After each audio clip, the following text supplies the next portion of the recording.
Media.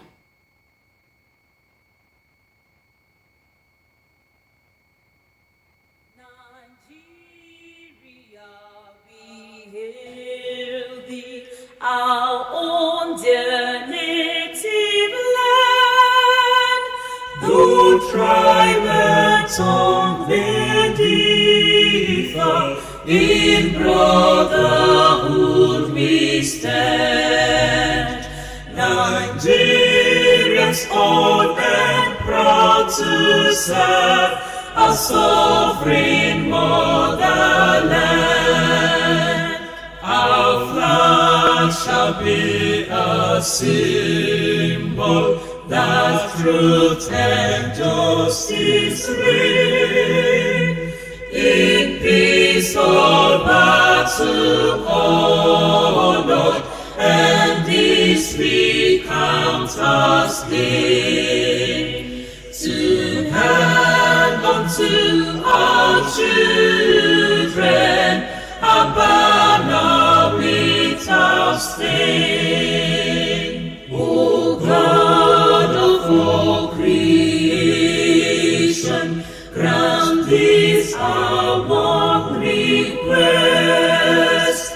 Help us to build a nation where no man is oppressed, and so with peace and plenty Nigeria may be blessed. Thank you. You may be seated.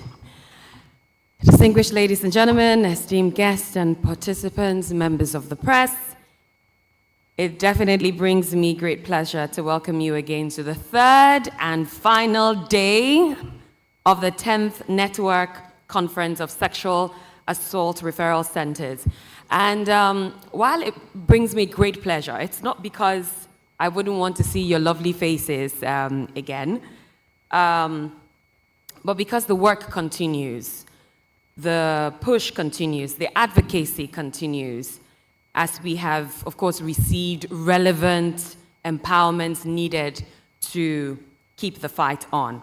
As mentioned yesterday, the conference is a collaborative effort between the Rule of Law and Anti-Corruption ROLAC program and the Federal Ministry of Justice Sexual and Gender-Based Violence Response Unit in commemoration of the 16 days of activism against sexual and gender-based violence 2024. Our theme this year, access to justice for survivors of sexual and gender-based violence, strengthening interagency coordination, emphasizes the critical role we all play here. And I'd like to welcome you again to this final day. Just to recognize the presence of all our honorable commissioners for women's affairs in the different states. We acknowledge you. Thank you so much for being here. Thank you. We also acknowledge my Lord Oshodi. Thank you so much again for being here. I'd like to acknowledge the presence of the Executive Secretary, Lagos State Domestic and Sexual Violence Agency, Titi Lola Viva Adeni. Thank you so much for being here. And of course, to acknowledge all of our SARCs managers here present. A round of applause for yourselves.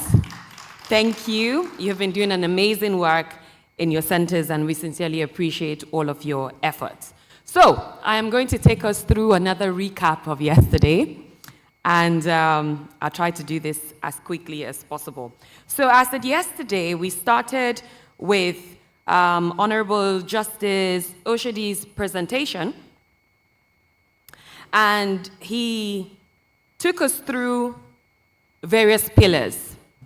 He started off by talking about specialized courts, establishment and the purpose of the courts, raised issues about specialized staff and registrars being trained to shield children from offenders and ask sensitive preliminary questions to victims. He also underscored the importance of dedicated courts for sexual and gender-based violence cases, equipped with facilities like video conferencing and crash units to create a child-friendly environment Implementation requirements, he said the creation of the specialized courts relies on judicial goodwill, the appointment of trained judges, and administrative reforms to prioritize SGBV cases. Impact, such courts ensure efficient trial process, minimize re-traumatization for survivors, and improve conviction cases. There were different cases that he raised. I'm just going to talk quickly about case 2, which he said there was successful use of forensic and video evidence, which led to a conviction, illustrating the value of comprehensive protocols. And in his case 3, he talked about a 40-year-old man who molested a girl under his care, and a teacher's timely intervention and collaboration with the school counselor resulted in life imprisonment for the offender. Now, there were challenges, of course, identified, which is poor alibi verification, lack of preserved evidence.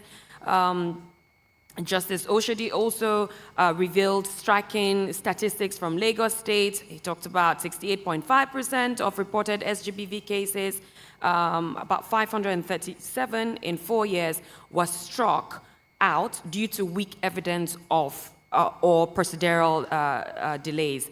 He proposed various solutions. He said IPOs, prosecutors, medical personnel should collaborate effectively to gather and preserve strong collaborative evidence. He also emphasized that even without the DNA evidence, signs like bleeding, trauma, clothing, or video footage can serve as critical collaborative evidence.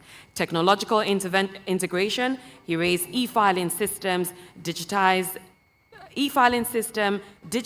and document cases for seamless prosecution, and data integration through JIS enhances case management. Future innovations, he said, and stressed the need for broader adoption of technology across other states to improve investigation, documentation, and case tracking. Now, there were highlights from the Q&A. I can't take them because of time. I'm just going to go to the presentation done by DCP Rita Oki Emesi. Now, she highlighted, she talked about the fact that approximately 30% of women and girls in Nigeria experience sexual violence. Talked about legal support, the 2016 Violence Against Persons Prohibition Act provides for a framework to address SGBV cases.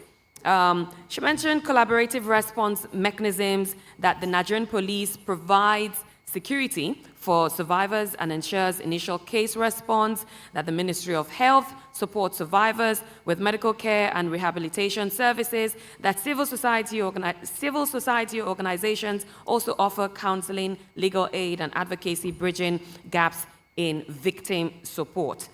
Operational challenges, inadequate training was raised, sociocultural barriers, data collection gaps, resistance from families. She also talked about current police initiatives, that there have been integration into police trainings, SGBV response being incorporated as a core course in police academy curricula. She also said that there's been data desk expansion and plans being on the way to establish gender desk in higher institutions for better accessibility and reporting, and Advocacy Thursdays, which she says is a weekly awareness campaign involving police officers and community members wearing customized T-shirts to promote advocacy. There were statistics that she, of course, raised, but at the end of the day, several questions came through her session. Okay, I can see that I need to wrap up this session quickly. Several questions came through her session, but I'm not going to take that. And then we had a presentation from Mr. Felix Awoni, and he took us through lessons from Ekiti State, the comprehensive investigation files, prevention of case withdrawal, securing victims in court, clearing pending cases before the transfer, and the fact that there's been no bail for SGBV offenders. We moved on to the presentation by Mufulia, and she looked at the overview of the VAP Act, and then she also raised issues, which is the effectiveness of the domesticated VAP law, budgetary constraints, expanding the scope of the VAP Act, training and restraining, lack of SARCs in some states. Again, Q&A happened. I'm not going to take the questions there. And then lastly, we did take a presentation from Irene, where she was addressing the SGBV amongst persons with disability, a very, very enlightening session for me personally as well. And she talked about the barriers to justice, steps to support survivors with disabilities. She raised conducting accessibility audits, training of staff on disability protocols, provision of assistive devices, disability-sensitive facilities, tailored services, accessible communication materials, multi-agency collaboration, and data collection and disagree.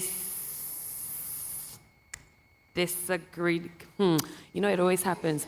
Thank you, you got that word, so thank you very much. Okay, so we need to move to the next phase of this conference, and please, again, allow me welcome on stage the Executive Secretary, Lagos State Domestic and Sexual Violence Agency, Titilola Viva Adeni, for her presentation. A round of applause for her as she comes on the stage. Thank you.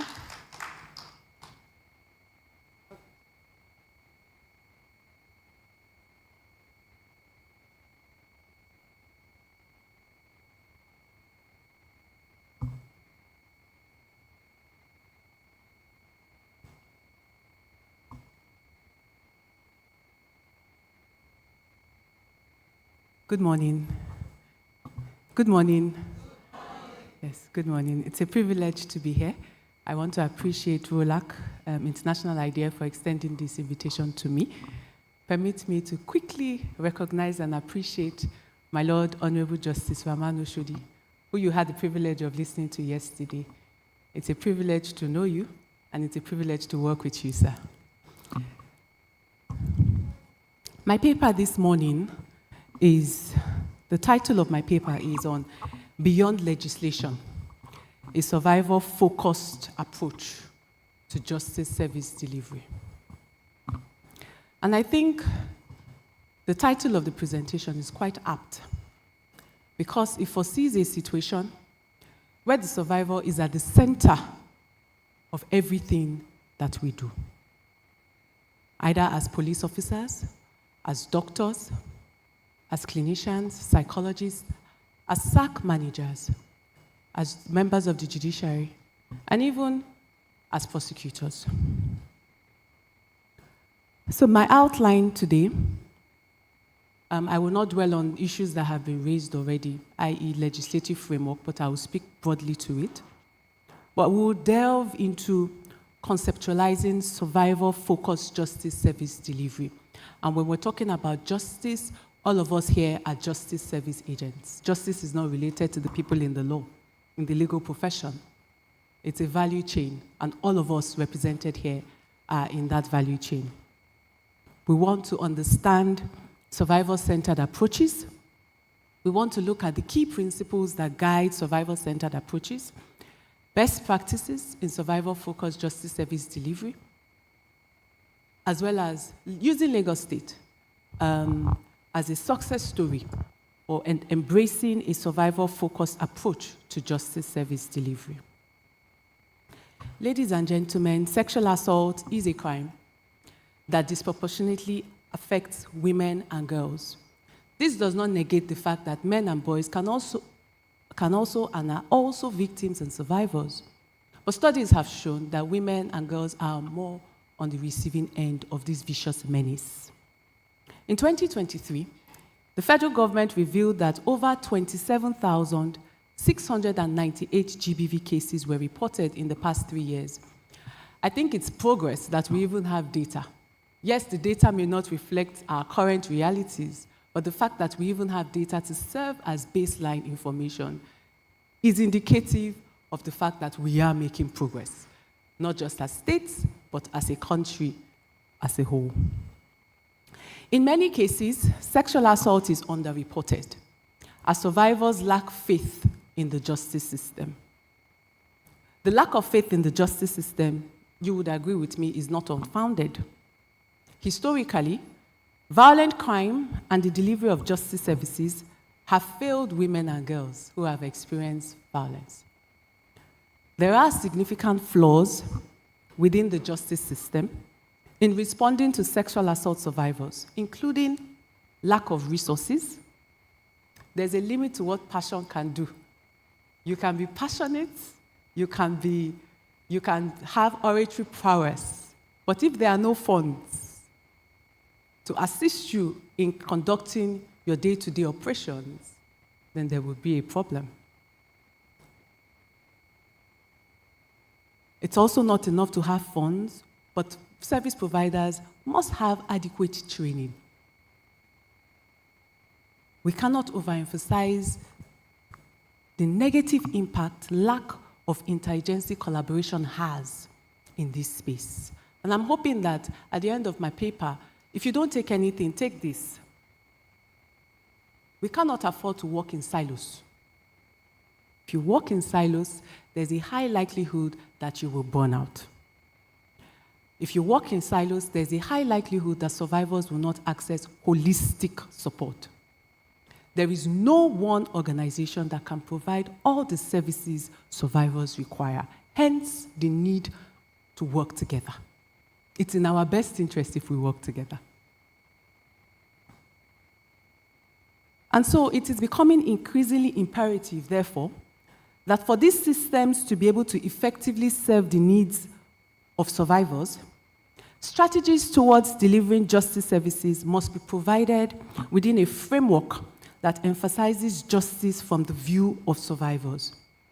I'd like you to take 5 seconds to think about what justice means for a survivor. What is justice for a survivor? We'll come back to this question. Indeed, violence can have a devastating impact on the lives of survivors, often with long-lasting consequences. And I think this is one of the reasons why the jury is still out on whether we should address everybody as a survivor. Because unfortunately, some people never survive. They never survive the incident because of the long-lasting impact this traumatic experience can have on them. And we have seen that if we are not careful, the justice system may actually re-traumatize survivors. It may compound their issues. They are trying to access justice, they meet so many brick walls. And then you hear things like, I've left it to God, who is the ultimate judge, because of the challenges they've encountered on their road to accessing support. And so I'll now delve into a survivor-centered approach. What is a survivor-centered approach when we're dealing with survivors of sexual and gender-based violence? I would also speak to the importance of providing information, representation, and supporting survivors navigate the administration of criminal justice. You realize that Nigerians were not generally adversarial in nature. We don't like trouble. So many of us don't even know the 4 walls of a courtroom. We don't want issues. But when a survivor has experienced this issue, don't forget we talked about the fact that these are crimes and the cases are investigated by the police, and ultimately we want you to get to court. Survivors typically are not armed with information as to how the case will be adjudicated upon. And so as service providers, we have a duty to inform survivors of the process.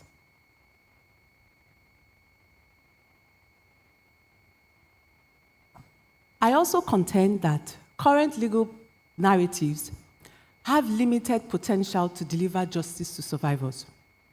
As a result, it calls for policies and practices to address this issue, pointing out that a survivor-centered approach requires not only laws that prioritize victims' interests, but also a consistent and principled service provision strategy that focuses on survivors' needs. Ladies and gentlemen, the survivor is at the heart of our operations.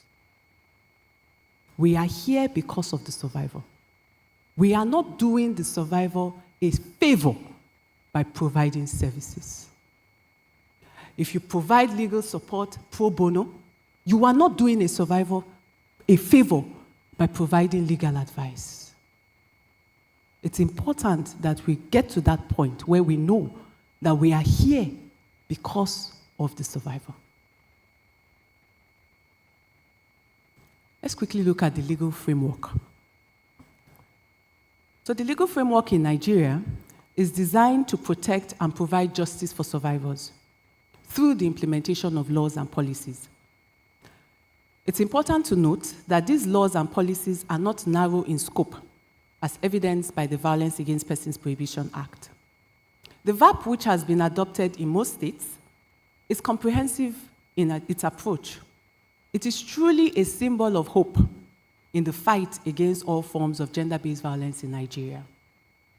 It also takes into account the various barriers that survivors face, such as costs and attitudes in accessing justice services. The VAP is significantly important due to its progressive approach and commitment. It centers around the rights and dignity of survivors. However, with all enactments, we know that it's not enough to have a piece of legislation.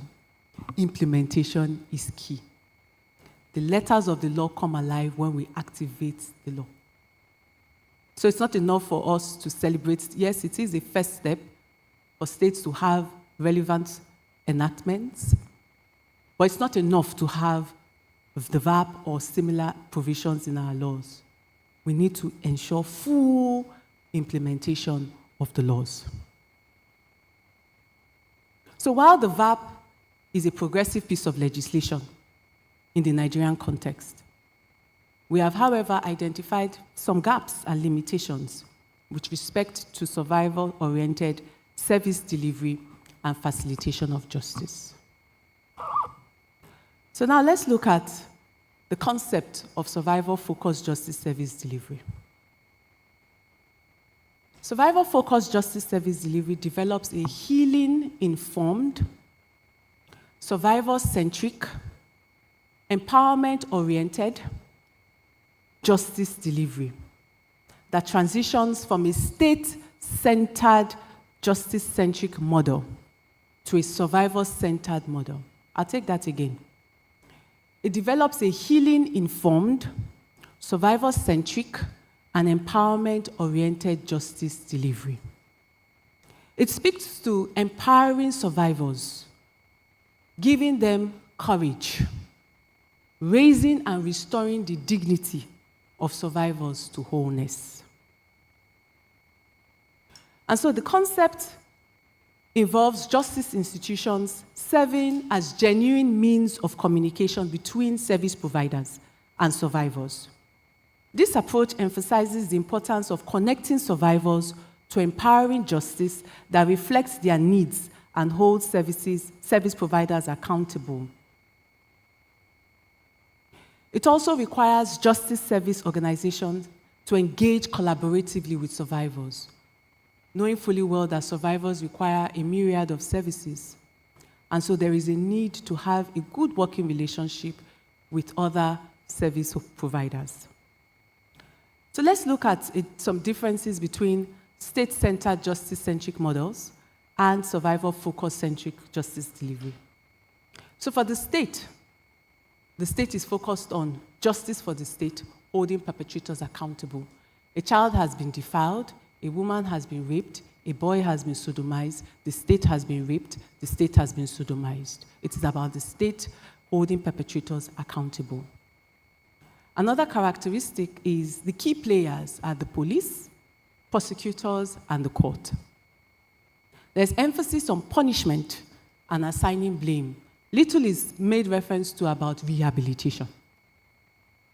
The survivor is at best a witness, a key witness in the prosecution establishing its case, and it's prosecutorial-led punitive justice. So those are some traits of state-centered justice model deliveries.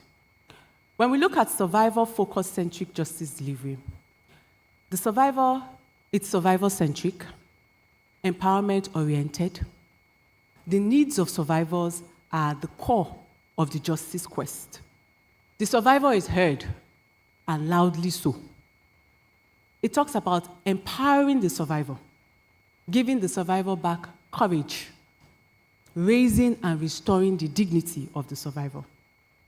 It integrates legal, psychological, and social justice because it knows that it wants to restore the survivor as much as possible to their position before the traumatic event.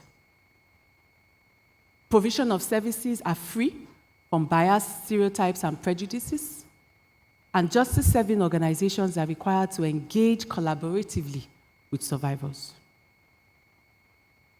So advocates, we believe that survivor-centered or survivor-driven approaches are crucial in transforming the delivery of justice services to women and girls who are survivors of this violence. The underlying principle of these approaches is that justice services should be guided by experiences and insights of survivors who are best positioned to understand what support is truly helpful or harmful in their lives and the lives of others. Let me use this opportunity to encourage us to do away. There's a very strong temptation to assume the role of a messiah when we are providing services to survivors. I want to encourage you to please resist that temptation.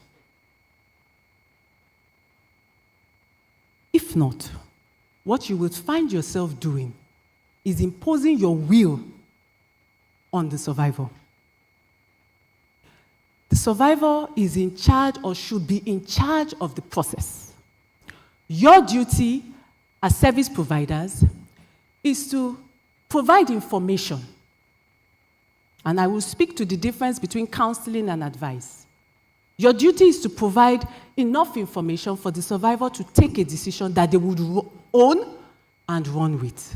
So it will not be said that Lola told me to leave my husband, or that Lola told me not to report my husband who was defiling my child. Are we together? The key principles underpin survivor-focused approaches to justice service design, and they are very clear. Ensuring that survivors are met with respect, treated with respect, and afforded the opportunity and the authority to make decisions, control the direction of their own lives to the maximum extent possible. Let's not forget that one of the things sexual violence does to a survivor, it takes away their agency, their power to make a choice. And so as service providers, you cannot be seen to be imposing things on them because you are doing what the perpetrator did to them. You are usurping their agency and their power of free will and choice. Okay. So basically, the term survivor-centered is used to convey a commitment to providing services that prioritizes their needs, their rights, their interests, confidentiality, and autonomy of the recipient of those services. It recognizes that they are the experts of their life. We are there to support.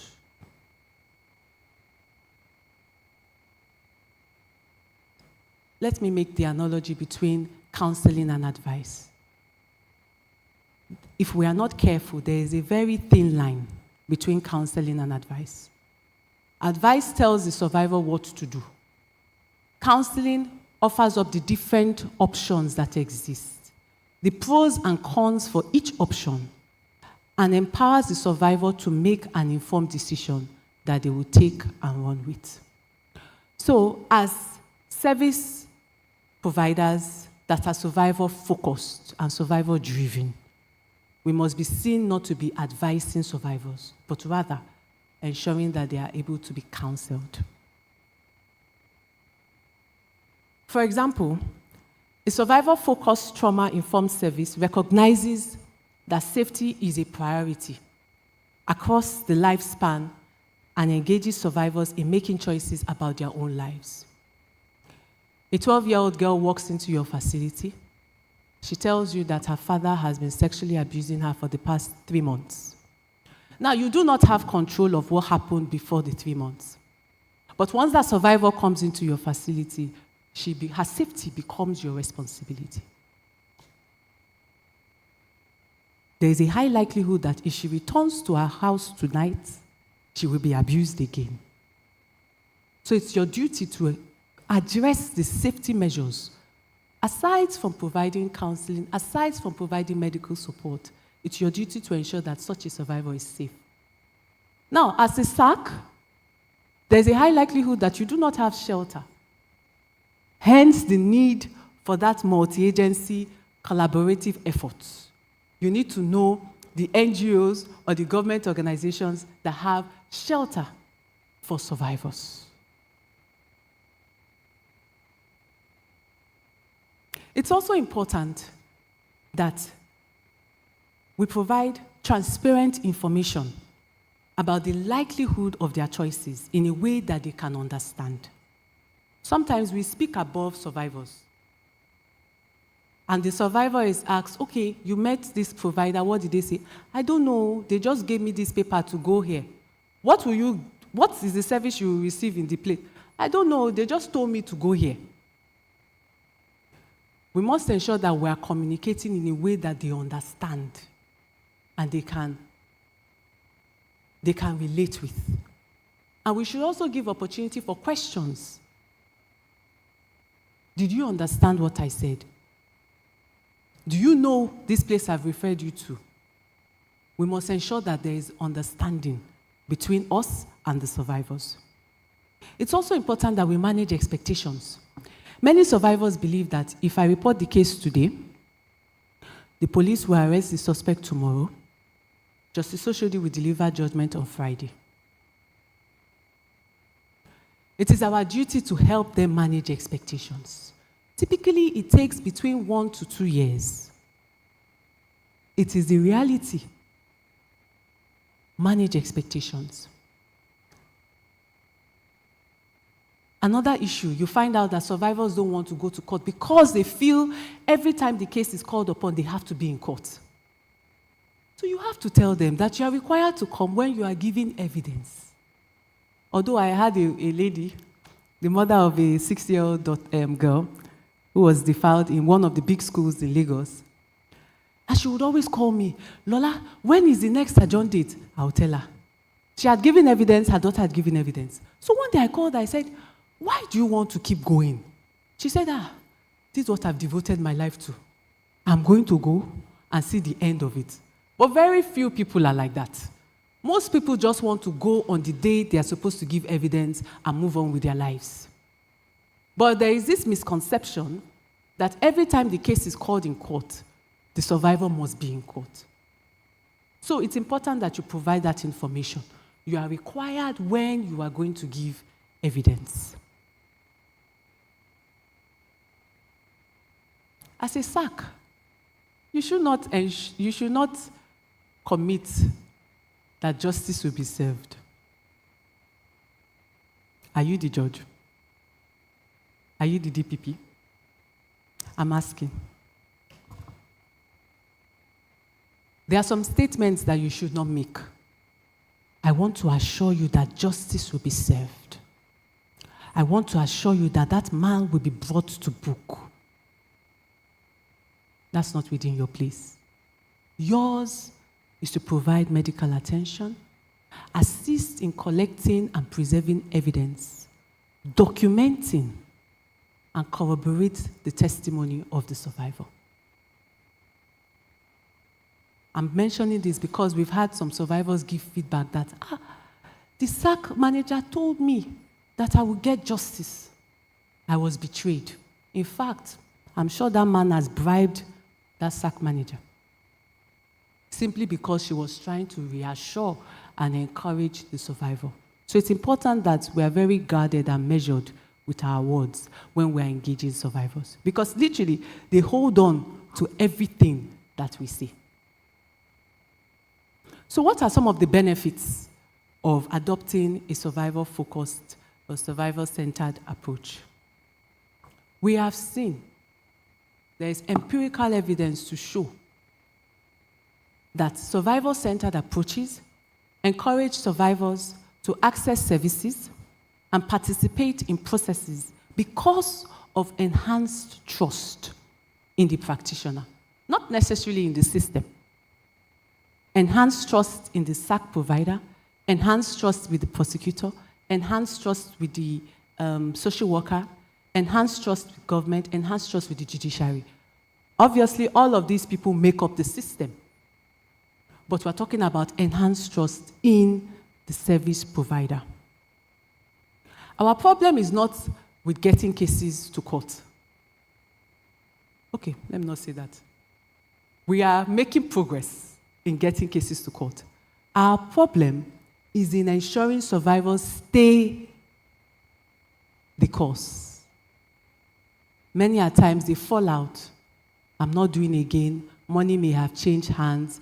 Or maybe they just want to get on with their lives. They relocate to another state. They are not interested. So we start off with 600 cases reported. How many cases eventually get to court? And we have conclusion. There is judgment, acquittal, or conviction. That is where the problem is. That is where the disconnect lies. And to address that problem, one of the ways to do this is by adopting a survivor-focused justice service approach.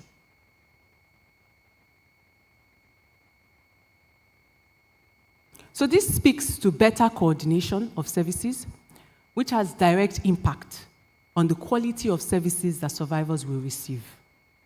But we also know that there are a lot of challenges. You know, I'm speaking about an ideal situation. There are a lot of challenges involved in providing survivor-focused approach to justice service delivery. Some of those problems include a change in mindset. As I'm speaking, some people are thinking to themselves, is this thing possible? Lagos has come again. This is from the UK. This is Nigeria. We have our peculiar beliefs and systems. This thing cannot work. We have to have a change in mindsets and reorientation. We have to be open to learning new things. We have to learn, unlearn, and relearn as SARC providers. Thank you. It's also important that there's an understanding of what is realistic in terms of the provision of services and individual service provision. I'm sure when you listen to Justice Oshodi yesterday, hopefully after my presentation, you will be inspired.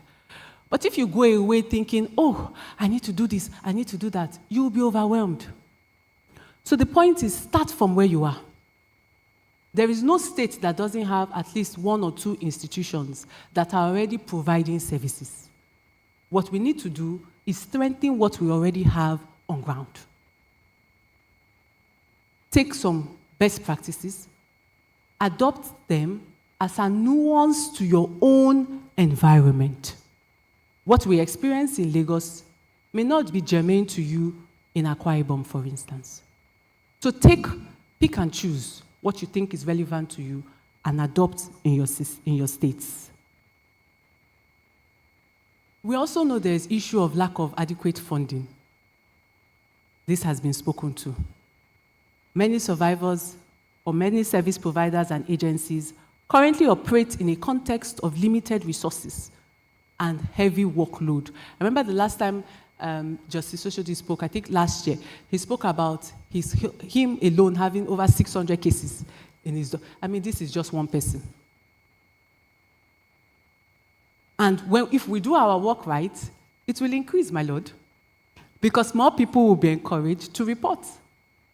So we're speaking about advocacy and awareness creation. So when we increase and heighten awareness, people will be encouraged to report, and there will be pressure on the system.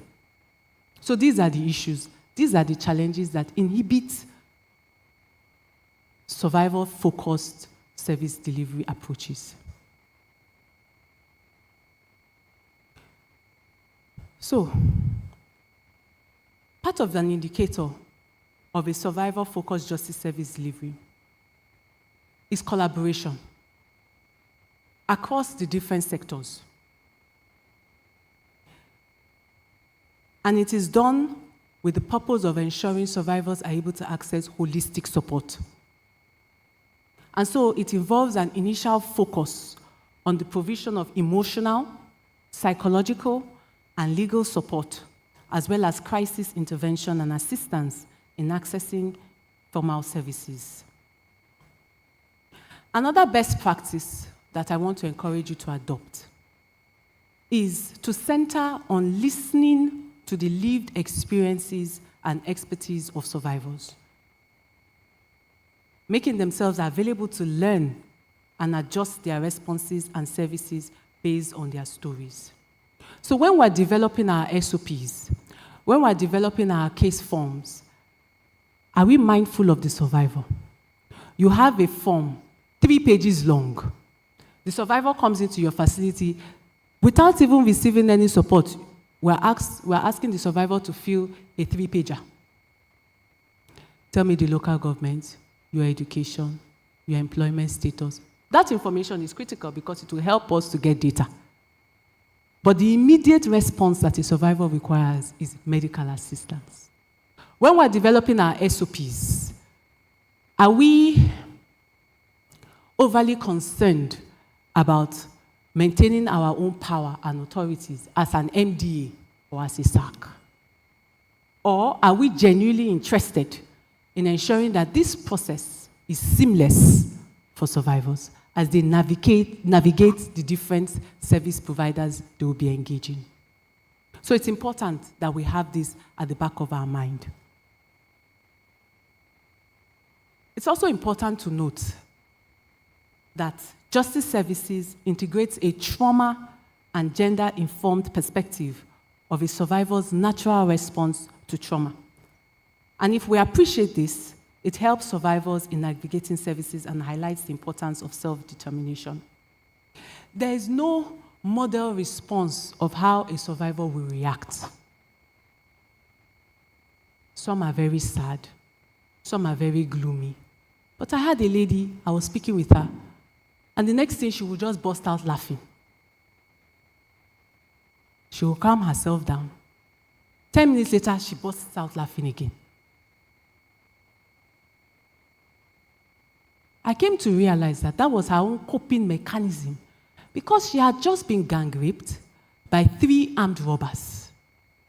And as a result of that gang rape, she had contracted HIV.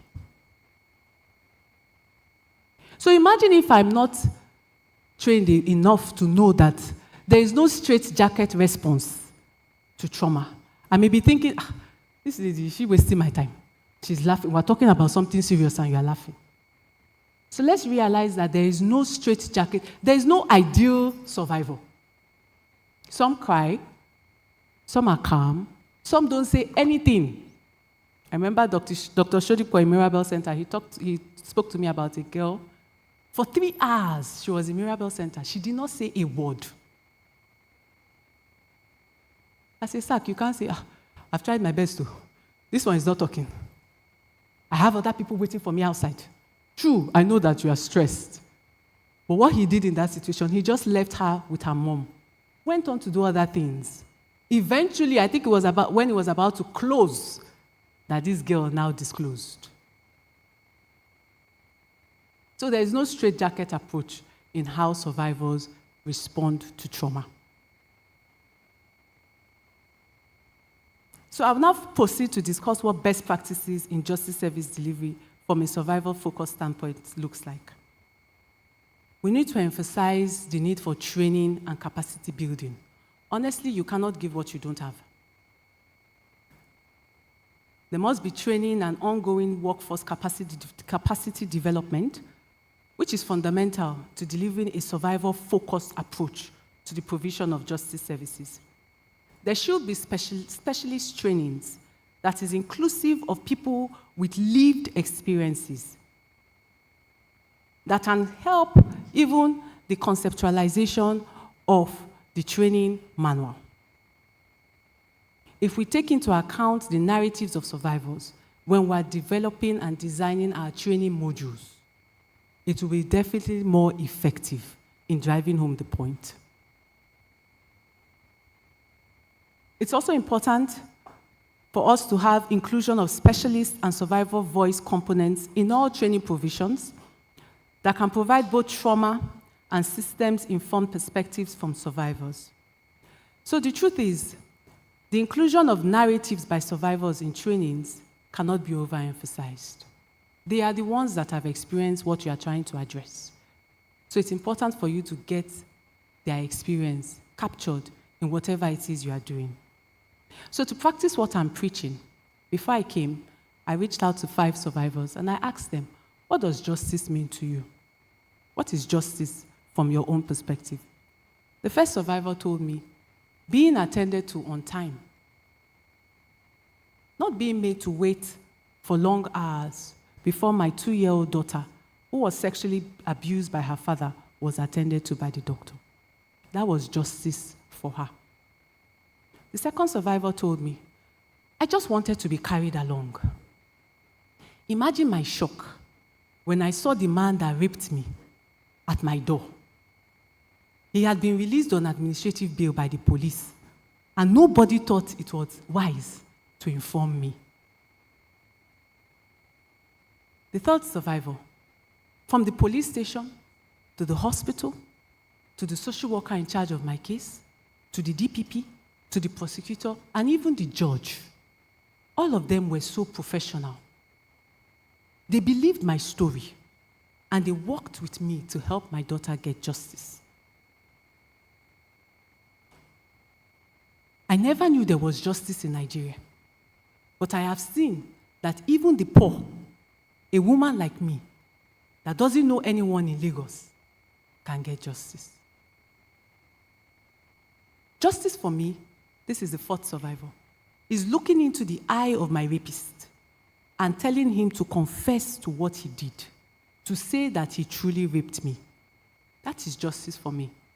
Nothing more, nothing less. Finally, justice for me was the ability to be heard, to be seen, to be believed by the people that were in charge of my case. So very few people actually talked about jail, jail, jail. They're talking about credibility. They want to be heard. They want to be believed. And so when the survivor is at the center of our operations, we contribute to a feeling of connectedness or belonging among survivors. It gives them a greater sense of empowerment and can reduce the effects of the stress that comes with experiencing sexual violence in our communities. Another best practice is collaboration and multi-agency response. This is consistent with a social justice planner approach to creating supportive services. A multi-agency approach is essential. It's not whether you feel like it or not. It is critical if you are going to succeed in providing services to survivors. It has been tried and tested. We are as good as our weakest link. If you do your best, I'm not going to mention the usual scapegoats. Let's assume the police does their best. And it gets to the DPP. Let's assume the prosecutor has no interest in the case. Everything you've done from the inception will crumble because, again, we are only as strong as our weakest link.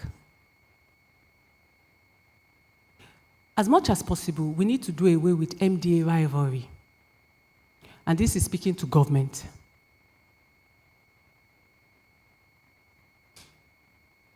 We need to realize, again, that the survivor is at the center of what we are doing. I'm not saying that we should not be clear in terms of who has mandate to do what. But when there's rivalry that exists between the ecosystem, it does more harm than good. And ultimately, it's the survivor that suffers for it.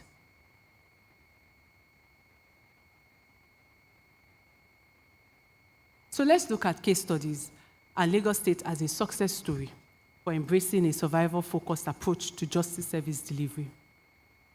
Again, it has been scientifically proven that when survivor-centered justices are effectively implemented, it has an impact, a positive impact on survivors. It restores hope and reduces the devastating impact of violence. So with this in mind, how has Lagos embraced, or how are we embracing a survivor-focused approach to justice service delivery? The first one is adopting a multidisciplinary approach. So when we started in 2014, we started off with the Domestic and Sexual Violence Response Team, which basically had top-level representatives of different ministries, departments, and agencies come under one umbrella and provide services to survivors. Anybody you can think of that provides one service or the other to survivors was adequately represented in that team. And then COVID struck. GBV was referred to as a shadow pandemic within a pandemic. There was a declaration of emergency. There was a state of emergency declared by the president and even the governors' forum. So that was an opportunity for Lagos State to look inwards and say, okay, what can we do better? And that led to the establishment of the Lagos State Domestic and Sexual Violence Agency, the first of its kind. I think we're still the only state in Nigeria that has a statutory agency devoted to preventing and responding to sexual and gender-based violence. Thank you. Legislation. The enactment of laws ensures utmost confidentiality and details of survivors remain protected. This is paramount. This is one of the reasons why survivors don't want to speak up, because they don't want their details on the pages of newspaper. But with the administration of criminal justice law, as well as some provisions in domestic and sexual violence agency law, the identity and the details of the survivor must remain confidential. There is allowance for the use of pseudonyms so that we don't expose and spotlight survivors. So that's one of the ways legislation can ensure we're providing survivor-focused approach. Provision of holistic services. It's not enough for us to say that we are with you. We need to put our money where our heart is. And so provision of medical support, counseling, is at no cost. The SARCs provide free medical examination, ditto the general hospitals and the primary healthcare centers, through the establishment of the Sexual Intervention Trust Fund.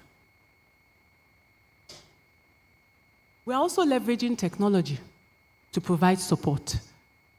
Now, if you call the toll-free line, you don't have to come into the office before you get a referral letter to the police or to the health sector, to the hospital. If you have a WhatsApp or you have an email, the referral letter is sent to you and sent to the agency we are referring to. So you don't need to come to Alausa before you get justice. This came up during COVID. I mean, there was complete lockdown. So we had to leverage technology. We are also very passionate about our work with the police. Why? Because we know that cases are not won in court. Cases are won at investigation stage. All of us build on what the police has done. So in Lagos, we've established model police stations referred to as family support units. ROLAC actually did that, the first 3, and then we supported and increased that to 23. But it's not even enough. But you are encouraged to have specialized police formations where these issues can be incidented and the police officers are able to investigate. In all cases that are reported to my office, the DSVA, a gender-based violence case manager is assigned. Take the history, refer, and follow up. And then, in certain instances, a survivor advocate is attached to accompany the survivor, either to the police station or to the court, just to give that support and a bit of hand-holding, letting them know that they are not alone. We are with you in this process. Building capacity of relevant service providers, police, medical personnel, We have an ongoing training of police officers as I speak with you, training of lawyers, judges, on best practices for handling and management of SGBV cases. In terms of prevention, we are very heavy on prevention. And so we engage with critical stakeholders, such as traditional rulers, community leaders. My people, you will be amazed at what goes on in the palaces or at the community level. You will be amazed at sexual violence cases that are settled in the community level, that don't come up or are not escalated. So we know that these people are very powerful, these community leaders, these traditional rulers. How can we conscript them and let them know we are working together, letting them know where they are to stop and where they are to make referrals? So that involves continuous engagement with them. We're also very particular about the boy child or the boys, because research has shown that it's these boys that will grow up to perpetrate violence. Research has also shown that some of the perpetrators are actually victims of sexual violence in childhood. And so if they don't access psychosocial support, it's not an excuse, but they will grow up to perpetrate violence. I'm not excusing bad behavior, but if you want to address a problem, it's good to go to the root cause. And so since 2018, we've embarked on our Promoting Positive Masculinity King's Club initiative, where we engage boys, leveraging a curriculum we designed in collaboration with the Ministry of Education to talk to boys about SGBV, SRHR, toxic masculinity, gender-based violence, mutual respect, etc. And we've recorded quite a lot of successes in that regard. Again, it's not enough for us to tell survivors to break the culture of silence. Then what? Are you providing accommodation? What is the education status of that survivor? Let's not forget that majority of these survivors are financially dependent on the abuser. So in Lagos, we have the Domestic and Sexual Violence Trust Fund, which provides grants, not loans, grants, to high-risk survivors for the purpose of relocation.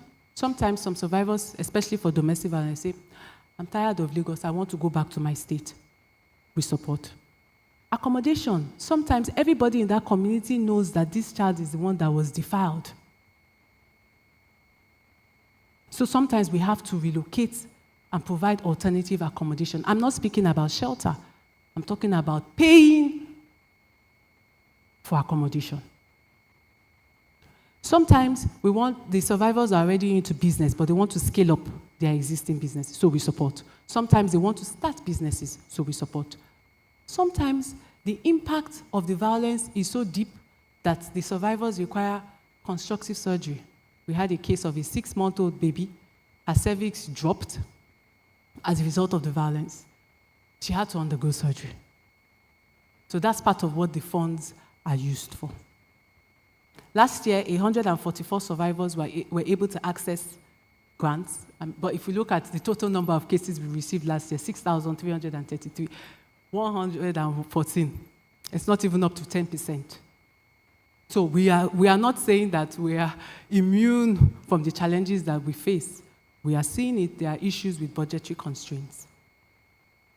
Also, that fund supports the police in investigation. On average, it costs about 60 to 70,000 naira to investigate a case and charge the case to court. The case has not started, though. We are incidenting at the police, visiting the crime scene, documenting, developing your file, charging the case to court, transporting the perpetrator to Kirikiri or custodial facility. It costs on average 60 to 70,000. And hitherto, that financial burden has been placed on the survivor. So accessing justice is expensive. It's not cheap. So we have a partnership with the police where we reimburse.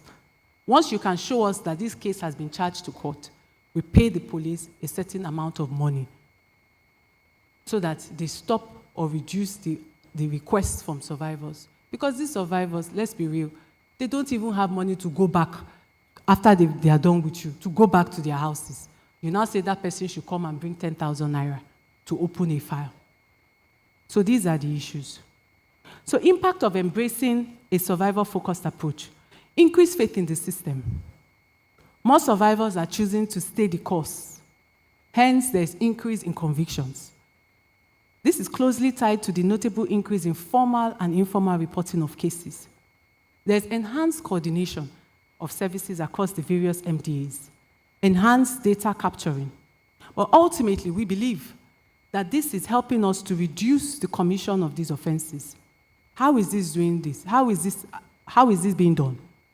When survivors break the culture of silence, they report, they access holistic services, perpetrators are arrested and made to be held accountable.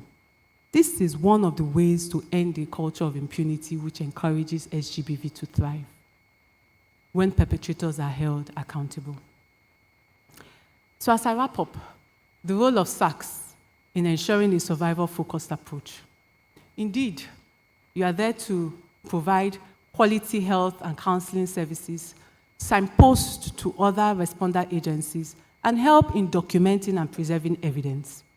Your medical report helps to corroborate the survivor's evidence, or rather, the survivor's story, and it can also help to establish the credibility of the survivor. We are not expecting you to win the case. Rather, we are asking that you assist other key justice service providers, including the police, the prosecutor, as well as the court, in reaching a sound conclusion. We were not there. We did not conduct the examination. We don't know what you saw. You are the ones to document and let us know what you saw. There was hyperemia, there were bruises, laceration at 2 o'clock, 6 o'clock, 9 o'clock. It gives us a visual representation of the hymen when you examined. But if you do not put that, how are we going to come to a conclusion as to what happened? So we are not asking you to win the case. What we are asking you is to document, to help the prosecutor and the court to reach a decision. Words such as indicative of, suggestive of, is not helping. It's actually bringing more confusion to the minds of the prosecutors and the courts. So recommendations. There's a need to provide periodic assessment of the impact and monitoring of survivors' justice services. It's important for us to monitor data, not just to collect data. Let us analyze the data. Let us observe trends. That will help us to propose policy, which will hopefully be preventive in nature. We need to invest. We need to put our money where our heart is. We need to fund these initiatives. Trauma-informed training is needed.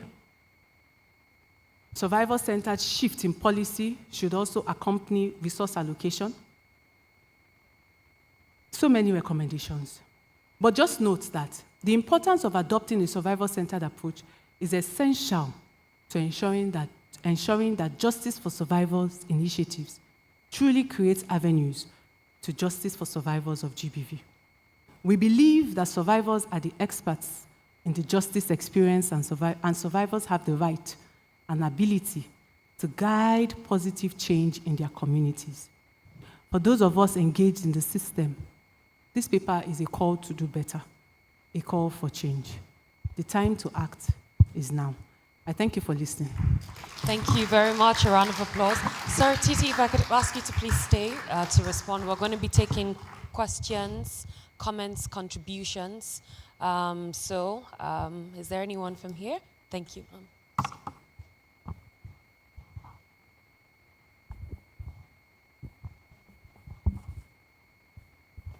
Good morning, all. I thank you, the presenter, because you opened my eyes the more on the survivor-centered approach. Please, I want you to tell me what to do. I'm the representative of the Commissioner, Honorable Commissioner, Ministry of Children, Gender Affairs and Social Development, Enugu. There is a case, because in your presentation, you said that that we should not impose our decision on the survivor, that we should allow the survivor to make his or her decision. There is a case in Enugu. The case involved a 13-year-old girl in JS1 being molested by a public servant in their neighborhood. So the girl never reported. The thing went on for a very long time. And what made people to know was that the girl got pregnant. So when the girl was asked, she pointed at the man that the man is responsible. The man, being a public servant, he never wanted the case to be blown open. But he said that he's not the only one responsible, that he just tried once. So at a point, the office was informed about the case. The man was called upon to the office. So he came. After interrogation, he accepted, but he continued to deny the paternity of the child. So the office made him to be paying for the antenatal this thing of the child, of the girl. So the girl put to bed early this year. So the man continued to deny the paternity. So the governor wrote to, the commissioner wrote to the state governor, who approved some fund for the DNA test. It was last week that the DNA test came out, and it was 99.9% that the man is responsible. So, by next week, they will be meeting. So my question is, because among our plans, we have the plan of taking the girl, restating the girl back to school. Because number one, the girl is staying with a woman. The woman she's staying with is not her mother. She's a house help to a widow. So the office has the plans of taking the girl back to child. And in this case, we are saying that the girl, that we shouldn't take decision for the girl, that we should allow her to take her own decision. Okay. If the girl doesn't want to go back to school because of, what do I call this? Stigmatization. Yes. Do we allow her? Because you know that if she doesn't go back to school, it will affect her the more. Okay. So please, can you help me out? Yes. Thank you. Can I respond? Please, go ahead. So let me qualify my statement. It's not a blanket approach. I was speaking to adult survivors. Yes, you know, they have autonomy and capacity to make a choice. Children are under government, right, below the age of 18. We are there to ensure that their rights are upheld. In fact, I'm wondering why you are engaging this man. Because, and okay, I think the reason why you are engaging is because he was also providing financial support. And that speaks to provision of support services by government. Once that child has said, this is the person, let the case be investigated. Now the child has, a new baby has come in, you've done the DNA. Honorable Commissioner, representative of the Honorable Commissioner, the day you call for that meeting, we expect that police officers should be at the door. Because the more you engage with that kind of person, you are making him think that it's okay, he's benefiting from his criminal behavior. I don't know if you understand, ma. So, just to qualify that, I was speaking to adult survivors. You are doing the right thing. You are trying to do what is in the best interest of the child, taking the child back to school and all of that. Thank you very much. Let that man be arrested. Thank you, please. Let me add to that. Good morning, everybody. Morning. Commissioner, in the first place, that is already abused on a minor. 13 years, you first of all consider the age of the child. That is a child, not even an adult, up to. So the first thing you would have done, that engagement you engaged with him was totally wrong, out of it. What you would have done is, an offense has been committed, you bring him to the police, so that the police do their job. He doesn't have even the right to say it's the fault, so long as he has agreed, offense has been committed. So when you go back, I will collect your number, we'll deal with him accordingly. Thank you. DCP. Okay. Okay, so let me take another. Okay, we'll do. Please, because of time, can I also ask that we just quickly, Yes, get good to our morning, question? everybody. Mine is just a comment and an addition with respect to the legislations. Okay. From your presentation, you only mentioned the VAP law and the international instruments. There are many people here that don't know that there are other things. Like, we shouldn't be all hung up on the VAP law because some states have not domesticated. We still have local laws. In the South, we have the criminal code. In North, we have the penal code. And they are also effective in dealing with gender-based violence. Yes. Thank you very much. Thank you, ma'am. Okay. We'll take, maybe, let me go to that side. Yes, because I'm more here. Yes. Thank you.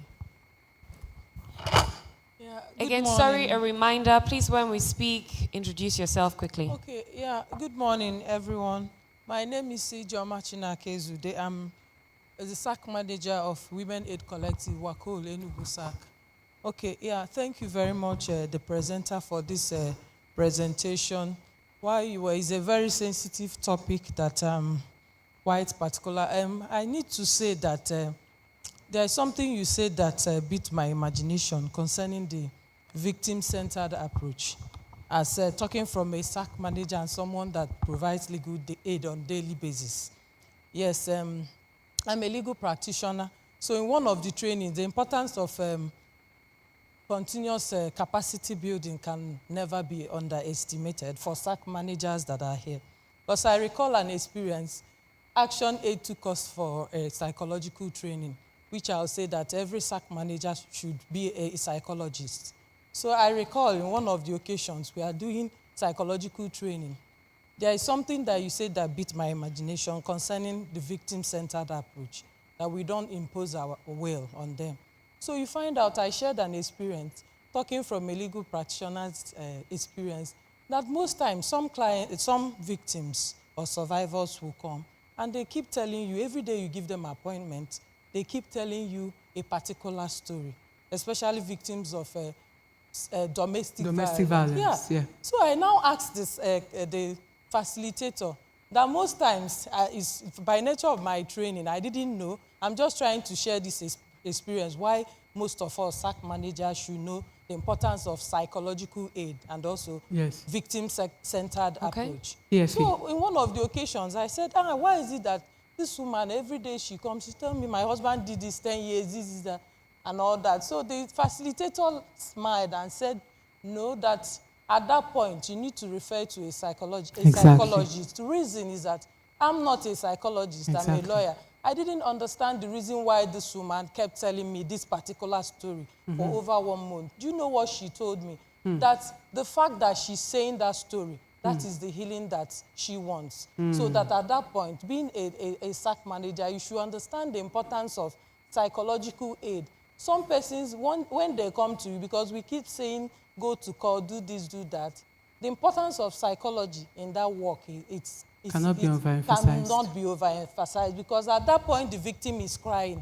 Maybe probably just for you to refer her, tell her that this is a shelter, you need this or you need that. So, okay, so are you connecting this? I want to emphasize on. Thank you very much. Just wanted to add to that in relation to connecting it with imposing your will, because yes, if you could correct. Yes, it's true. And I think as SARC providers, we need to know where our intervention stops and where we should refer. And again, if you don't do that, you find that you are burning out. So if that's what we do sometimes. Some survivors come in, they don't know what they want. We refer to the clinical psychologist. Good morning, everyone. Good morning.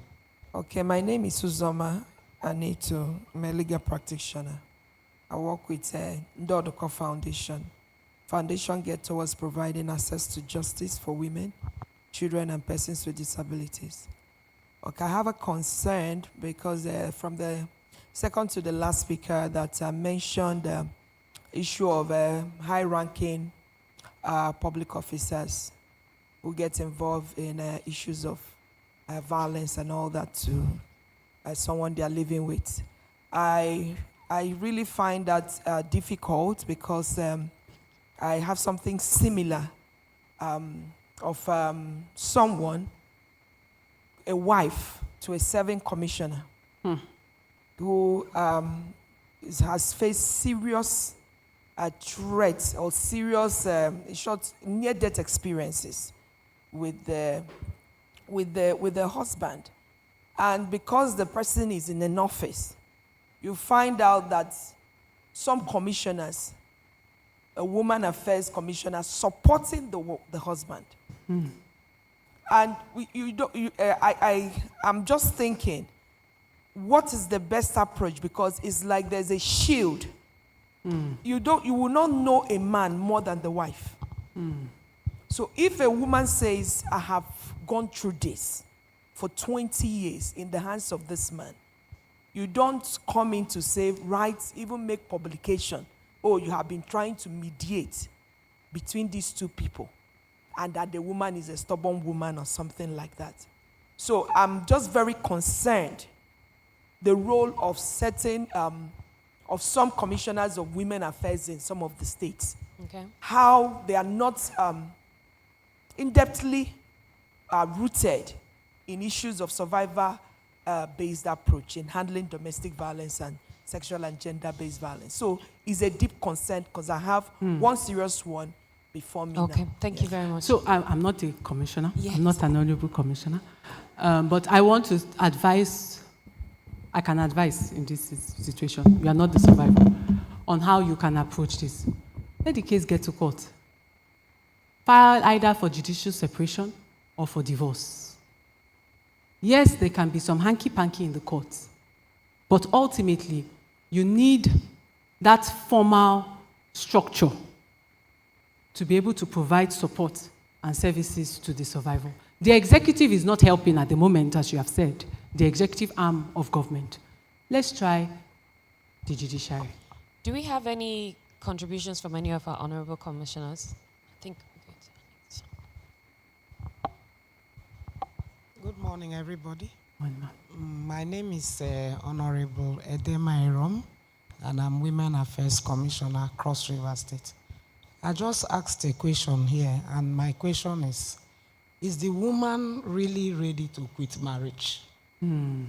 It's very important. Yes. Because I have handled cases where the only thing I have not been able to say is quit that marriage. So that tomorrow, It will not be nobody said. says, she said I should quit the marriage.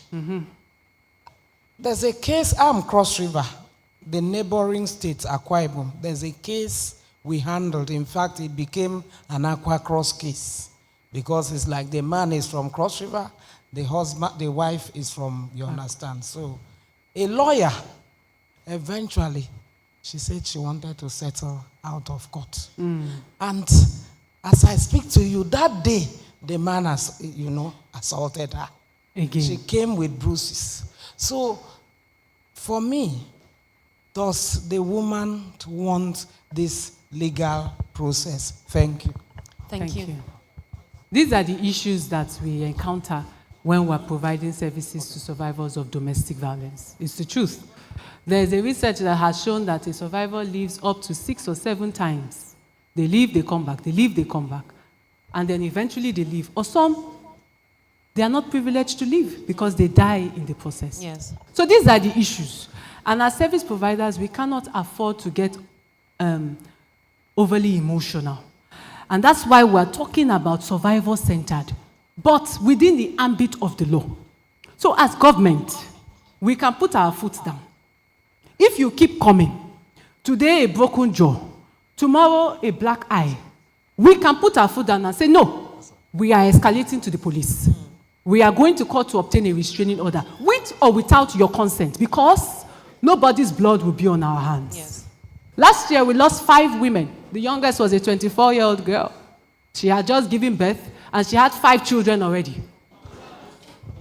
So NGOs, SARCs, civil society may not have that opportunity to put their foot down, but as government, we have a duty to ensure that these people are safe. Excellent. And let it not be said that they came to you and yet you deployed mediation. What do you have? You have the Midas touch. You have some things in your mouth that will solve the problem. Sometimes we push fights that we will eventually get to. So, Thank we you. take a decision. Thank Is you. death imminent? If yes, you can put some measures in place. Okay. Okay. Let me add the voice, sir. Let me add the voice. Actually, domestic violence are even handled more than sexual based violence. Like what I used to tell couple, I don't know for some people. I'm married to an Easterner, and we know from the East what marriage is all about. But surprisingly, these days, marriages of 2 years, 3 years, in fact, when they come, you will be amazed.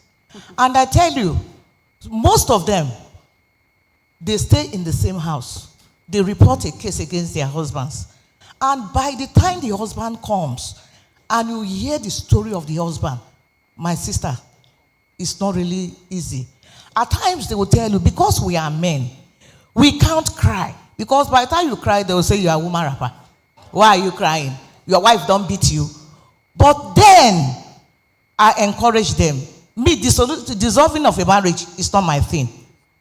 I don't like it that much. But when you know the marriage is toxic, when I mean toxic, there are some cases you cannot even confirm. At times, when they come, these are professionals, medical doctors, serving.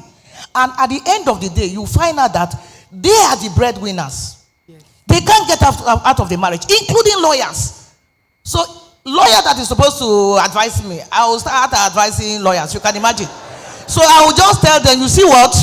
If I were you, for now, it's not going well. Because by the time you talk, you can use 5 hours, 6 hours, trying to cancel, trying to plead.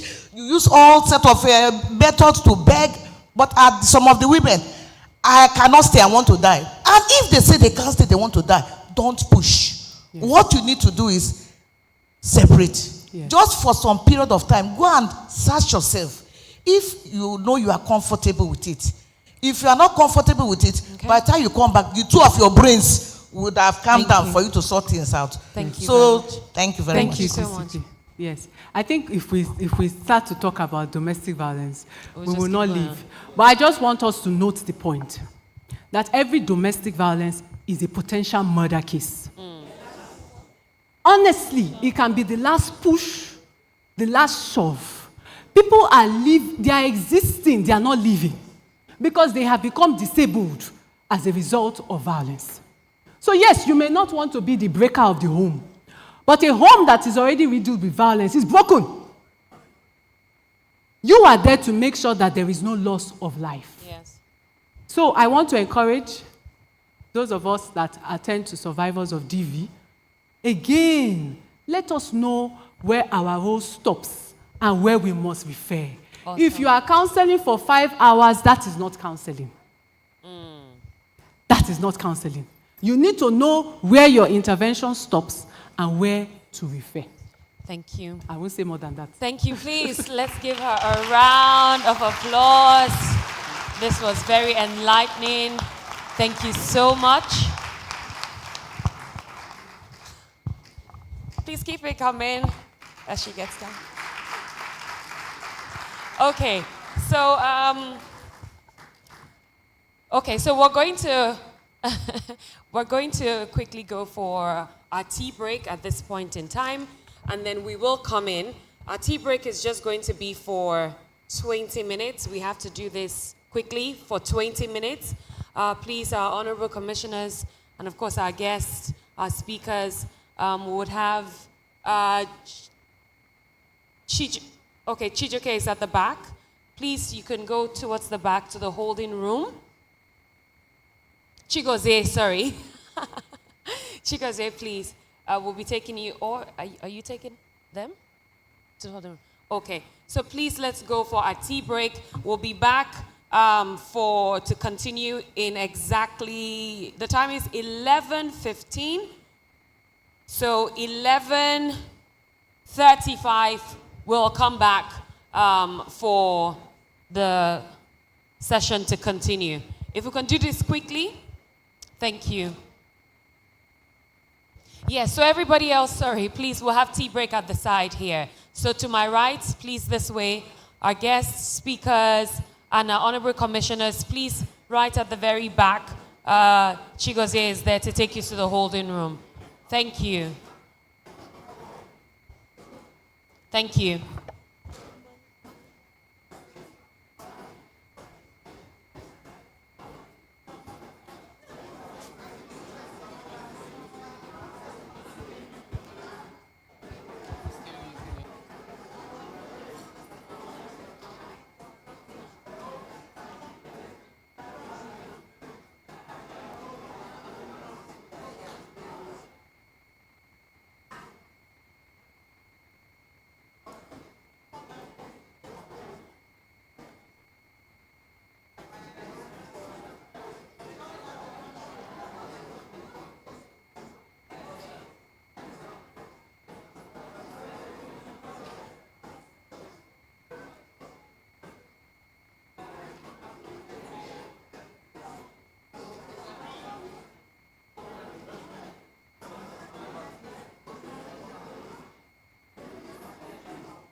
It's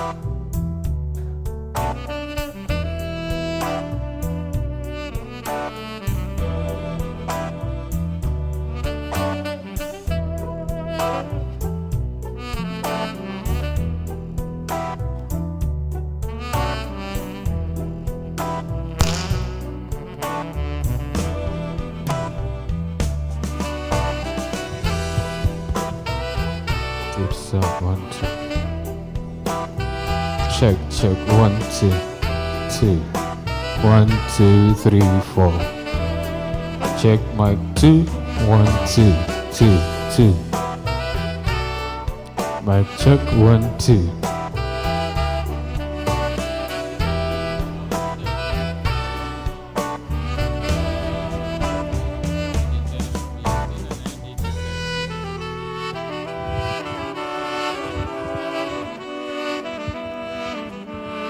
Good, good, sir.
Okay, let's settle down.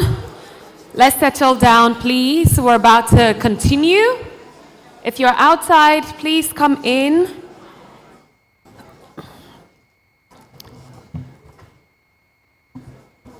Let's settle down, please.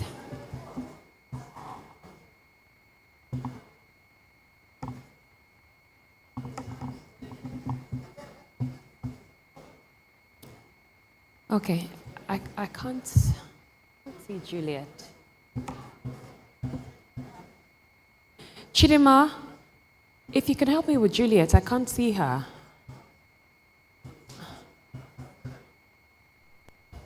Thank you.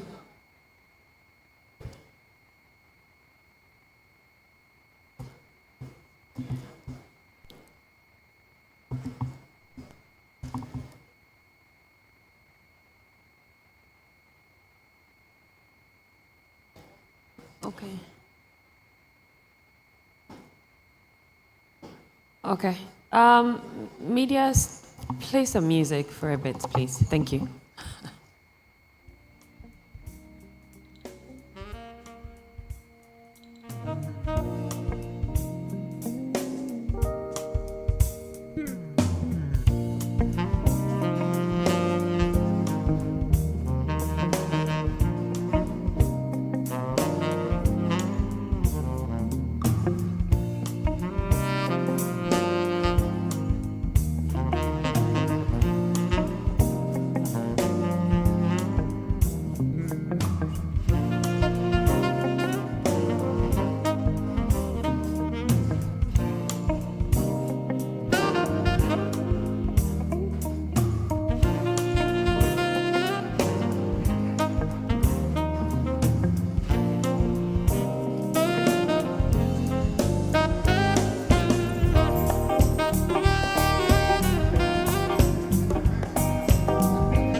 Okay, thank you.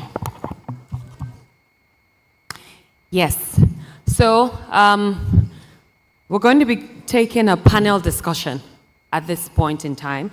And the panel discussion will be looking at a survivor-centered approach, part of what was equally raised as well by earlier on by Titilola Vivo Adeni. And I'll be introducing the panel members and also the moderator for this session.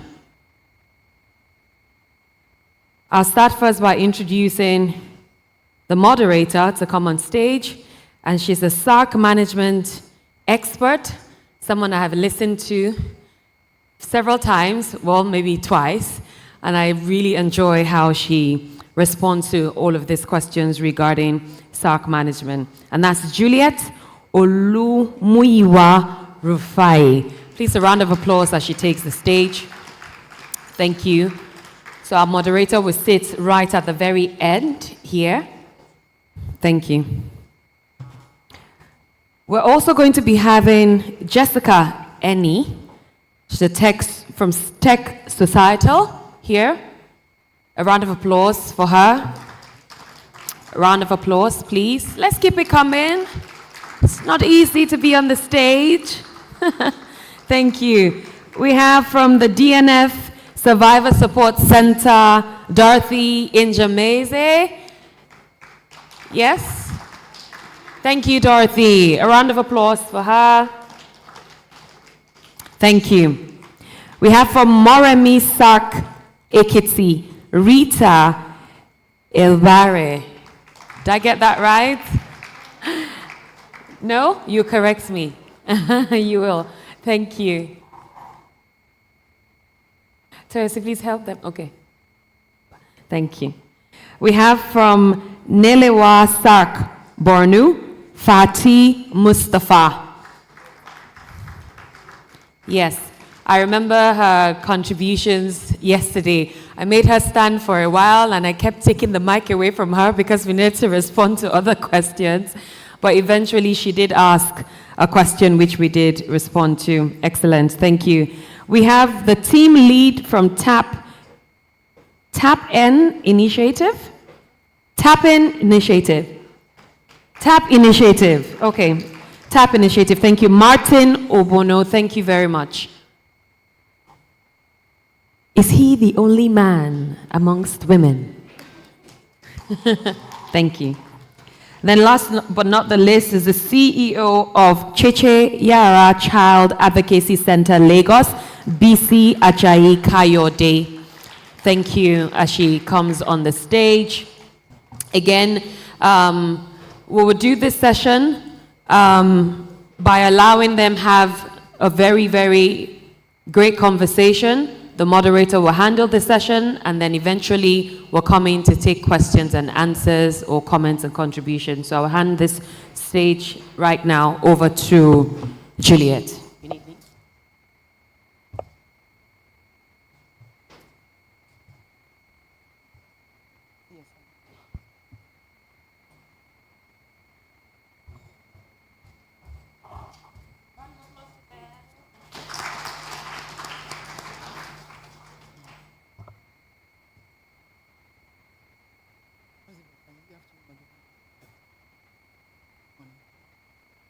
Good morning, everyone.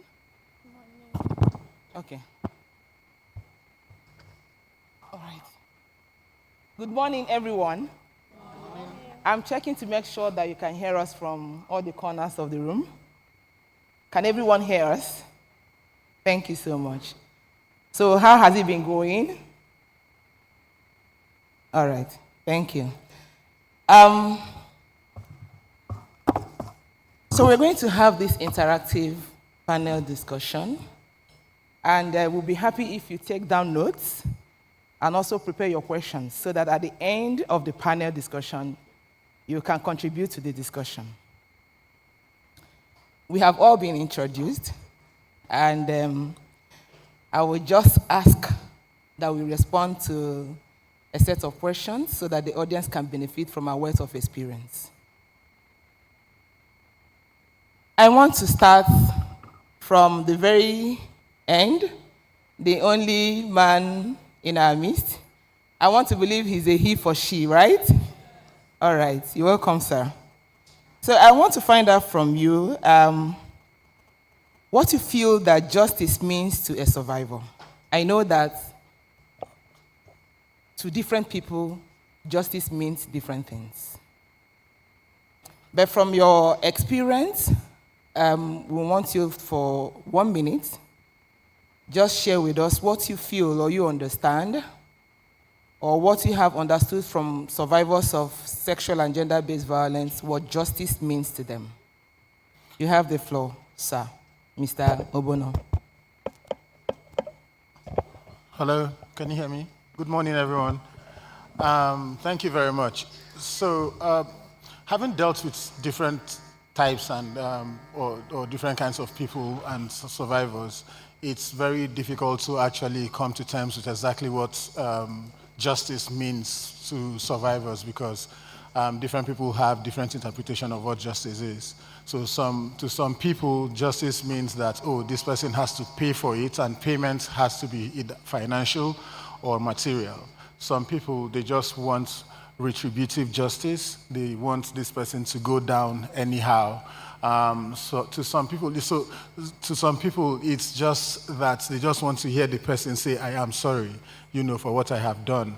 And so it's very difficult for you to basically sum it all up into what justice means. But if I speak here as a lawyer, justice to me will mean that the person is seen behind bars and locked up, the keys thrown away, in such a way that the person doesn't, carry out that same offense again on another person, on another victim, except there is some level of reformation. All right. Thank you so much for sharing. We are also conscious of time, So we try to keep it short so that we can, look into the entire topic and then take questions and contributions. But thank you for that. Saying that for some survivors, they want to hear the perpetrator apologizing, and then some want to see their perpetrators, their offenders, behind the bars. Thank you. So I move over to Morimi Clinic, Ekiti. Barrister Rita, please, can you tell us from your experience working with survivors of sexual and gender-based violence what justice means to a survivor? Good morning, everybody. Thank you very much. In my years of experience on working in this sector, justice is that which downplays emotions, very, very objective intervention, prioritizing the needs of the survivor, and ensuring that every component of the society also benefits from justice to the victim. And that includes justice to perpetrators and justice to the entire society. All right, thank you. So you have just mentioned something, justice to the perpetrator. For a lot of us who are lay people here, can you simplify it so we can have a better understanding? Yeah. What I mean by justice to the perpetrator is that perpetrators are the offenders. As my background as a lawyer, most of the time, those of us in this sector, we are so emotional. But justice is a three-way traffic. It is for our survivors, it is also for the perpetrator, and justice for the perpetrator is that when a perpetrator has committed an offense, he's held accountable. And if he's not guilty of that offense, that he's let off the hook. All right. Then for the society, it serves as a deterrence for everybody. If a survivor gets justice, that's justice for the society. If perpetrator is held accountable, or if perpetrator is unjustly accused and he also is able to go through the process, and the process vindicates the perpetrator, that's also justice for the society. So it makes the society to have confidence in the system, process, and the law. And the end result of that is peaceful and sustainable society. Thank you so much. So in summary, she has told us that for some survivors, the intervention that they receive after the trauma and they have accessed SARCs is justice to them. And then that justice to the survivor, the offender, and the society. And she has clarified it. For the survivor wants to see the offender behind bars. But the survivor wants to see the offender behind bars. The perpetrator, that is the offender, also wants to be sure that he's not just put behind bars for something he did not commit. But if he commits it and he's put behind bars, that is justice also for the society and for the offender. Thank you so much for sharing. So I quickly move to Borno, Nilewa SARC. You have supported many survivors of sexual and gender-based violence in Maiduguri, Borno. Please, from your experience dealing with these survivors, what does justice mean to them? Good morning, everyone. Good morning, everyone. Good morning. From my experience dealing with survivors, since from 2018 to date, justice means to survivors of sexual and gender-based violence, it covers many aspects, not only the legal proceedings, but it also includes the justice covers, it also includes the recognition, validation, safety, accountability, and empowerment to survivors. Because I want to share a small or little story with you that I experienced with a survivor. There is one survivor that came to our center, and her case is with a religion leader. The time that she opened up, nobody believed her or nobody listened to her. Only in SARC that she said that only in SARC that she was believed, and she was hurt. The time that they went to the police station, everybody is telling that she is telling lie. And when they reached there, the perpetrator, for the first time, he denied.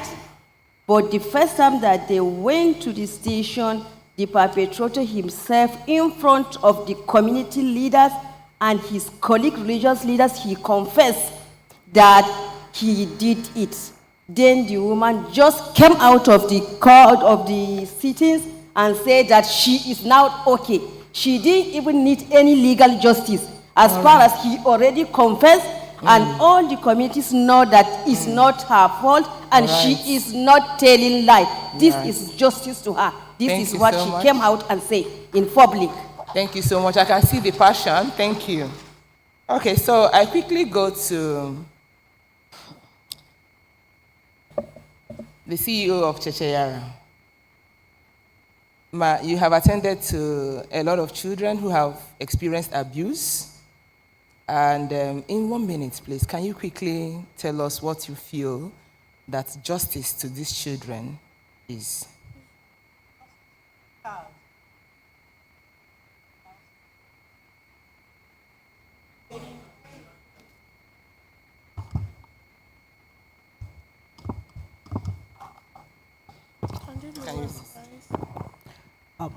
Justice to a child is regaining the child's innocence after the abuse, which includes regaining the child's sense of safety, which cannot be achievable without holding the perpetrator accountable, and to validate the child's experience and connect the child to community resources, which include psychosocial, forensic interview, shelter services, educational reinstatement, and family integration. And this will involve risk verification and risk and assessment of the case with a multidisciplinary team approach. Thank you so much for sharing. I want to quickly jump to Dorothy Njemanze Foundation. Because there is no doubt the fact that you interact and support a lot of survivors of sexual and gender-based violence. We want to hear from you. What does justice mean to a survivor of SGBV? Okay, thank you. I am also a survivor of sexual and gender-based violence. And so the first thing I would say is recognition of the survivor's emotions as being valid. Because so many times we want to impose what people should be thinking. Oh, you're a Christian, forgive as for Christ forgive. You know, you're a Muslim, it is the will of God. If not, it will not happen to you. All sorts of things.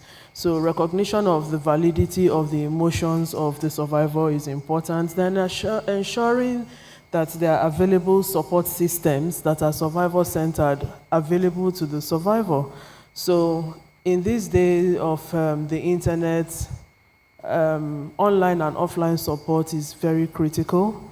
And in ensuring systems are available, a very strong preventive means, you know, which could also be justice, is ensuring that there are response systems. All right. Then finally, ensuring that there are compensations that are actually paid when courts award damages, especially in cases of violence perpetrated by state actors. Okay, thank you so much for sharing. And then I'm coming to Tech Societal. From the aspect of digital abuse, image-based violence against people, what do you feel justice is to a survivor? Okay, thank you. So, to streamline my answer to tech-facilitated gender-based violence, which is an aspect of GBV that there's not so much focus on, I would say that justice to the survivor is first a recognition that there has been a violation of their rights. Because often at times, when survivors make reports or say that, oh, they are a victim of image-based sexual violence, which we popularly call revenge porn, there's usually this stigma. Why did you share your nudes? Why were you not careful? And at that particular moment, you've already taken justice from that survivor. So recognizing that, yes, it's not your fault, there's been a violation of your rights, is justice to that survivor. Secondly, is most survivors just want healing from that trauma. Telling them it's not your fault, everything, we understand you, you are right, is justice to that survivor. And lastly is holding tech companies and platforms accountable. Because most times, not even most times, in all situations, instances of tech-facilitated gender-based violence happen on platforms and sites. So the moment you are able to hold tech companies accountable so that it doesn't happen in future, you've given justice to that survivor. Okay, thank you so much. Thank you. A round of applause for them.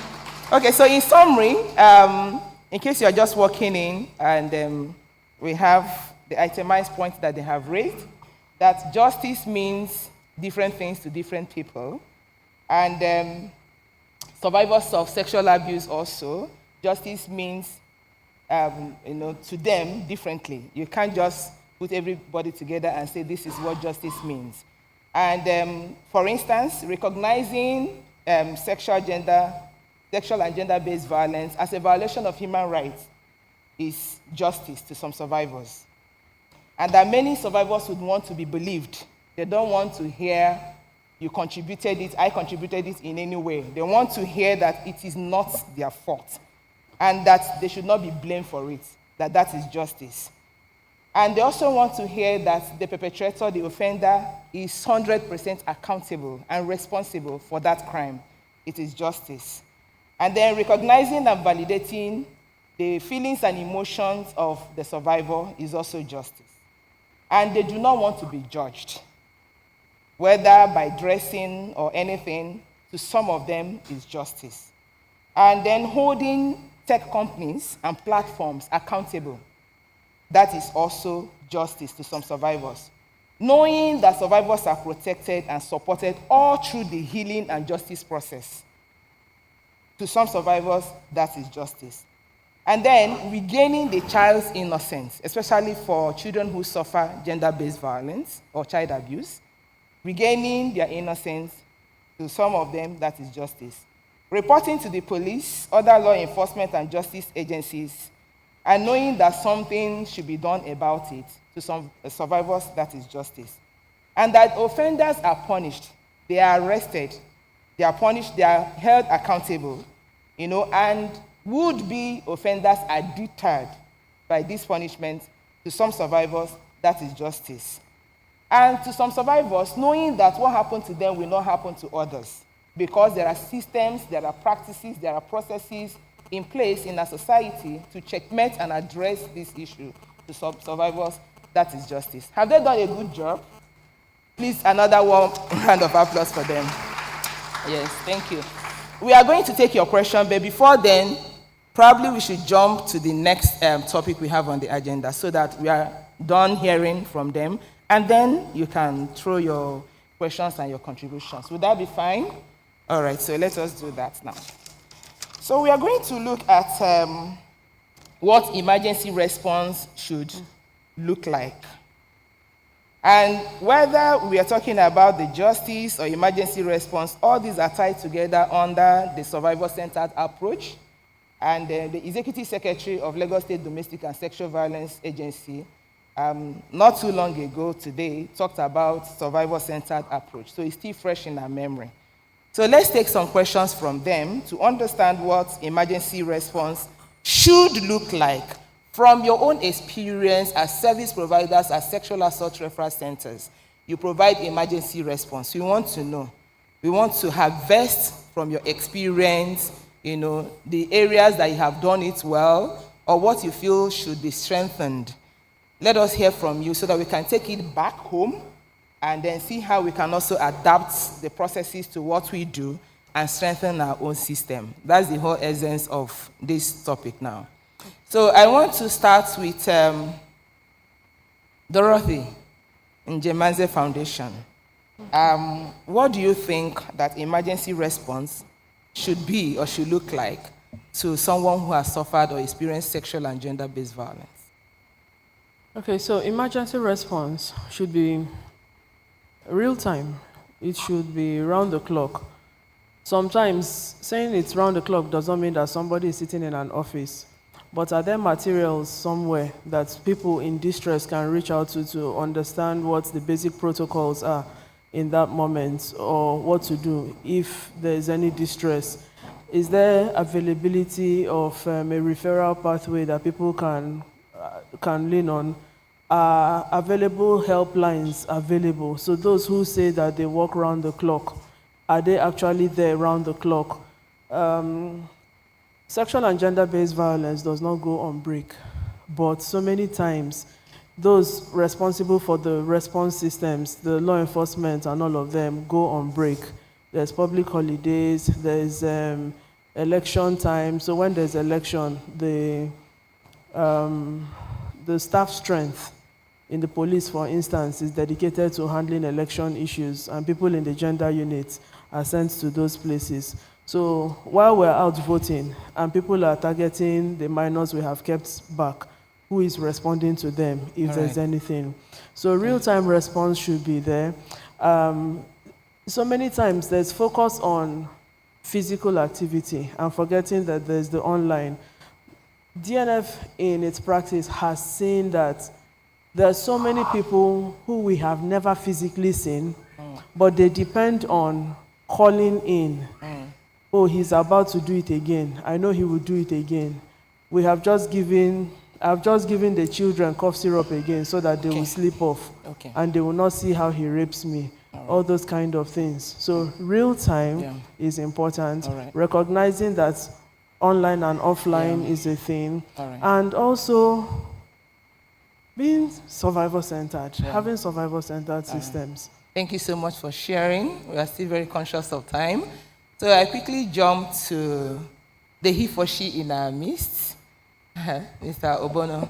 So I want you to please take it from there. What do you think emergency response should look like to a survivor of sexual and gender-based violence?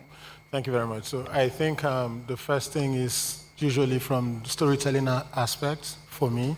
When you have, that's where the response comes in.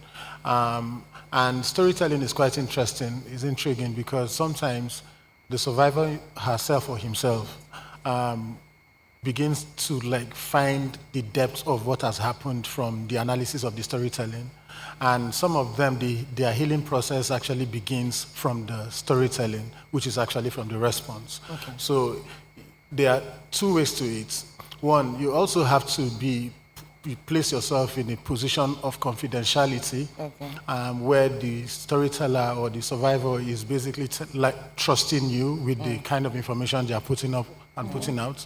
And then they understand that you respect and you appreciate the problem. So that's where it begins for me or for us. And then I don't want to overflog the fact that we as responders don't actually have the tool to bite. And so I'll then move to the police, who are usually supposed to be the next phase of the response, which is very important in everything that we do once it comes to survivor. Is my time up? Yes, please. Okay. Thank you so much. All right, so we can harvest the thoughts of others. So I quickly move to Tech Societal. It's very important to recognize that sexual and gender-based violence also happens online, and you respond to a lot of survivors from that area. So what do you think emergency response should look like for such a survivor? Okay, thank you. So for a lot of survivors, what they need or what they want is usually fast relief. They come to you and they are not expecting that you are telling them, let's go to court. They want it to stop at that moment. So for instance, a survivor of image-based sexual violence, as we popularly know it as revenge porn, comes to you. The emergency response they want is, let those images be taken down. The images that has been uploaded across platforms, they want it taken down at that moment. So when you have when you are working with, when you are collaborating or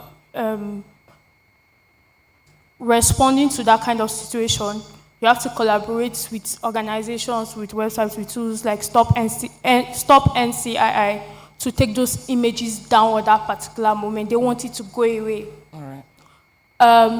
Second, another kind of emergency response is holding, as I said before, holding platforms accountable. Okay. All right. Thank you so much. So I quickly go to Patty Bonu. So to a number of survivors that you have received and supported, how did you go about it? What do you feel that emergency response to them should look like? What do you feel it should look like? Yeah. The emergency response is the immediate response given between 0 to 72 hours after sexual violence. These include ensuring survivors' safety and security. Secondly, provide medical attention, including emergency contraceptive and prophylaxis. Offer emotional support and counseling. Conduct forensic medical examination if necessary. Document incidents and gather evidence. All right. We normally have assessment forms. Okay.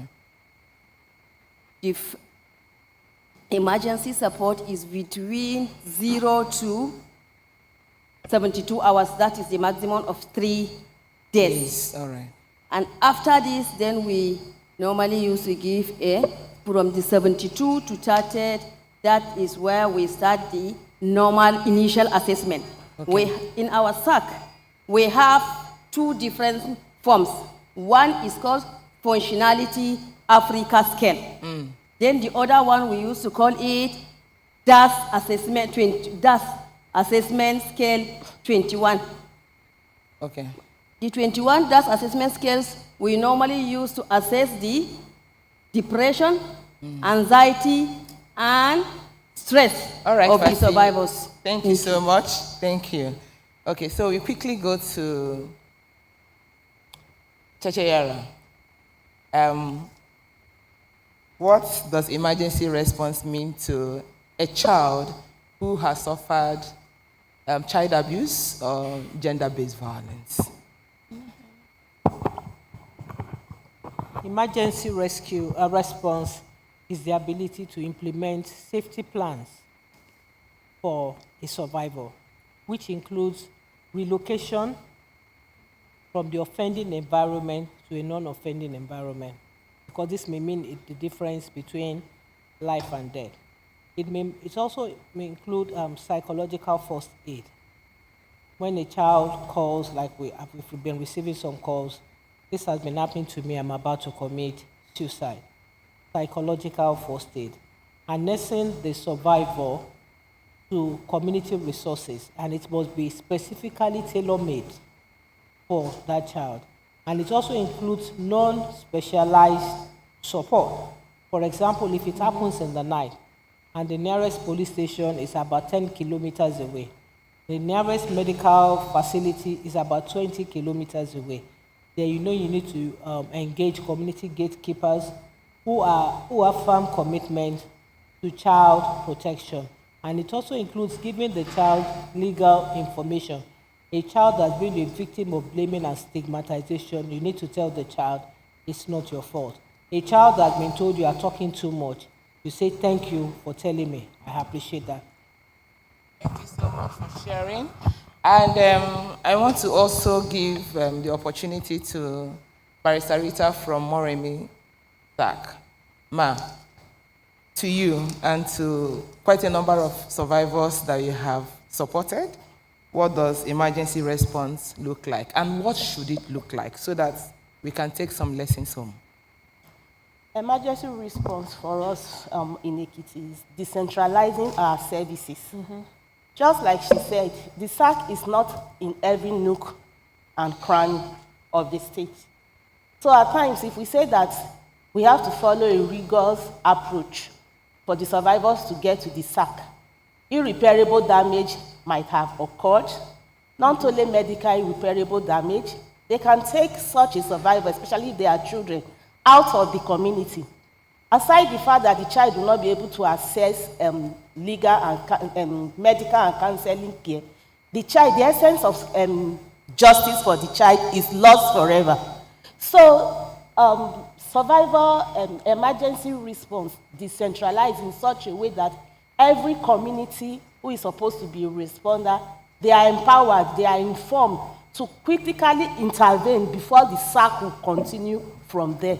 And that includes removing that child from that offensive or anybody from the abusive environment, because you have to move from the point where you are to be able to access every other services. Thank you so much for sharing. All right, so in summary, again, in case you missed out some points, our panelists here have told us that to them, and from experience responding or providing services to survivors of sexual and gender-based violence, what emergency response looks like or should look like include the following: provision of health services and support. For instance, forensic medical examination, treatment, laboratory screening, providing contraceptives, prophylaxis, and even health information that can guide the survivors to make right decisions and have better health outcomes. For some of them, ensuring the safety and security of the survivor is part of the emergency response. For some of them, decentralizing the services, because in almost all the states, we don't have enough SARCs. There are some states that don't even have SARCs.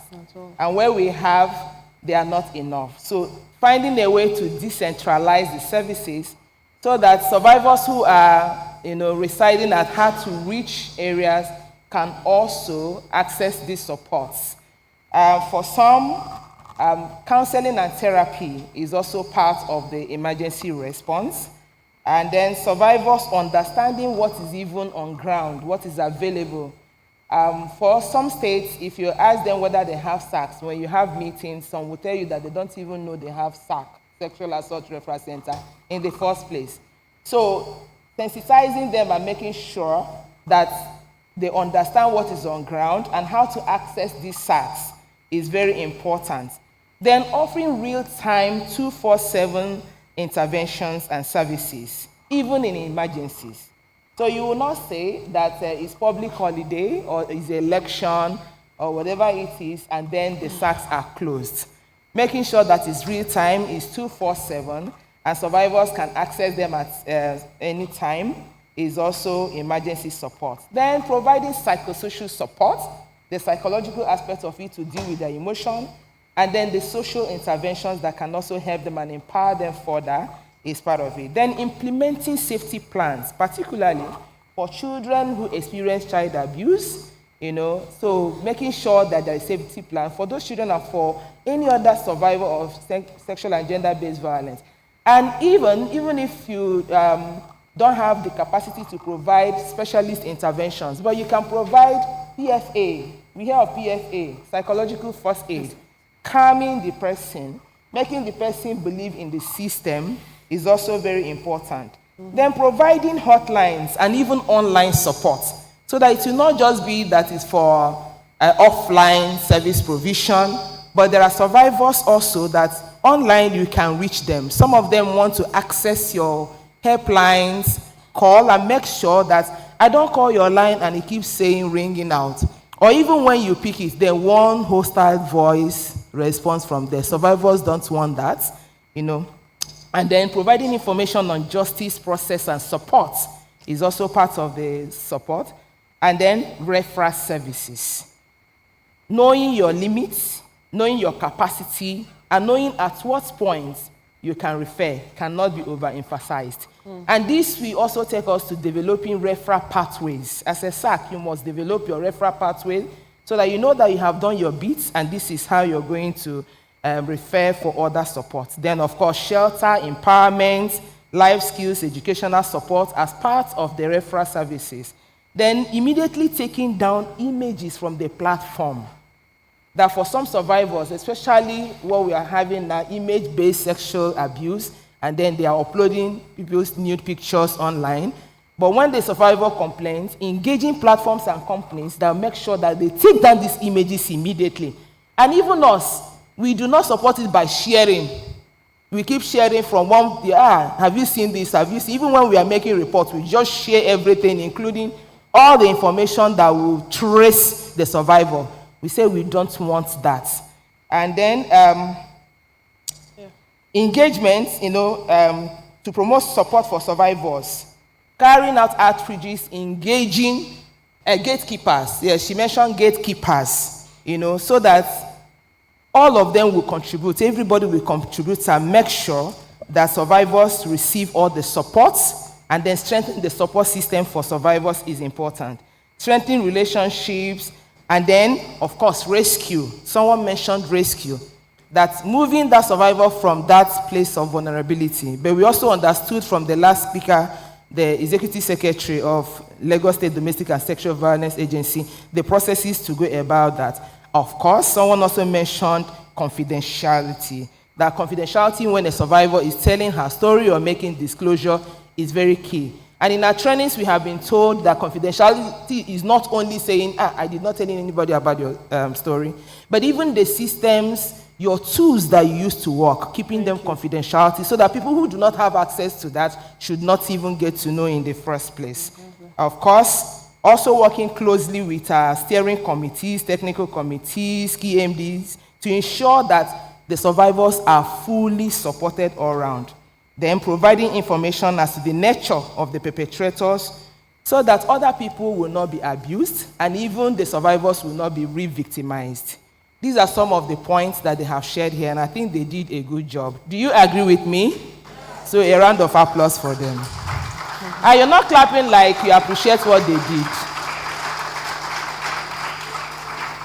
Okay, thank you so much. To bring this session to an end, I think we should take questions and contributions from the audience, if you don't mind. Our moderator.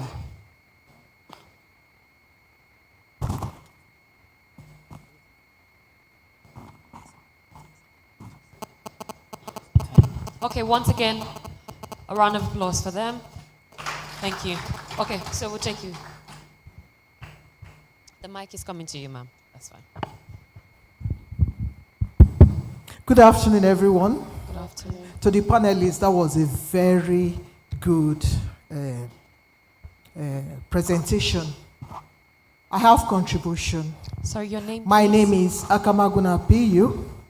I am the Director of Sexual Offenses and Domestic Violence, Delta State Ministry of Justice. My contribution is this: as per the emergency response. In Ministry of Justice, we have our unit is separate from the other departments. They give us a building. Why? Because of that confidentiality. So when they come, the victims, they are able to share, because some of them, they come with either it's abandonment without means of sustenance. In that case, you will invite the husband, the wife, and they are able to tell you the story. And at the end of the day, if there is no violent nature, we will try and settle it. But when there is a violent nature in it, we'll now refer it to the police. Then, for the he for she, sir, in your presentation, you mentioned that when the perpetrator says, I am sorry, that is justice to a survivor. Sir, will you advocate for restorative justice in rape cases? No. Thank you very much.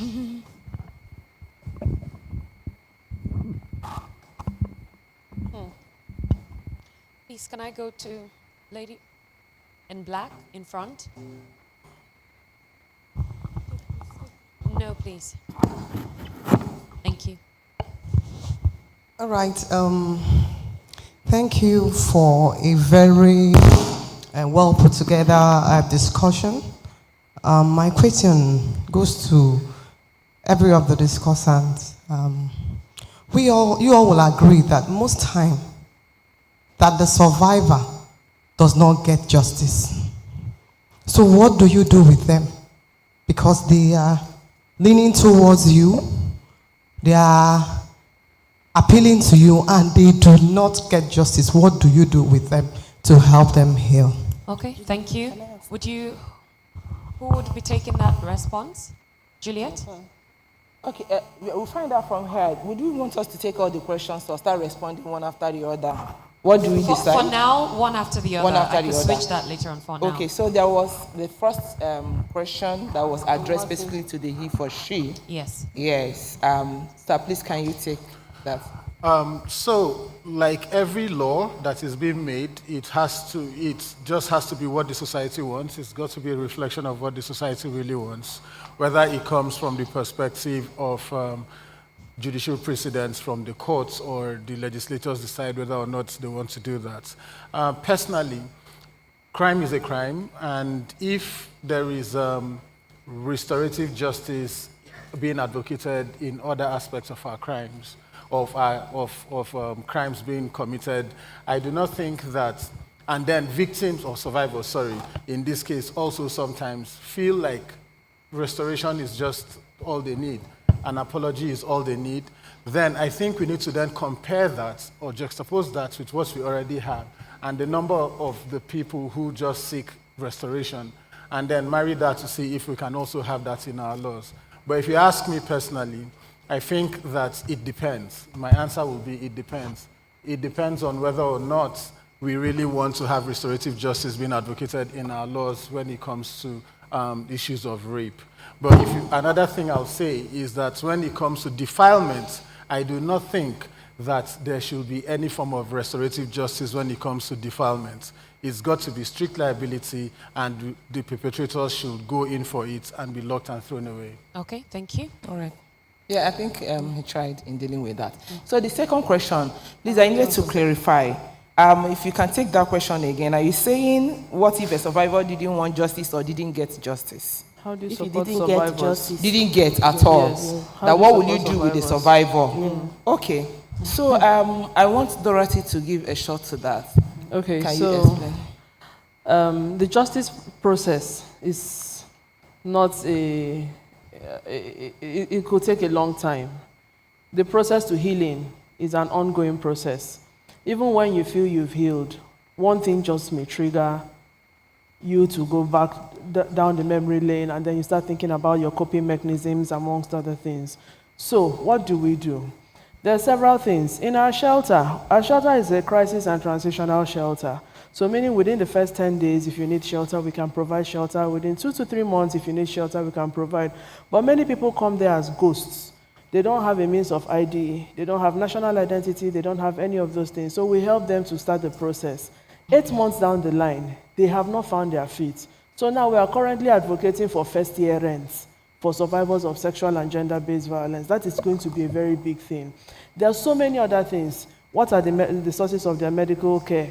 How can we get the children in school? There are just so many things to do. And leaning on society to provide alternate support systems, since budget lines do not have these things provided, have helped us go down the way. Okay. We don't know when it's going to end, but we use platforms like this to sensitize everybody on the fact that there is a role for everybody to play in supporting people who are seeking healing and seeking justice. Thank you. Briefly, Barrister Rida, would you want to add one or two things to it? Yes, I'd like to add that when the question was asked that what is justice, I think part of my response was that we should downplay emotions, not the emotions of the survivor or our victim, but our own emotions.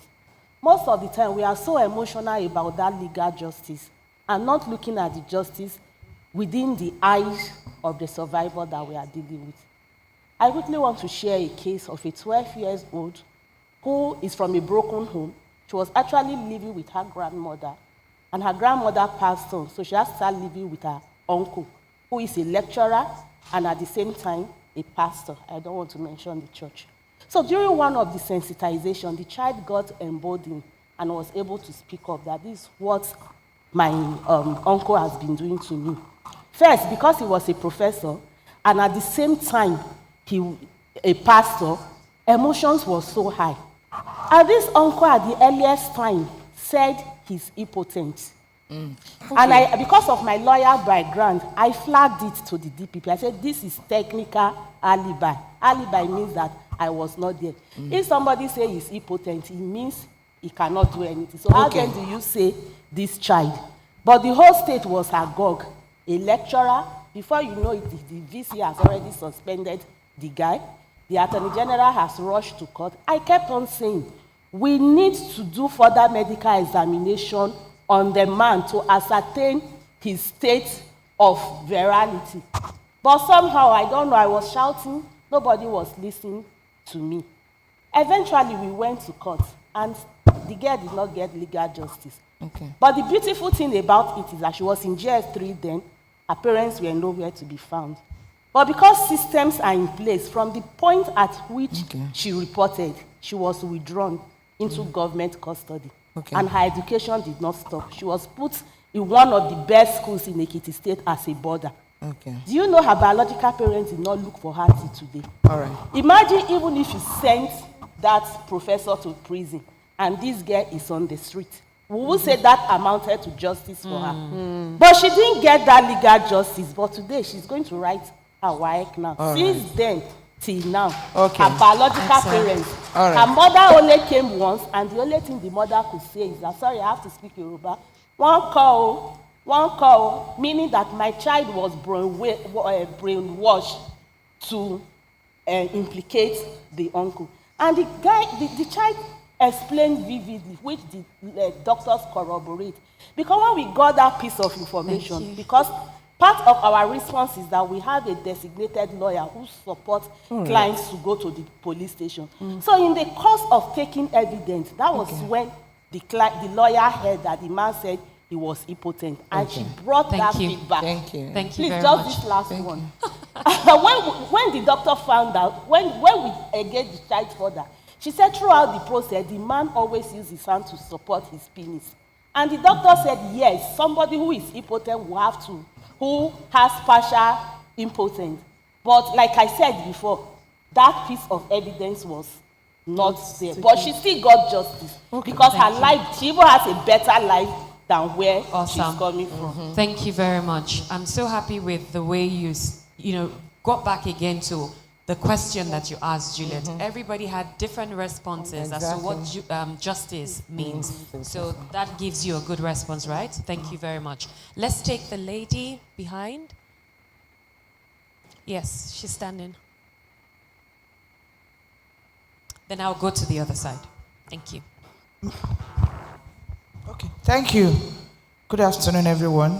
Once again, my name is Dr. Ngozi Nana. I work for Heartland Alliance in Akwa Ibom State as a SARC coordinator.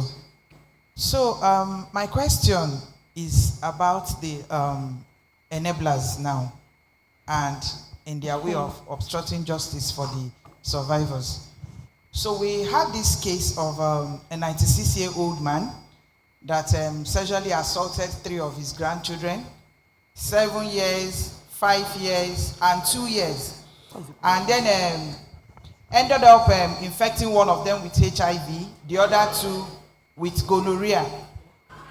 So when the children were brought to the center, it was their mother, their grandmother, who is this man's wife that brought them. And that woman is about 45 years old. So we learned that he married her when she was barely 17. So for her too, she felt it was normal that because the way she was acting when she brought those children, we were even asking questions, the way she was reacting, the way she was behaving. You could just see that she's an enabler, as in there's no 2 ways about it, because for her, what the man did was okay. So Okay, even when the question. even when we brought in the Ministry of Justice, the police, they came and took the man away. And then she was trying to make a case that we should leave her husband for her. Okay. Can we get the question so that we don't lose track of? The question is, in this case, how do you handle that enabler?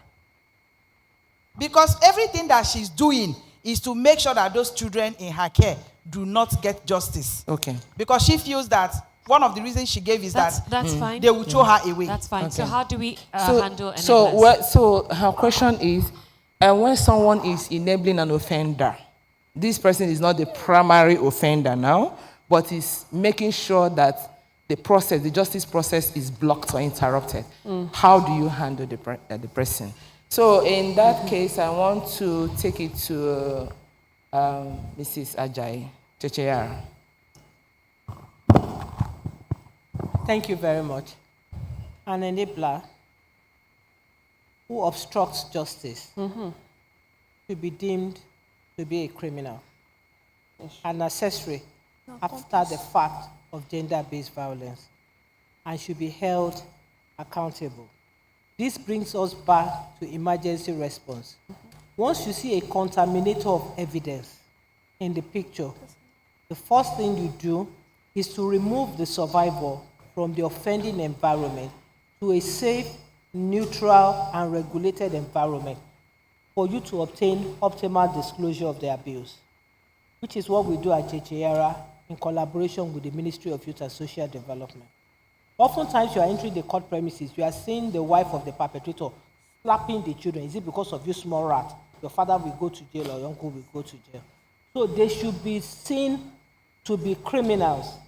Don't even describe him or her as the father, grandmother, or whatever. You do the crime, you do the time. They should be joined together in the suit. There should be no hiding place for any golden fish, especially when children are involved. And you do well in evidence gathering, which is what we do. When she's saying, leave my husband from me, please record it. Pictorial and electronic evidence. Nobody can downplay that in court. When there's full-blown evidence, you tighten the noose of justice around the perpetrator, and you obtain justice for the child. Thank you. All right.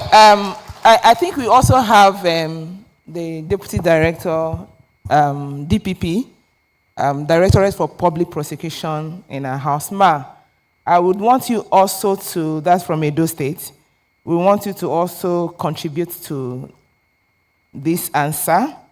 Then when there is an enabler, can she please provide a bit of information There's no DPP from Edo State. I'm not sure. There is. Deputy Speaker, I'm sorry. Oh, right. Okay. Deputy Speaker, yes. Thank you. Thank you. I think yesterday and the day before, we spoke a lot about this.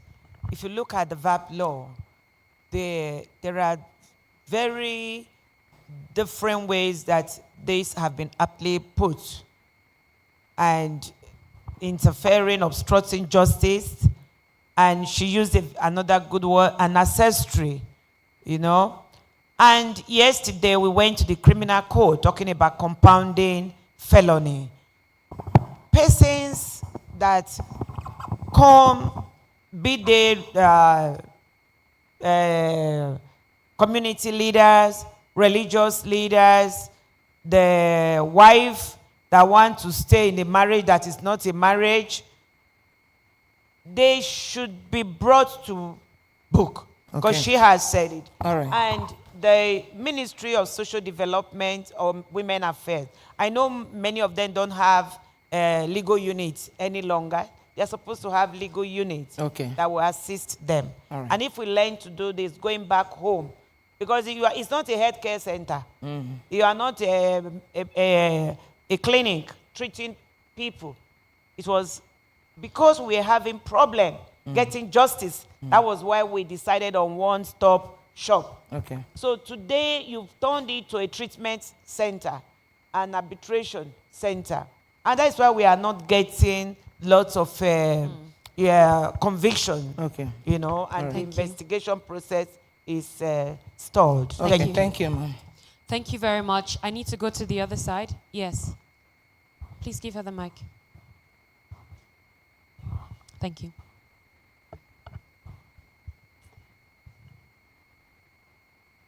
Your name and then. Okay, my name is Josephine Ona. I work for the ROLAC program in Anambra. I am quite thrilled by the testimony that the Ekiti SARC manager gave. And then I want to stress that her testimony is made possible. That girl's life got changed because there's a shelter in Ekiti that housed the girl. Yes. You know? So I want to underscore the importance to our partners of the need for us to have shelters in our states. It has posed a very great challenge in fighting SGBV cases. So maybe the state government should now learn how to put our resources where our hearts is. Awesome. People should take back this to the states, that there is need for us to have shelters. And we'll begin to work towards it. Excellent. In Anambra, it's a very great challenge. So I am hoping that very soon that we'll be able to surmount that. Excellent. Thank you. Thank you very much for your contributions. Can we go to the lady with the blue hat? Yes, thank you. Thank you all. My name is Ade Adedeji. My is a suggestion, and I will love it if a general platform can be created. Go ahead. If a general platform can be created for everybody, because this fight cannot be fight by a single section. So if everybody has an issue, then other people can support and back that person up so that justice can be obtained. Because here in Africa, to get justice for this is a little bit challenge. Thank you. Thank you very much. And I think that's one of the reasons why we're doing this. With the various agencies and ministries involved, SARCs, response units as well, within different states, learning from best practices happening. And I think we're doing great at that, and that's why we're learning from each other. Yes, Angela, and also to add, the SARC managers have a platform, a WhatsApp platform that bring them together. If you require strengthening, that could be another thing, but there is a WhatsApp platform for all the SARC managers. True. Thank you. Sorry, you were wearing white. Did you raise your hands? Do you want? Please go ahead, you. Yes, thank you. The speakers, my name is Peniel Joseph Jacob. So I would like to ask a question. We are speaking about sexual assault and child defilement. So I'd like to know, except for the fact that we are discussing measures to control this situation and how to get survivors to, get justice, what are we doing exactly to stop this act from even happening in the first place? And we also know that 4 out of every young girl in Nigeria is married before the age of 18. So what are we doing to end child marriage in Nigeria? Thank you. Okay. Thank you very much. I'll take one more before we get, or Juliet, would you want to respond to that? Yes, we can respond to that from here. In terms of prevention. So panelists, there's a question in terms of prevention, that as it is now, it appears that we are responding to the issues after they have happened. But we also understand that prevention is key. And a number of the previous speakers really emphasized on prevention.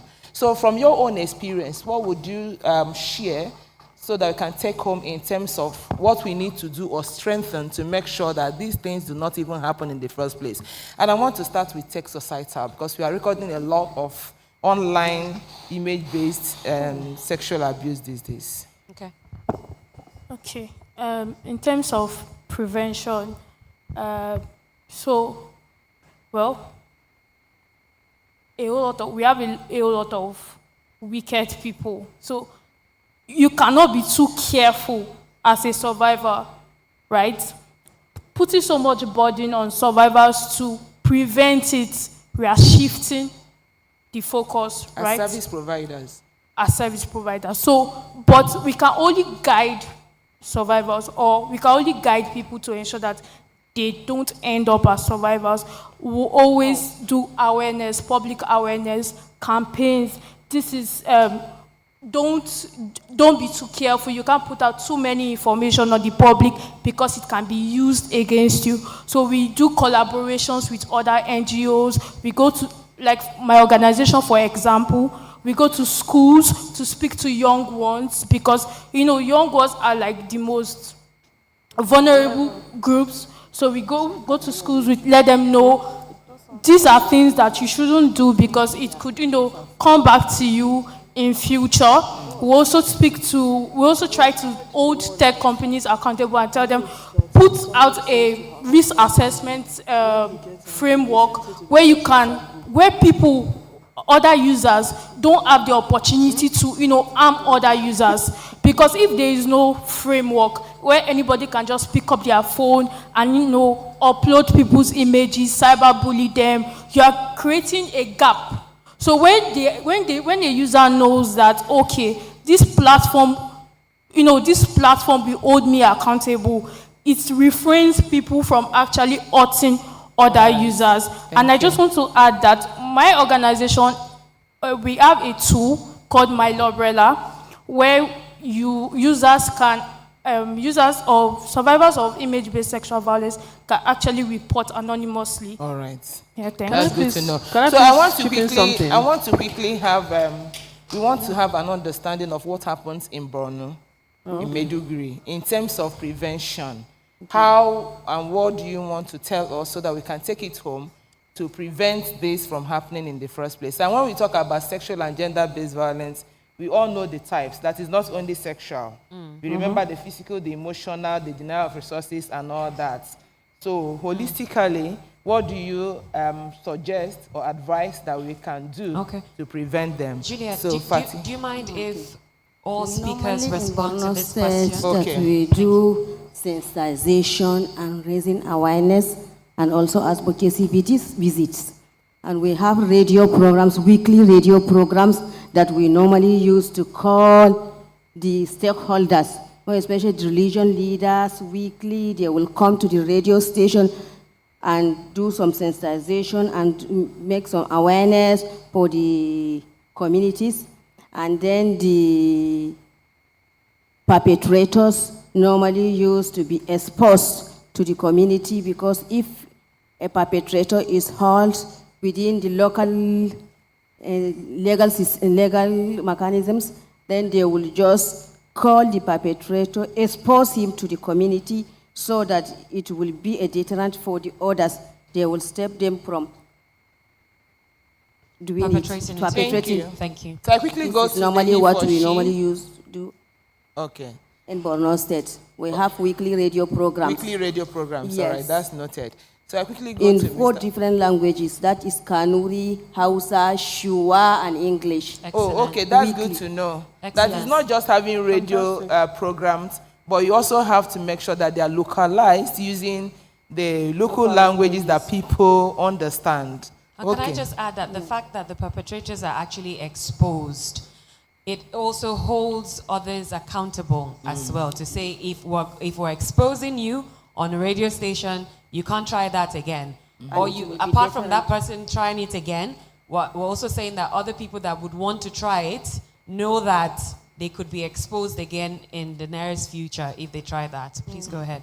Okay, thank you very much. So I think that we sometimes underestimate the power of engaging young men in this kind of conversation to prevent sexual violence against women, because I mean, most of the time the perpetrators are usually men, most of the time, and so this brings us to the conversation about how we also use football viewing centers in my organization to also pass the message among young men in local communities and in their various languages, because that also helps, and then you get to open the eyes of people to say, oh, this thing that you do and you just think it's normal is actually not normal. It's not just it's not acceptable.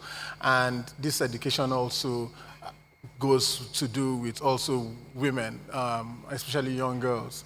I remember my colleague is there, so he can even attest to that. There was a conversation we were having, just jokingly, in our office, and a female colleague of ours, who is very educated and a lawyer, didn't even understand the idea of consent. You know, she's like, oh, during sex, how can you say the guy should stop when it's sweet?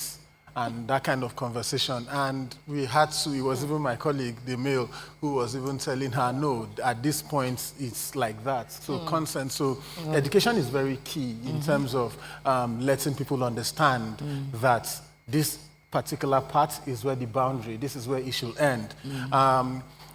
There was a course I was undertaking outside the country, and one of the courses was also about sexual harassment, and you'll be so amazed as to how the things that we take for granted, communication, the innuendos, the little hugs, the jabs, and all this kind of conversation are actually sexual harassment. And so we need to not underrate or underestimate the value of education. Education is very, very key, and all forms of education is very important as far as prevention is concerned. Thank you so much. So, Dorothy, would you want to contribute to Yes, a lot. Okay, so the human mind is amazing. Perpetrators think through details because they mean to hurt people, and so no two cases are the same. There was the case of the woman whose husband used to demand nudes from her. And when he's angry with her, he sends the nudes in his custody to the church WhatsApp group or her uncles. So they may not make it to Facebook, but he has hurt her because he deeply wants to hurt her. And he tells her specific things to do. So when you're thinking about these things, we have to create systems in place that are ready to address the issues as they come. There are no two cases that are the same. That's one thing. Then, prevention. I have a problem where, especially messaging from the states, applies this hypocrisy in their messaging. So, don't do this, don't do this, don't do this. How about us normalizing putting words like penis and vaginas in our messaging? Because children are expected to use those words to testify in court. And you will slam a radio station that brings me on at 7 a.m. to talk about child sexual abuse when I mention penis and vagina. But you expect children who have violated in the penises or vaginas to come to court and testify. So can we drop the hypocrisy? Yeah, it happened It's to us very in important. Remember. Then, in addition to that, sexual harassment policies of our institutions, what does it look like? When we're thinking about institutions, we mainly think about the the schools. We forget our Sunday school. We forget Islamia. What is the sexual harassment policy? Does the sexual harassment policy then put the blame on the length of my dress? Does the sexual harassment policy there say that I cannot enter National Assembly if my very beautiful black knees are showing? What is the sexual harassment policy of the place? And how are we using these unfair sexual harassment policies to further victimize people? And I'm glad I mentioned the National Assembly here, because what is happening there is an anomaly.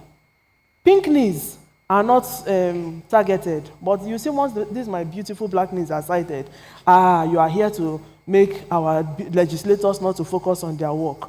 That is not what it is meant for. So can we drop the hypocrisy and look at the issues as are and deal with them as should be?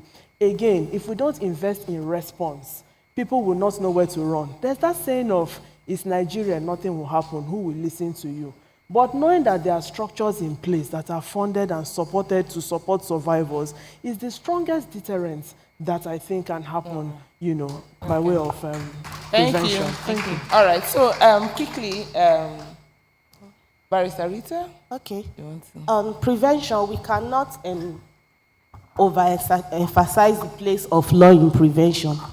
There's this erroneous belief that once you have VAP, everything will be in place. Like I say, it is not the VAP that prevents or responds. It is the implementation. Lagos does not have VAP, for example, now. Fantastic work in Lagos. Ekiti does not have VAP, but the kind of provisions that we have in our Ekiti VAP, in our Ekiti GVB law, is not even in the VAP. For example, our SARC is a creation of the law. That's why we have every component. It is not a pet project of one first lady. It's a creation of the law. Our GVB Management Committee is also a creation of the law. So these things are not in the VAP. How then do you begin to criticize Ekiti State that Ekiti State does not have VAP when it's even doing better than the states that have VAP? Then sensitization. When we have had law, law itself will not prevent.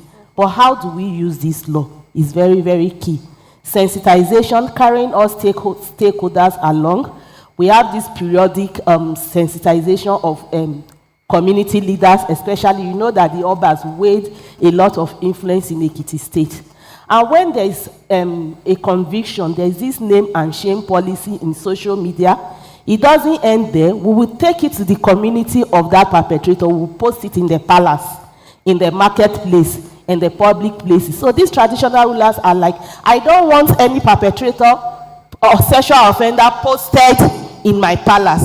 And that's why once there is anything in the community, 50% of the reports we get are reports coming from the communities, not even the victims themselves or their family. So no hiding place.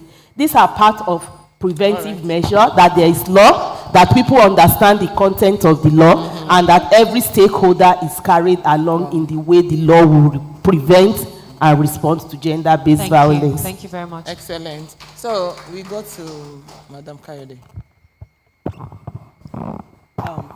On prevention, to be forewarned is to be forearmed.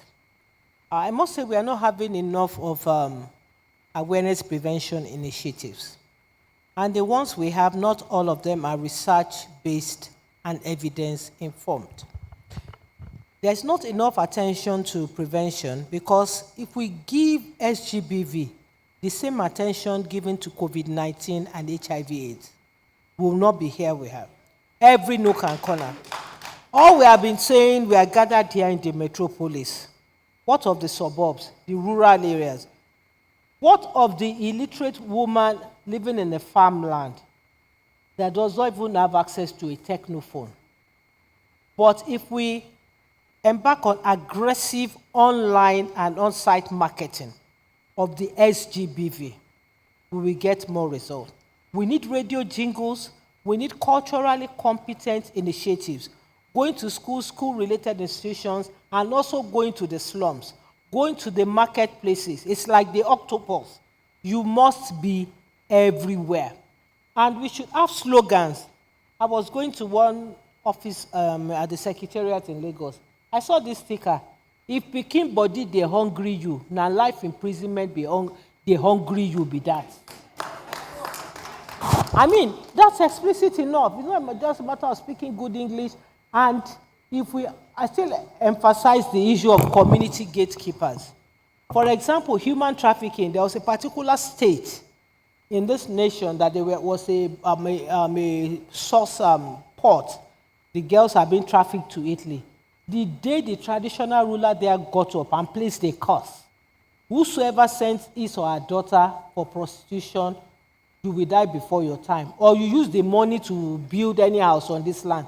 They thought it was a joke because the first lady of that state, she did awareness sensitization. They were throwing stones at her, telling her to mind her business because it's not her own daughter. When people started seeing things happening, houses collapsing, I mean, they made the police work easier. Because in that state, they'll take girls to the shrine, tell them to swear, take their undies. It was when a NAPTIP official went to the shrine, overpowered the native doctor, removed all the ugly hangings. Then they said, so why are we afraid? The victims, there are some things that will spread faster than the formal structure. Non-specialized awareness prevention. It's just like during the election now. You don't need too much propaganda. Every locality knows who they are going to vote for. So we need to create safer environments and to speak out. You see something, you say something. Yeah. And witness protection. Thank you so much. Okay, Juliet, would you like to take more questions? Or we can end the session? Have that time? Because if we're going to take, I can only take 2. Okay, so before that question, I actually want them to also make contributions in terms of persons with disabilities. Okay, then I would only take 1. Yes, so we talked about that.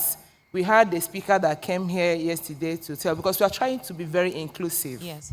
And we want it to be driven to the consciousness of service providers are sexual assault referral centers. Remember, you're dealing with every person who comes there to report sexual and gender-based violence.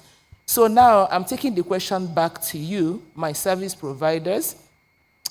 What do you think should be emergency response to individuals with disabilities who suffer sexual and gender-based violence? That is in one breath. And what justice means to them, because you also receive and support them. I start with Barrister Rita. Oh, thank you very much. 1 minute. Justice to a person with disability is first that you are able to communicate with the person in the language that the person understands. So, for example, now for people who are hearing impaired, if they cannot write, and you know, even in the process of writing, somebody who has been violated, they may be so overwhelmed that they are not even able to reduce to writing. So in our facility, because our facility is situated right within the teaching hospital, first, our facility is built for purpose. That shows that we have RAM and all the other things that we should have. So there is an interpreter that is attached to the entire teaching hospital that also services the sexual assault repair center. So being able to communicate is one of the swiftest response, access, in terms of communication, in terms of logistics. Thank you. Yeah. All right, so Fati Bonu, how do you respond to persons with disabilities who visit to you? What should emergency response look like? And then survival center. The emergency response that we do, we have their representative in our SARC steering committee. We have the representative of persons with disability in our SARC steering committee. And then we have RAMP in our SARC, in our SARC center. We also carry them along in all the activities, sensitizations and the radio programs, and almost 50% of our activities, we carry them along. Okay, thank you. So I go to Dorothy. Thank you. When persons with disabilities are mentioned, many times people think it is them. So for those of us who have been exposed to trauma, the trauma places us on some degree of spectrum of disability. The depression, the anxiety, the bipolar, the schizophrenia, whatever it is, however it manifests in people. And so for us, it is key that we destigmatize, disability, we ensure that stigmatization against any form of disability happens. And how do you do it? Nothing about us without us. Access is key. And when you're thinking access, there's access in the messaging, access in the physical, facility. Then in the disaggregation of your data, how do we represent the disability community? And for so many people, it is a shocker when you tell people that, you know that by having depression and needing to see a psychiatrist and get medication, you are now on the disability spectrum. It now looks like, that person in the village that caused my mother at that time, the cause has manifested through me. And so the issues now come. Then we now start mainstreaming, okay, this is what happens, there's a disability commission, you may also benefit from here. So this brings us to the intersections. Everybody says that response to GBV ain't sexy. It's a lie. There are so many intersections that are taken for granted. All right. So I take it to our online people, they take societal. So for persons with disabilities, are they able to access online platforms to report? What do you think emergency response should be for them? Okay, so emergency response should be anonymity. So most of the times, they like to protect their identity and be anonymous when reporting. And counseling, to be afforded counseling. Sometimes they feel like, oh, this is happening to me because I'm powerless, because I'm not in a position to help myself. So the moment you can counsel them, I say, this is not happening to you because you're like this. Okay. Okay, so if I could just add just a question. Is your platform available for people with disabilities to have access to? Yes, it is. It's available online. And we also have immediately make a report. We reach out to you immediately. there's an immediate response. So anybody can access it from anywhere. Okay. I would leave that question for now. Yeah, and the fact that the speaker from DRAC also told us that we can make these platforms text-based. So I think their platforms too are text-based for individuals who are not able to voice. They're not able to voice, but they can text. Okay, thank so you. Mrs. Kayode. I'm a staunch advocate of specialized care. Before you can provide emergency response for persons living with disabilities, you must have the specialization or professionalism in responding to SGBV for persons living with disabilities or be affiliated with them. I'll still give kudos to the Lagos State government for establishing the Lagos State Office for Disability Affairs. What we do at Chechera is that once we get the report of a case of a child living with disabilities, we reach out immediately, and the professional, if it's a sign and language interpreter, if it's somebody that knows how to handle cases of persons that are visually impaired, if the child is epileptic, we bring them in, which informs the professional response report that we give and the guidelines. And I'd also like to suggest strongly that every state should have an agency on disability affairs for persons with gender-based violence. For example, a lady that is deaf and dumb that cannot speak and is being beaten because some of these perpetrators are very wicked. We've seen cases that they perpetrate domestic violence in the night between the hours of 12 midnight and 4 a.m. so that nobody can come out to support To rescue. the survivor. So we need those specialized professionals to come in. And then in questioning, in intake, because there was a case of a child that was deaf and dumb. We just saw the child getting overwhelmed, now discovered epilepsy is involved. So we need to navigate. Are there other issues of disabilities? Thank you. involved? Thank you very All much. right, thank you. Just to quickly also mention and remind us that there are words that are empowering for persons with disabilities, and we really have to be conscious of that. Yes. They don't like to be called persons living with disabilities because they feel it's not a disease. So it is persons with disabilities. They don't want to be called deaf and dumb. Yes. The fact that we have a deaf person does not mean that the person is dumb.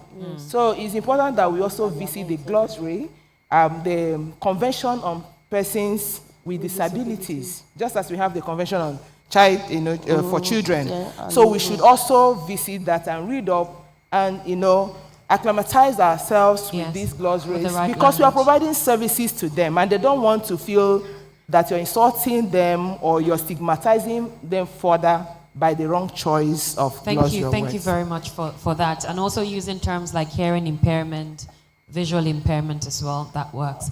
I can only take one more. Oh, that's it. Okay, fine. I have to follow my moderator. I have a person with a wheelchair, is a person with disability. They want to be represented. So that's fine. That's very fine. So I will take two from you. I will. So please hand over the mic to Susan. I believe that's Susan. But were you raising your hand before? Yes. I moved. Good afternoon, everyone. Good afternoon. Yeah, my name is Iwoma Susan Kelechi, and I work with the Inclusive Friends Association. I am the gender officer. I want to thank the panelists for a job well done, and thank you, Mabel, for also spotlighting issues of disability at the end. And that is what we always advocate for, so that our issues are not an afterthought. From inception, we should be part of that conversation so that our conversations are addressed. Thank you. Because so many areas have been addressed, I would not want to flog it. But yesterday, I remember vividly when you made mention of policies, talking about policies that would guard the different service providers and all. It is also important that we ensure that these policies are inclusive. When you don't have data, you would not be able to do anything. On Monday, we heard that behind every data is a human being. And for me, as a woman with disability and a gender-based violence survivor, I ask, without data, what happens to that specification? I was waiting for Borno State because it's not up to 3 weeks. I came back, and I don't just work with people in the cities. I also work with people in the rural area. And it will, I don't want to say so much, but a lot is happening as regards gender-based violence in Nigeria, and the voices of women and girls with disabilities have long been silenced. Why? There is no data. Even when you Google online, you will see statistics speaking to different areas of GBV, but nothing comes to disability. And so we took it upon ourselves to go to certain states with this high incidence, to go and do these advocacies, training people to go down to the grassroots in the languages people understand. So it's important that we have disaggregated data. And then you talked about response. At these responses, I hear people talk about ramps. I hear people talk about sign language interpreters. We have over 8 disability clusters. It's not just about ramps. It doesn't end with ramps and, interpreters. There are other forms of disabilities who also, especially people with intellectual and developmental disability, who cannot even speak for themselves. They also deserve justice because we are a part of the community. Thank you. Thank you very much for those strong words there. Thank you. Okay. Please go ahead. Yes, with her. Yes. Yes. Good afternoon, everyone. Good afternoon. Thank you, panelists, and thank you to all the participants here. My name is Momo Memuna. I work with National Commission for Persons with Disability, Women and Gender Unit. Mine is a contribution. We should please increase the level of advocating for self-empowerment, especially for women with disabilities. We should look for something to do. We should try to make sure we have our own pulse, no matter how small we can bring out from it. Because when women find themselves in a toxic relationship or marriage, it is difficult for them to leave because they don't have anything. Especially if the men are the ones providing for the family, they are the ones doing everything. They will do all manner of abuse to the wife and the children and give the woman money or buy her a car or something to seal up her mouth. But if that woman is self-employed or if she is empowered, she can move out and move on with her life. It might be difficult. It's not easy to be a single parent, but with time, she will be fine. Thank you. All right. Thank you very much. Juliet? Yeah. All right. Thank you so much, the audience, and thank you, panelists. So just in 1 second, just give us your parting shot. 1, starting from you, the he for she. Just one word or one phrase to go with. Your mic is Your not mic. Just make it brief. 1 second counting. No. Can you hear him? No. Yes, it's working now. So initially, when the question came in as to whether restorative justice is okay for us to advocate for restorative justice in rape, and I used the word "it depends" as my response, I want to also just explain that it depends means that in cases where you have spousal rape, you can use restorative justice. I will advocate for that.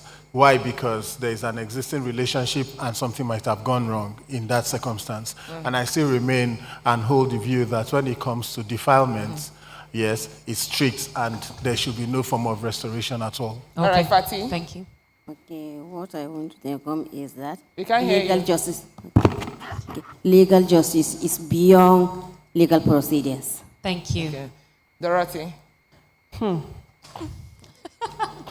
Inclusive response should not forget persons like the intersex persons. Okay. And the safety and well-being and wellness of frontliners is critical to supporting survivors, and that should be heavily invested in. Thank you. Thank you. Bryce Arita? Yeah, we should not forget that we may not be able to provide legal justice for everybody we come in contact with. But our robust response will go a long way in ensuring that our survivor feels some form of justice. All right. Thank you. All right. Exercise. Okay, so I will just say that everyone is an instrument of justice. It's your business, it's my business, it's everyone's business. Let's not mind our business when it comes to gender-based violence. SGBV is unacceptable. It's preventable. A single agency cannot respond to it alone. It requires multidisciplinary team engaging the best practices all over the world. Thank you. Thank your final you. words, And then tying it all together, let us remember all the things that we have been taught, right from day one up to today. And let us also remember that justice means different things to different people.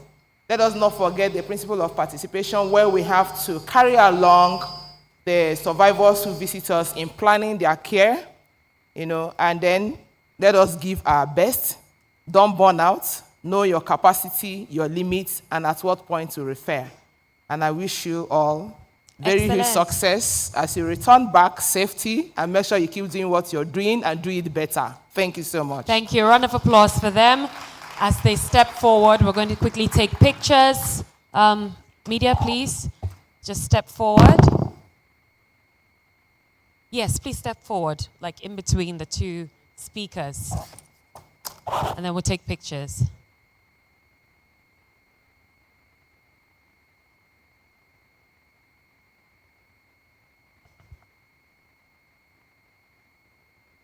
Okay, hold a smile.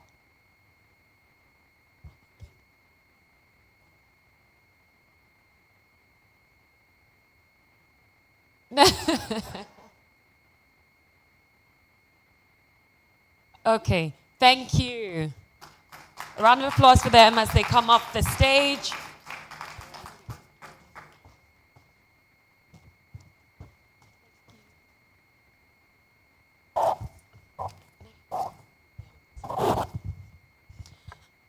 Please, let's keep it coming as they get down from the stage. Thank you. Thank you, thank you, thank you. So, according to a program, we're going to be making a slight change. So we will not go for lunch now. We will take the other session, the other panel discussion, and I think the members are already here. I'll be introducing them on this to come up to the stage. However, I'd like to acknowledge the presence of the Pioneer Mandate Secretary, FCT Women Affairs Secretariat, Adedayo Benjamin Lani. She came in here, yes, just acknowledging you again. Thank you so much for being here. Thank you. Okay, so we're going to move to the second panel discussion, and it's going to be looking at the SARC Service Delivery Protocol. The ideal versus the reality. And I'll be introducing our moderator and also our panel members to come up on the stage. I'll start with our moderator, who is the Project Manager, Access to Justice Rolak Program, Oluwatoyesi Giwa. She's already here. She'll be seated here at the edge. Then we're also having Juliet again, who was the moderator for the other session, to come up. She's a SARC management expert. Juliet, please, you are on this panel. You'll be asked questions this time. Then we have the trauma counselor from Mirabel Center, Comfort Eshiete. She's here. Eshiete, I'm sorry. Please, she's here. A round of applause for her as she comes up on the stage. The Director, Clinical and Diagnostic Services, FCT Hospital Management Board, Dr. Osage Osayonde is here. Thank you. Thank you very much.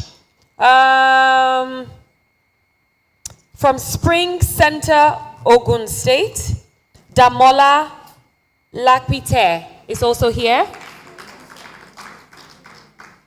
Is Damola here? Okay, great. Excellent. Thank you. Then last but not the least is the Center Manager, Potiskum SARC in Yobe State, Dr. Sadiq Abubakar. Yes, a round of applause. Thank you, thank you, thank you, thank you. So over to, no, I'll wait for him to be on the stage and I'll hand over to Toyosi. This mic work? Yes. Thank you very much. And hello, everyone. It's good to be on stage. I hope everyone is having a good time and it's not too boring. The intention behind the panel sessions is not for us to come up here and talk at you. It's also for us to spark conversation and allow you to respond. It's an easier approach where you've listened to a couple of opinions and therefore you are better able or more quickly able to form your own opinion. So the question and answer session after the panelists have spoken is actually very important, and it's an opportunity for you to share your perspective.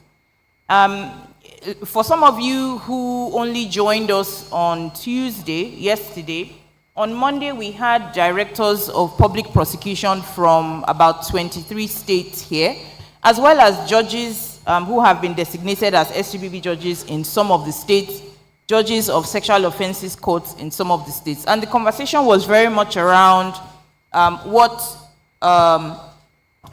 prosecutorial procedures, what they can do differently as DPPs to enable and enhance justice for survivors.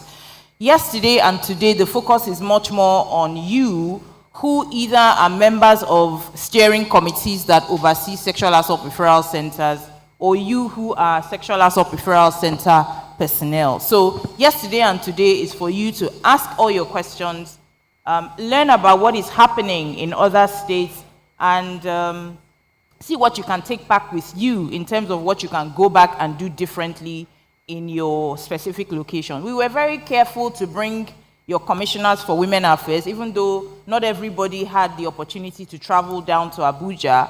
But the idea was that while you are here as SARC personnel, as SARC center manager, you have your commissioner for women affairs or commissioner for health here as well. And when you go back, you've listened to the same discussions, you've heard the same recommendations, and you can therefore go back and you are in a better position to put your heads together and see what you can do differently at the state level. So this panel discussion will follow on from all of what we have been discussing.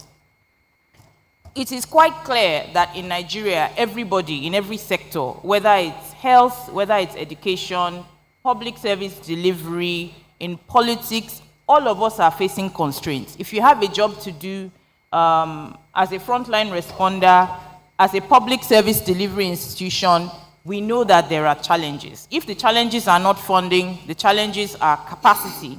If the challenges are not capacity, the challenges are perceptions, cultural attitudes, negative norms and mores that affect the ability of people to come to us to receive those services or affect our ability to deliver the services. And we want to talk a little bit about what some of those challenges are that SARCs experience in their various locations. As you know, Nigeria, some people would argue that Nigeria is divided into northern Nigeria and southern Nigeria. For the purpose of isolating what challenges that are peculiar to northern Nigeria are, different to some of the challenges that are peculiar to states that are down south. So I want you to begin thinking about what some of those challenges are in your own context. If you are a SARC located in Jigawa or Kebbi or Bayelsa State or Cross River or Ekiti or Lagos, what are some of the challenges that are peculiar to your context and your location? And the panelists we have on stage will be joining me to spark the conversation for you around that. Why do we have a missing chair? It depends on the A number missing of people we person. have. Okay, so I'll start with Juliet and Comfort. I will start with Juliet because Juliet worked at the Mirabel Center as the Pioneer Center Manager for Mirabel from 2013. As you all know, Mirabel Center was the first sexual assault referral center to be established in Nigeria. And Juliet has had the benefits of experience and expertise pioneering the center management for the Mirabel Center and also training as well in that area. Comfort, on the other hand, was the pioneer, one of the pioneer counselors, trauma counselors that worked in the Mirabel Center. And I would like to hear their perspectives as they go around other states mentoring, training, sharing experience, and trying to correct bad practice. I want to know from you, Comfort first, and then Juliet. what are some of the challenges that you see that are being experienced by sexual assault referral centers across the country? And what would you say are the biggest challenges that these SARCs face in their attempt to deliver quality services to survivors? Comfort first. Tracy, thank you for that question. And good afternoon, everyone, once again. You know, going around centers in Nigeria, there have been challenges. I do not want to talk about funding because I know everybody loves to talk about that. And I'm sure it has been talked about for the past two days. The challenge I see that cuts across almost all the centers, one is people being seconded to the center without being properly trained. You see a counselor being seconded to the center from the ministry, they've not been trained on trauma counseling. There are different types of counseling. The SARC center needs a trauma counselor. And most of the people that are seconded to the SARCs are not properly trained on trauma counseling. Then another challenge that I've seen that cuts across almost all the SARCs is the fact that the doctors that are seconded to the SARC centers are also having their own full schedule in the hospital. So having to manage the two, being a doctor in the SARC and also having other work to do in the hospital, like seeing patients, they can see like 50, 60 in a day and still have to be called to see a client at the center. Remember when Lola had her own session, a client said that not having to wait for too long at the center is justice for her. So imagine a client waiting for 2-3 hours. In some centers, they don't even see a doctor on that day. They may not see. And in some centers, they have to take the clients into the hospital to see the doctor who is also attending to other patients, which breaches the principle of confidentiality. Let me just talk about those two for now. Maybe when the time goes on, we'll talk about other challenges because there are actually a lot. Thank you very much, Comfort. And as we move to Juliet, please begin to think about what some of your own challenges have been so that we can learn from those who have been overcoming those challenges in this room before we go back to our various locations tomorrow. Juliet, as a SARC trainer and somebody who has been going around supporting SARCs to improve their standard of service delivery, what would you say are some of the biggest challenges that you found that sexual assault referral center staff and personnel are experiencing across the state? Okay, thank you so much. Good afternoon, everyone. I want to also talk from our experience when we started. A lot of the challenges that SARCs are facing now, we faced a lot of them, and we also try to navigate. Because being the very first sexual assault referral center in Nigeria, you can imagine, dealing with all the inexperiences and all the hurdles and all that. That's one. Then secondly, having visited a number of sexual assault referral centers in Nigeria to mentor them and to build their capacity, to even understudy them and check out their operations, I've also been able to identify some key challenges. I want to start by saying how these staff are seconded or recruited in the first place. A state wants to set up sexual assault referral center, and they say people are going to be, the personnel have to be recruited and sent there, seconded from the ministries. We have to be fair with ourselves and with the system.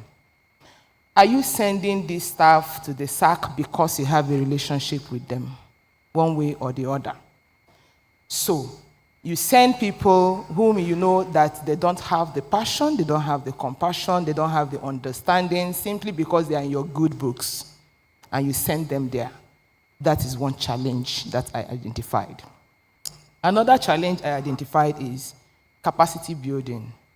You ask some states that don't even, obviously, they don't have a SARC. Then when you ask them, they say, oh, no, we have one SARC.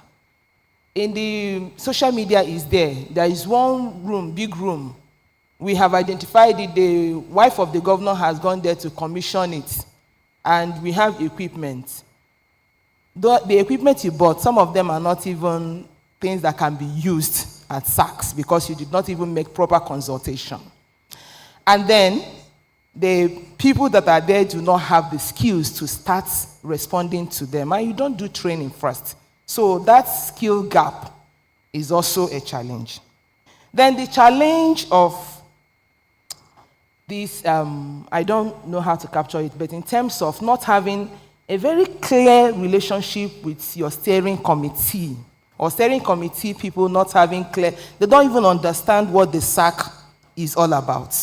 And they feel that I can call this person to give me this information, give me data, I can just go to that SARC at any point I want, or anytime I want, without understanding the sensitivity of the SARC, and not giving them a kind of independence that they need to operate. So we need to iron out this. That is also a problem. I've also understood that the JACPA syndrome is also a problem. So you finish training these people, and before you know it, everybody moves. It's also a problem. And then when there is invitation for training, and it's passed through the ministries.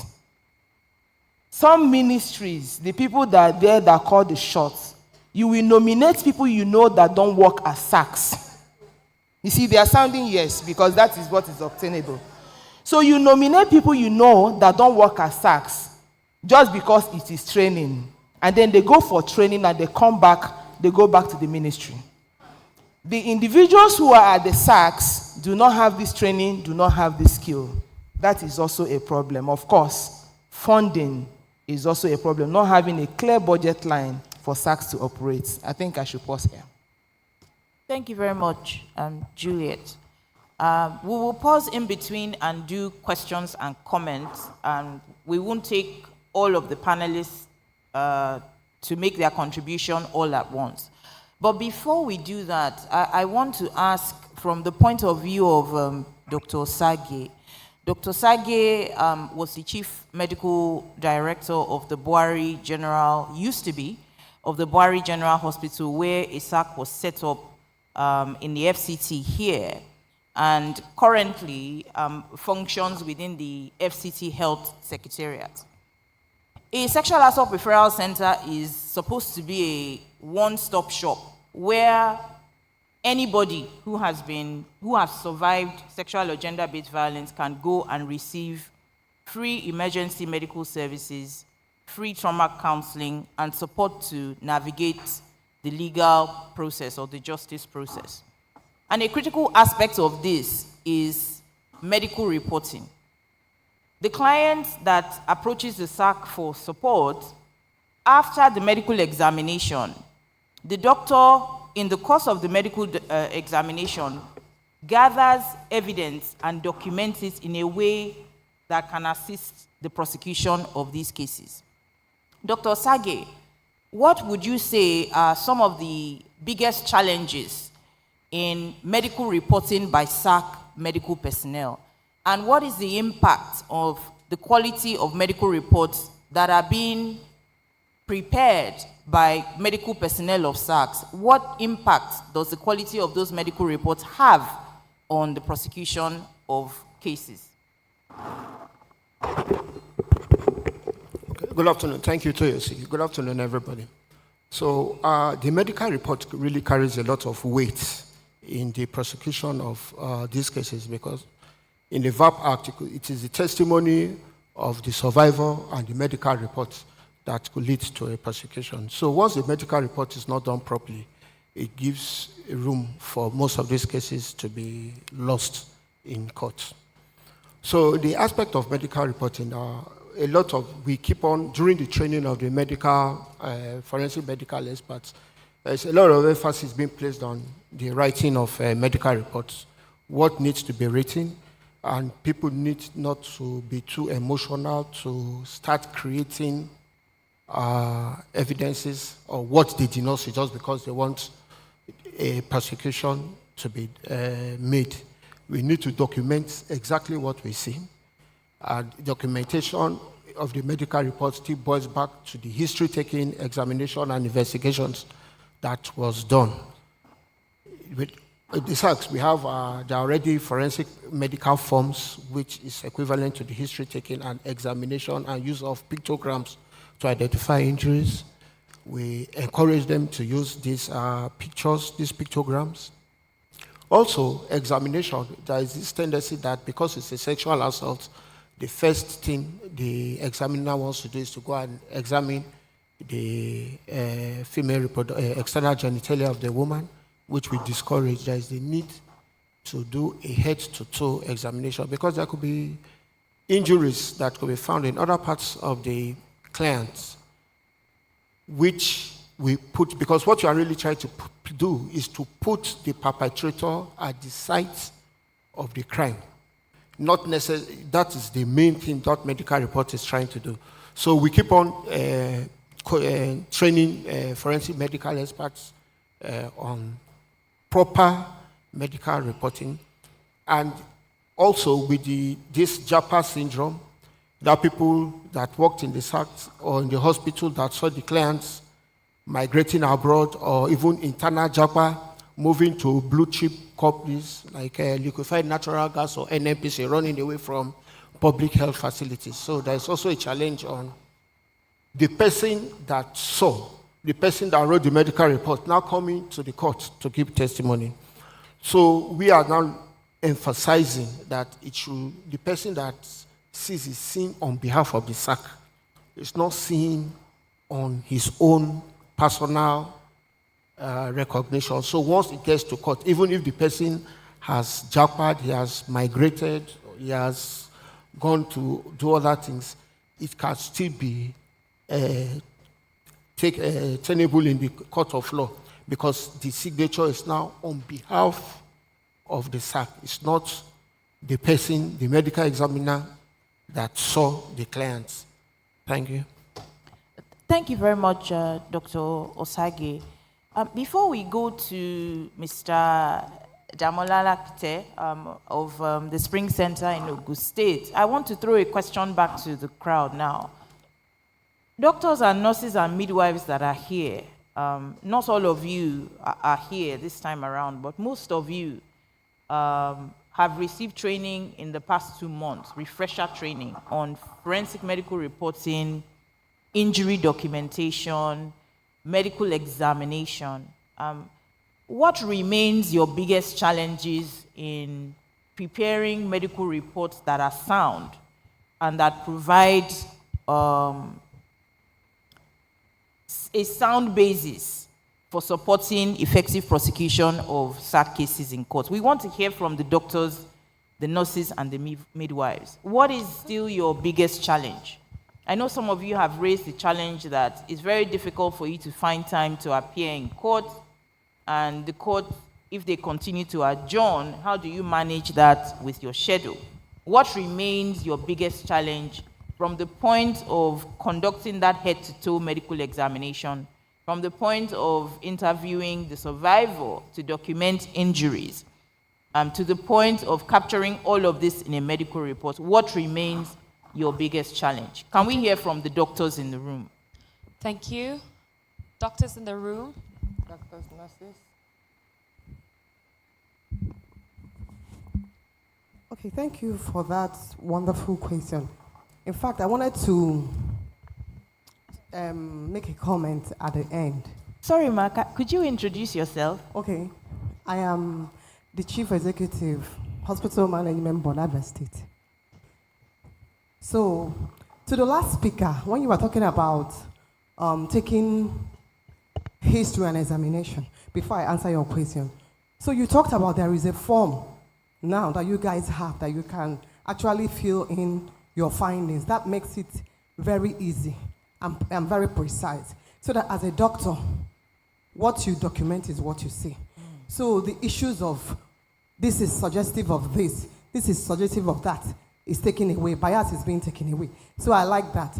But I wanted to add that for us, the challenges we have is that some people who are abused, maybe at the time you are taking history, they are not emotionally stable.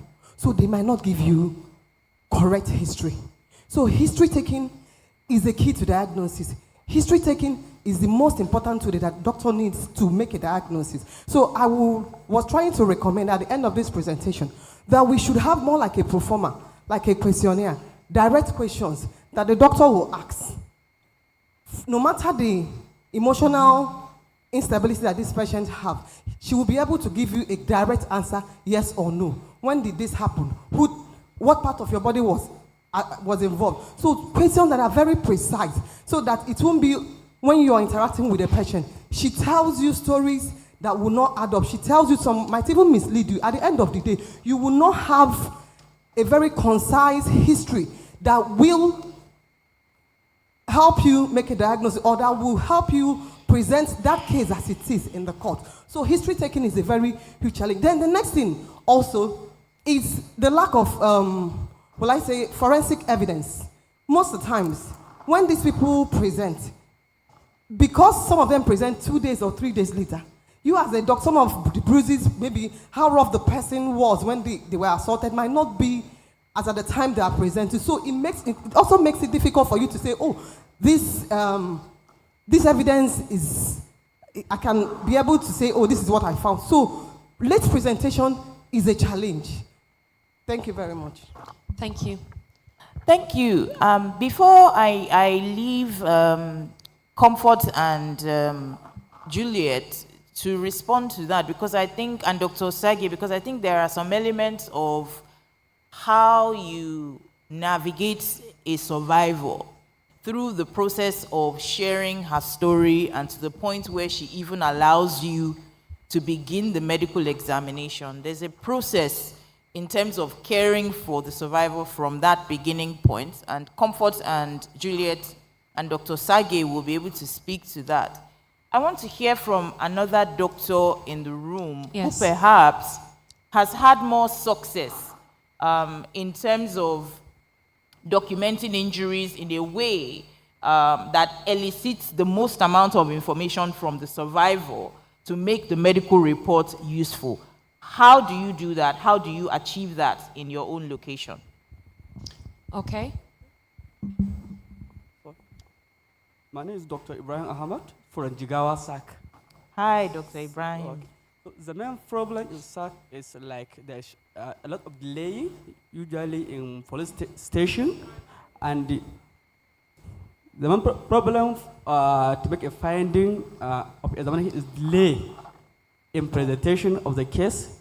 They are usually some delay in police station, and maybe traditional rulers, they want to delay maybe they will bring client 2 weeks or 3, sometimes months after the incident, and they want you to document and to find injury and write that there is evidence of penetration or no penetration.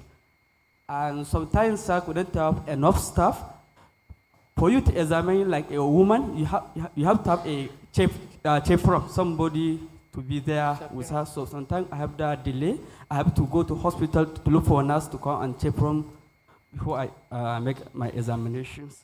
I think that's so. And for going to court, in SAC we don't have any budget line, and we don't have a lot of fun. And sometimes you have to be in court maybe 10 times a month, and you have to carry money from your bigger salary. That presents another challenge.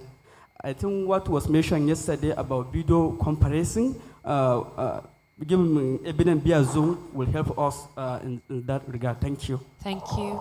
Do we have anybody from the Ministry of Health in Jigawa State or Women Affairs here? Because the doctor has raised a very important point that requires support from the State Ministry of Justice, Health, or Women Affairs to facilitate the work that doctors are doing within their center. I don't think we have anybody from the state. No, not from Jigawa State. Okay, but the second part of the question, doctor, is what do you do differently to answer the question that was raised by the CEO of the Hospital Management Board in Abia? I believe that we have some recent trainee doctors from Abia State in the room as well. In the absence of DNA evidence, what do you do, or what can you do? What can you document in the medical reports that will aid effective prosecution of the case in court? Any doctors from Abia in the room to share what they learned at the training in October? Thank you very much. My name is Dr. Agu. I think during the training we had a few months ago, or a month ago,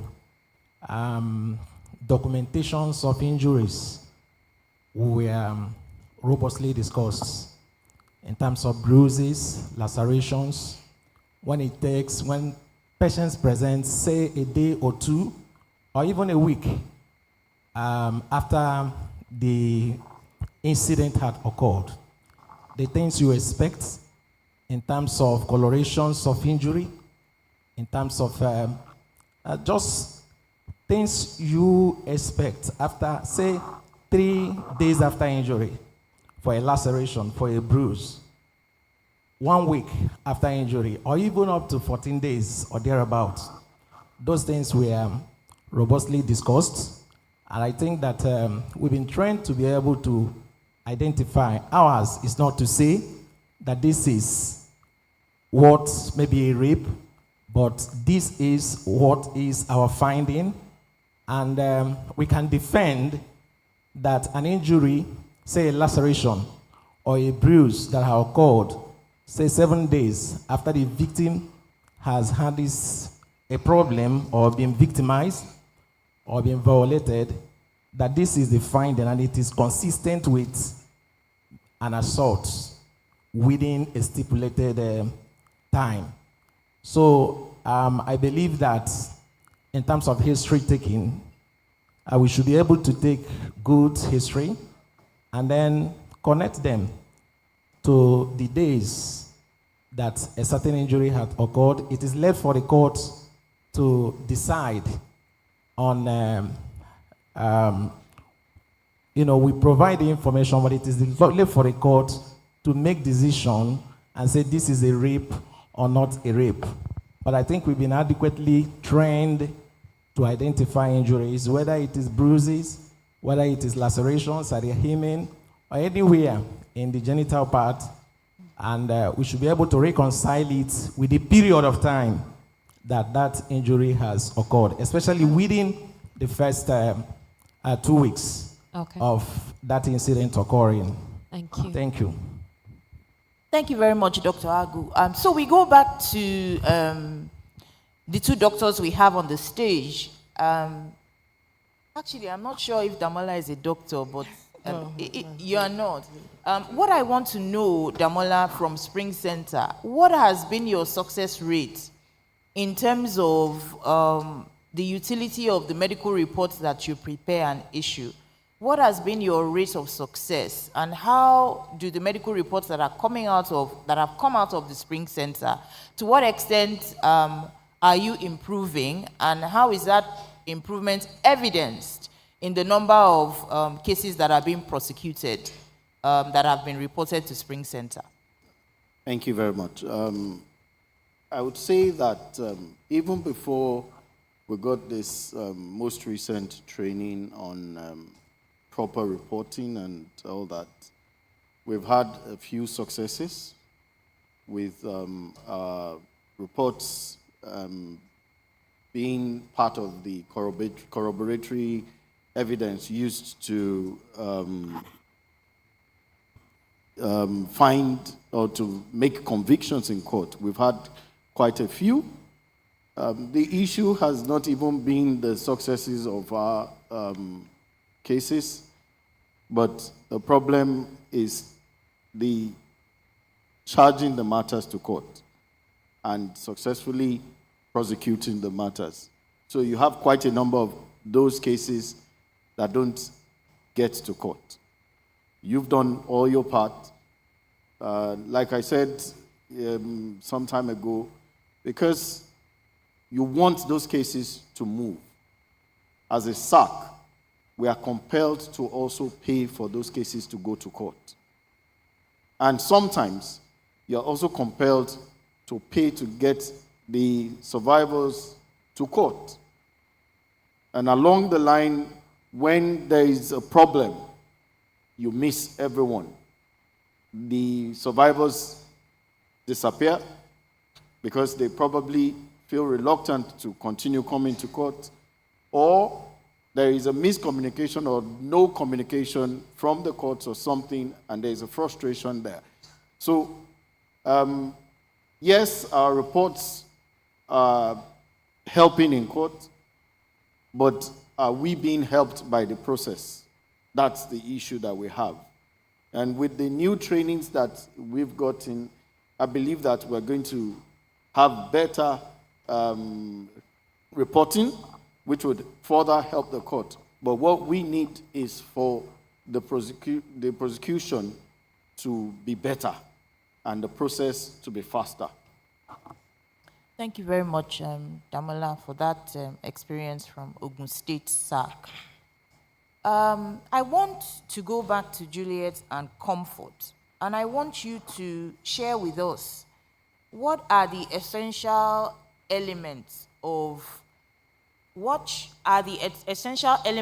service delivery protocol that each SARC should adopt from beginning to end, from the point that a survivor accesses a SARC over the phone, say through the hotline, or calling the center manager, or from the moment a survivor walks into a sexual assault referral center.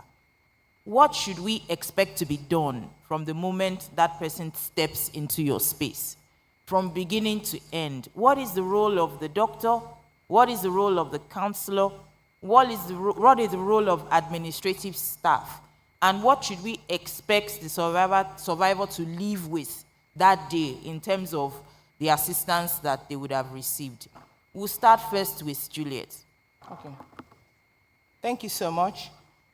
So we always say that there is no ideal SARC in its sense, but there are best practices that we can look at, copy, adapt, so that globally, nationally, or anywhere we are, we know that we are doing, the right thing and not harming the survivor. So when a survivor walks into our SARC, it's important for us to follow through like a due process that will help them to receive the comprehensive services that we are providing, get supported, and then walk away happy. They are not happy that something happened to them, but they are happy that they have come to a place where they are believed and where they receive support. So starting from the gate, your gate, everyone who is providing service at the SARC must be trained. There must be that training, that information, that sensitization. And when we talk about training, someone has mentioned PFA, psychological first aid, is a form of training, and you can provide that. The fact that the security person welcomes someone politely and does not even ask questions that are intruding, but just refer to the particular part of your SARC where that person will receive counseling is okay. So getting the security person to know that this is a sensitive place. I was doing that. For any security person that they deploy to the SARC, I will make sure that I have a sit down with him to tell him what we do and where his work starts and where it ends. That is key. Having a receptionist who is polite, who welcomes me politely. Not someone when I walk to the SARC and the person is looking at me, madam, why are you here? Or madam, talk quickly. Or even ignoring me completely. You see? So we must have a polite person, cheerful face at the reception to warmly welcome me and know where her work starts and where her work ends.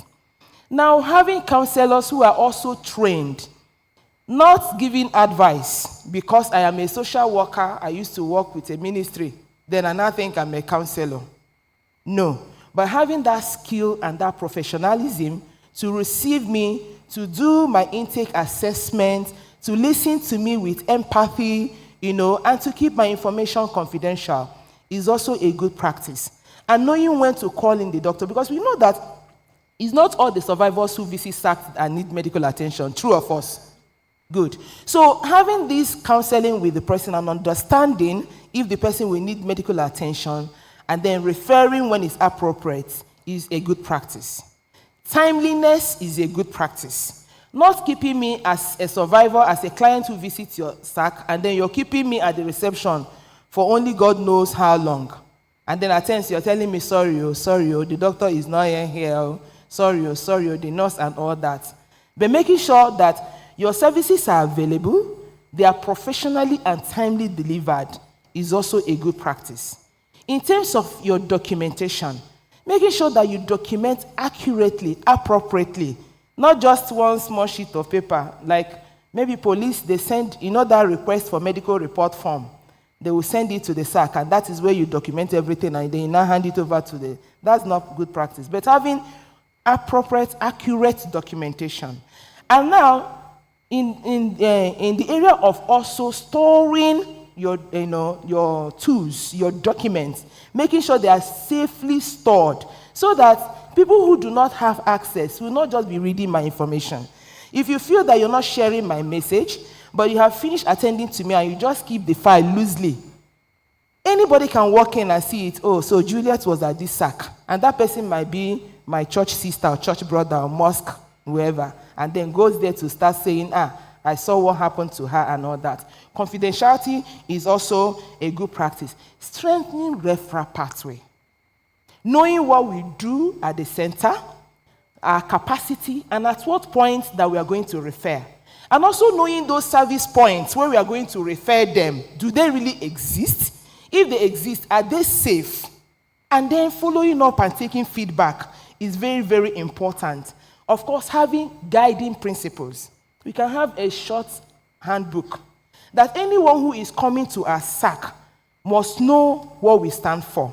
Must know the principle of safety, confidentiality, no discrimination, respect, no judgmental, and all those things, and internalize it. Like when you want to work in a company, maybe like a bank and all that, they want you to understand their vision, their mission, whatever that guides them before you start relating to these survivors. And please, don't attend to any survivor if you do not have a training yet. And we are talking about specialized training. So if we observe all this and then strengthen our relationship with other key ministries, departments, agencies, coalitions, child protection network, CSOs that are foot soldiers that can help us, all to make sure that the survivor receives comprehensive services and support.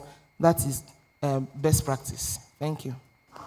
Thank you very much, Juliet. Before we go to comfort, I want to ask a question. What if I'm passionate? I'm one of the participants in this room, and I have a lot of passion. I feel so bad for survivors. And a survivor approaches me. I don't have any training or skill, but I know how to empathize. I know how to get emotional.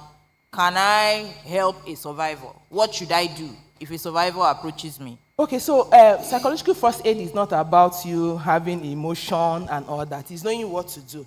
The fact that a survivor comes to me and I'm not even listening to the depth of the stories, but I let her know that you can receive services here, and you're not to be blamed is very key. So it means that even if you don't have specialized training, at least you should know referral points. Services places where these services are provided.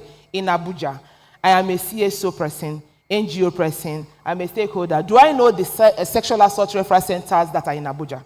Do I know where they are? Do I have their hotlines?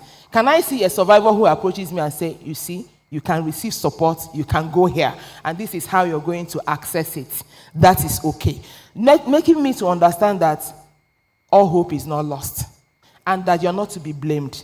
If I'm telling you my story and I'm telling you that I'm feeling that I'm responsible for it because I wore something short or something revealing or I went there, making me to understand that none of those things count. That even if I am naked or I declare that my profession is to sleep with men and make money, I should not be judged if I do not give you consent to sleep with me. That is psychological first aid. Thank you very much, Juliet. Comfort. We'll come back to questions after Comfort answers this question. What is the place of empathy for survivors?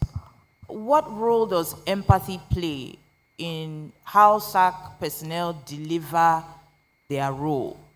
And what is your experience managing hotlines for the Mirabel Center? In what way is managing a hotline similar to or different to how you manage walk-in clients? And what are the challenges of managing such hotlines? So it's 3 questions rolled up in one, sorry. The first one is, what is the place of empathy? What does empathy mean? How should people display empathy? How do people connect with clients and connect with what has happened to clients? Even though you have not been raped yourself, you are a first-line responder, but how do you make that connection with the survivor? And number 2, what is your experience managing the hotlines for the Mirabel Center, and how is that similar or dissimilar to how you manage walk-in clients? Okay, thank you for the empathy question, especially. During trainings and other interactions I have with other personnel, I always get that question. Empathy is the foundation for what we do. If you don't have empathy, you cannot do what you are doing. I always hear people talk about passion. I'm passionate about this work, my passion. And I always say, see, passion can take you so far. You don't need, passion is not enough. They work with you, especially as a counselor and the medical doctors as well. In the SARC, you need to have a calling for it. Because when you see a client walking broken and all downhearted and all, and then you finish assessing all your services, and the person walks out with springs in her steps or in his steps, that is what it is about. Now, I always have this question. I have not been raped before. How do I connect with the clients? Because before you can provide the services that the client needs, in a way that the client expects, because you are part of that client's healing process. You are. It's a big responsibility. And for you to be able to do that, you need to connect with that client's emotions, with what the client is feeling. Now, how do we connect? Connecting with the client's emotion is also as important as disconnecting. But you need to connect first. I'm sitting in front of you, I've been raped. We are a very judgmental society. How do I not judge these clients? How do I feel what she's feeling? Because simply put, empathy is feeling with someone else's emotion. Whereas sympathy is feeling for. In this case, it's empathy that you need, and you need to connect. Empathy is all about connection, connecting with people's emotion. So how do you connect? I always say, we've all gone through some sort of traumatic experiences. We've lost a loved one. We've almost we've escaped accidents. We've been attacked by armed robbers. We have had things that make us vulnerable. So all you have to do to connect with a client's emotion is go back to your place of vulnerability. Don't be afraid. Go back to your place of vulnerability. I lost my dad, for example. How did I feel when my father died? When I heard the story, when it was broken to me, how did I feel? What was that emotion that I felt? So this client is sitting in front of me in 2024. My father died in 2007. So if I go back to 2007, at the moment I heard that my father was dead, and I was so down and devastated and crying. This is 2024. This client's 2024 is my 2007. I go back to that place. So I'm connecting with her. Remember, Lola said there's no normal reaction to rape. So whatever she is displaying at that point, I will connect because I was once in that place. So when you connect with the clients, imaginatively, some people simply say it's like walking in somebody's shoe with your own socks. You are walking in somebody's shoes with your own socks. So you will now experience imaginatively being in that place where the person is. When I am in that my vulnerable place, being vulnerable with my clients, depending on what the client said, if the client said, okay, like the 3 clients that came in, a mother, a daughter, and a niece, that was raped in the bush. They were coming back from a wedding. Trust me, I am seeing that car. I am seeing them out of the car. I am seeing them running. One of them ran and she was caught. They dragged her through the bush, so she has some injuries. I could see them. I am there with them. So I feel what they are feeling.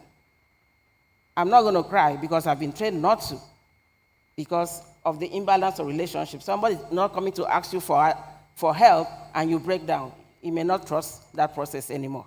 So I'm feeling their pain. And that will put me in a place, because I will feel, if it was you, how would you want to be treated?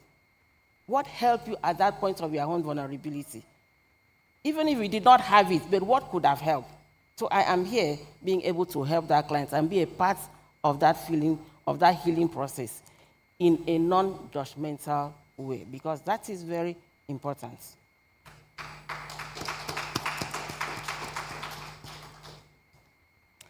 Now, the second question of phone protocol. I handle 3 hotlines for Mirabel Center. And when Juliet was talking earlier about 24 hours, people think 24 hours of SARC means it has to be open 24 hours. No. Someone has to have access to the services of the center, or somebody in the center for 24 hours. So I have these 3 hotlines that I'm operating 24 hours. I have to pick, I have to answer, except I'm with a client. When I'm with a client, I don't answer any phone call. So if someone call the hotline, I have to answer.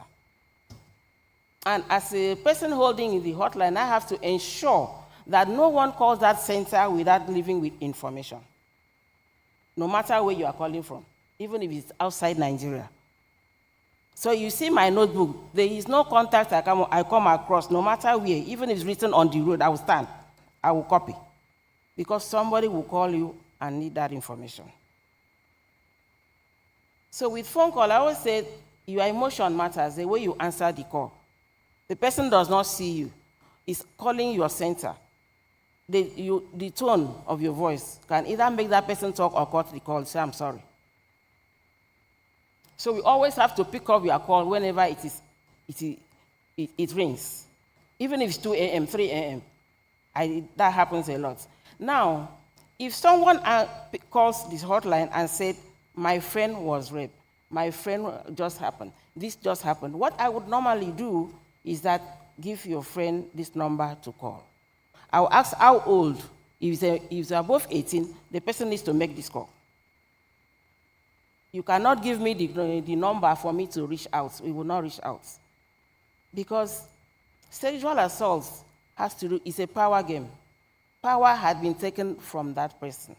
So even a little thing, as that person being the one to make the call to ask for help, is empowering. You are giving power back. Because once again, somebody is now not telling the person what to do. So I will also tell the caller, please do not put pressure on him or her to call. Let it be at our own pace. So no matter who calls that number, I would always have something to say. Now, if it's a walk-in client, it's still the same thing. Like Julia said, if someone walks into the center, and then everyone has been trained, the person sits at the reception, and a counselor like me will get notified that it's a client, and I will go to the reception and bring in the client. Now, this also answer the question that the doctor from Abia State asked about the emotional stability. It is a role of the counselor to emotionally stabilize the client and prepare her or him for the medical examination. When Lola was talking about a client that came and refused to talk for 3 hours, she didn't talk because she hadn't seen a counselor. By the time a counselor has seen that client slept and woke up and was ready to be examined.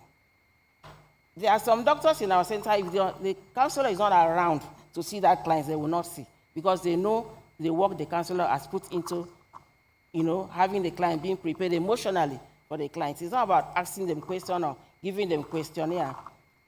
That's why the training of the trauma counselors is very important, because they know how to get the client to relax. They do not, it's a non-judgmental environment. You know, they know the question to ask. Like, we don't ask the why question. Why did you go there? Why did you wear that? Why did you not shout? We don't ask why. So a client trusts you and open up. Most times they will tell you, oh, it happened before. It happened 3-4 times. I've seen an adult that was raped 3 times by the same person. I am not the one to judge. I've had a client that's a minor that has aborted for the uncle 5 times. She asked me, am I still a virgin? It's not my place to say you are not a virgin. It's not. Like, I will only ask you, what does it mean for you? What does virginity mean? And then you tell me. She told me it means I don't waka waka. It means I don't. I said, have you started to waka waka? He said, no. So I had a client tell me, this one was taken from me by force. The first time I give myself to my husband, as far as I'm concerned, that's when I'll be this virgin. Good for her. So I'm not going to say, no, you're not a virgin anymore. After all, you've aborted. No. So that comes, when you see a client that is calm, when they come into the center, they don't even know what to expect. Because if you see what they go through at the police station and in the community, once they come to the center, they don't know what to expect. So the counselor has a duty, responsibility of calming that client down. And when it happens, you will see the transformation right in front of you. They sit well, they relax. Because the most important thing for you to do is to believe a client. Thank you. Thank you, Comfort. So, before we take more contributions from our panelists, do you have any questions? I know that there were a couple of hands floating in the audience. Do you have any questions to ask at this point? Sorry, let me go to a new person. Someone who hasn't spoken before. Yeah, thank you. Yes. Good afternoon, all. My name is Falda Wesley from Adamawa State One-Stop Center Coordinator. Yes, when they are talking about challenges of one-stop center or SARC centers, I was so impressed because they have touched the place I want to talk about. The real challenge that we have, that's in the side of a counselor. We do not have trauma counselors in our SARC centers. Most of our counselors, they are not being trained on trauma counseling. I give kudos to ROLAC because they have started the program. We attend in Lagos, and then some of the challenges again, the participants that you find them there, they are not the ones that are working in the SARC centers.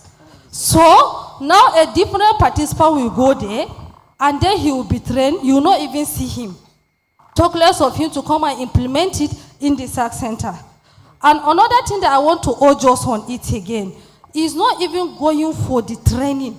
If you go for the training, if you are opportune like me, you go for the training, and if you come back, find some of your colleagues that are counselors, step it down for them.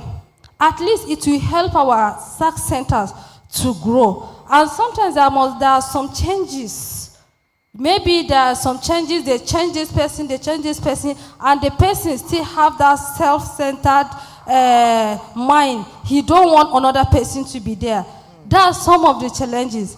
Because SARC center is a place that is only people that have passion for the work that can be able to do it. It's not a place that you just be sending people and they will not come and deliver. I give kudos to rollers. We need more of that training and to our counselors so that our SARC centers can function well in Nigeria. Excellent. Thank you very much. Thank you very much for that. Thank you.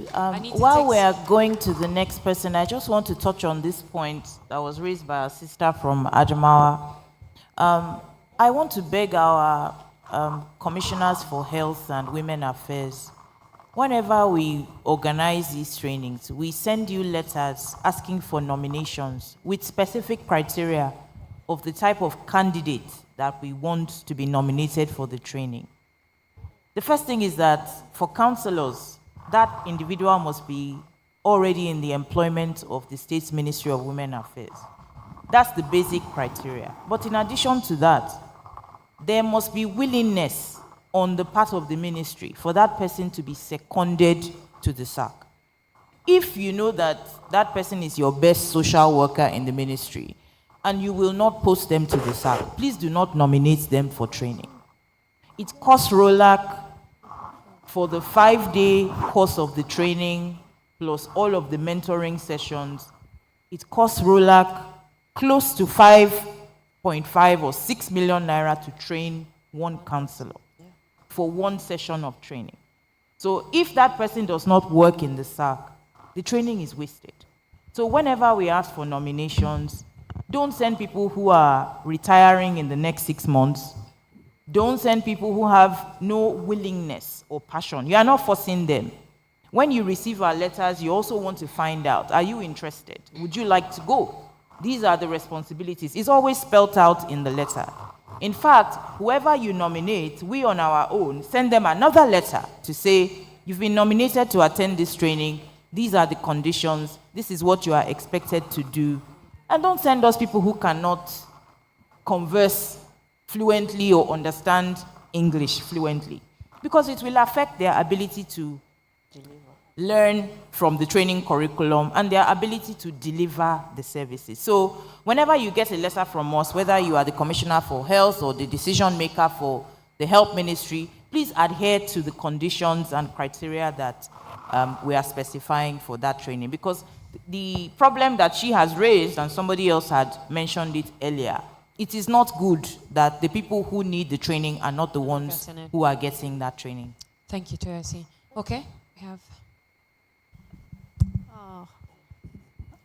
Good afternoon, everyone. Good afternoon. I want to appreciate the panel for this very vital discussion. My name is Blessing Solomon Chudama from Adama Hope Center. I'm a counselor. I want to add another point of concern to what Falda just said and what you just stressed on. Oh, the problem we are having is that just the way you said it, they are not training the right people to offer the counseling. Most of the time, they take people that suit them or fit them to go for this work. Okay, I think we've taken this comment. So that we yes, ma'am. I want to say something. By the time they comes back to step down, the stepping down may not really go down because the right person was not being trained. Okay. And the challenges we are having in our own center is that we have few of these counselors. So that when the survivors need help, they can only access those few, and there are so many workload on those few. Okay. So my point of concern is that we need more counselors in those SARC centers. Okay. Because you could see that the work, like the start work, is more on the counselor. Okay. Excellent. We work on the psychology mind of that person, giving them psycho-education, making sure that they calm down. Okay. So when the centers have little amount of those counselors, we discover that we will not be delivering what we ought to. Of course. To the survivor. Okay. Thank you very much. Thank you for that contribution. Yes. Good afternoon, all. Prosecutor from Delta State. In Delta State, we have 3 SARC centers: Asaba, Ugeli, and Warri. But our problem there, and when you look at our VAMP law, section 3 of it that defines the offense, penetration in the mouth, the vagina, and the anus. So oftentimes we usually have problem when there is penetration with the finger in either the vagina. And the problem is this: the medical doctors, training of the medical doctors. The report, the medical report that actually comes from the SARC center is really nothing to write home about. Okay. So what I am appealing is for the organizers, ROLAC, please, we need you to train the doctors in Delta State, so that at the end of the day, so what we usually do is we resort to police clinic in Delta State. Please, it's an appeal for us in Delta State. Thank you so much. Just to answer that quickly, please write an email or a letter to ROLAC requesting for training for your medical doctors if that is not already covered under our current training cycle. Okay, thank you. Hello, good afternoon, everyone. Good afternoon. I'm Mrs. Emma Devlin from Federal Ministry of Women Affairs One Stop Center, Kurudu. I appreciate LOLAC for the training they're giving us for this great conference.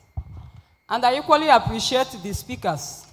They have really opened our eyes in some certain areas. And I want to say this, that sometimes we receive survivors from NAPTIP.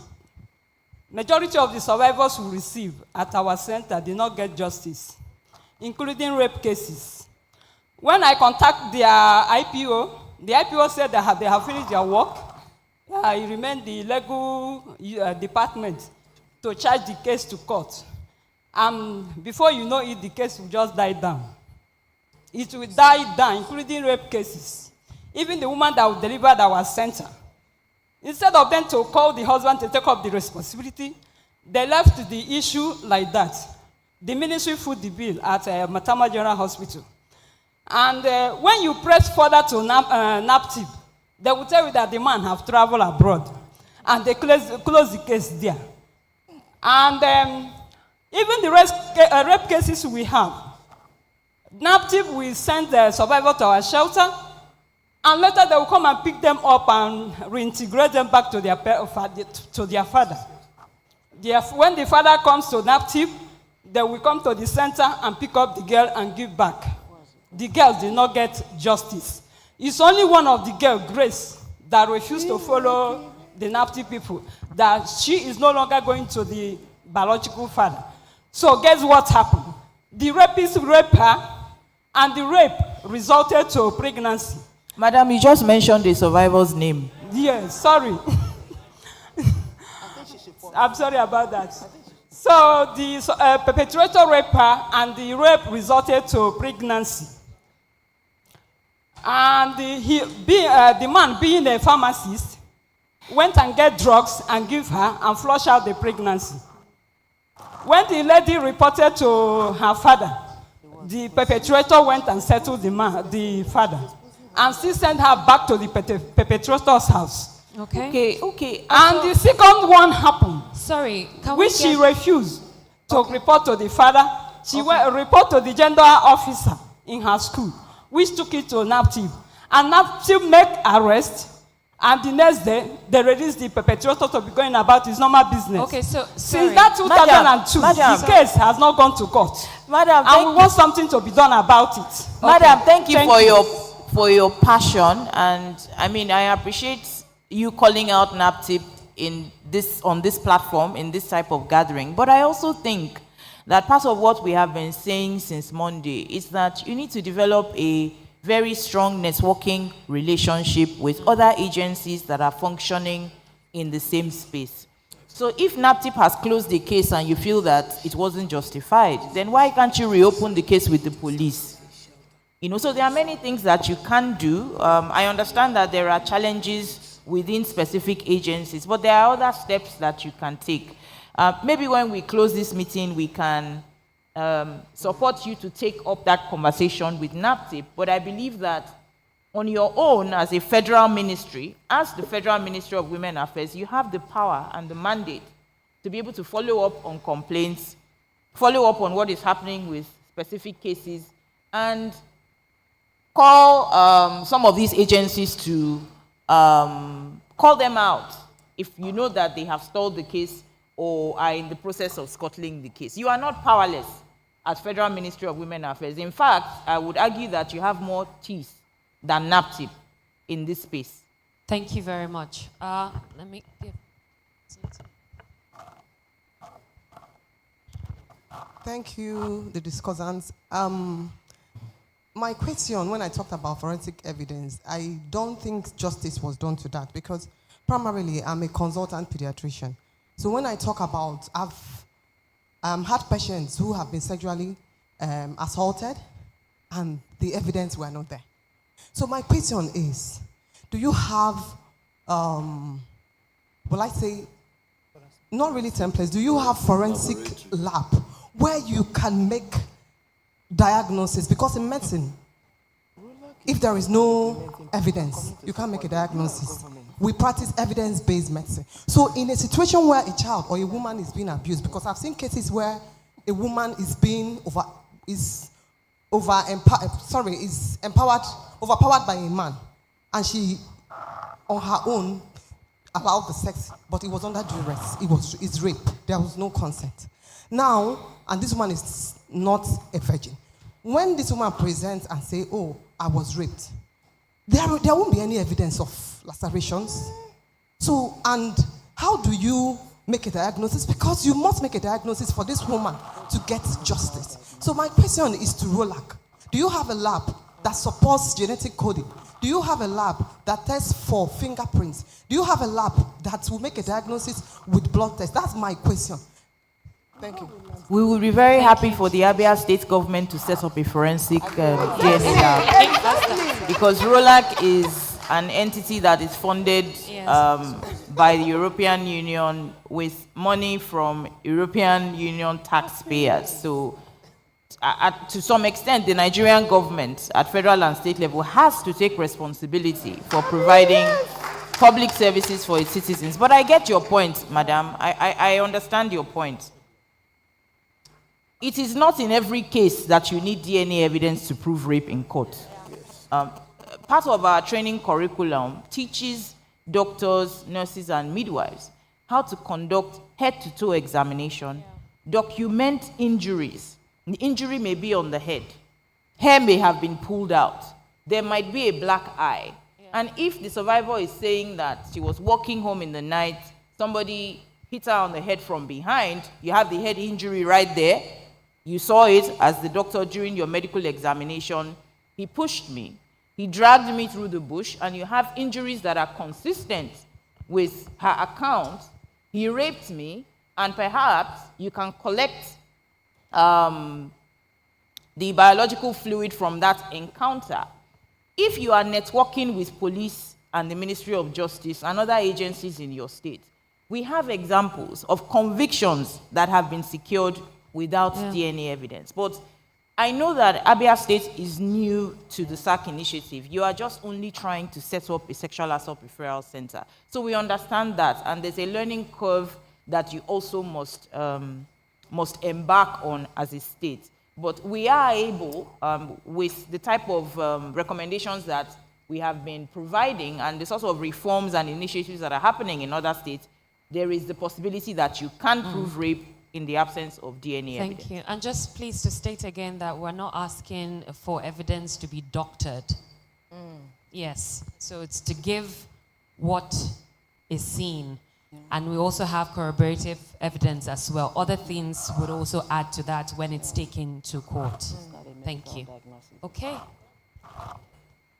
Tracy, let me know how many more before I go back to you. Just one more, and then I'll go back to the panel. Okay. Okay, good afternoon once again. I'm Sidikat Bello Adegboye. In response to her concern, for adults, it's true, you won't find bruises, and everything because they're already sexually active.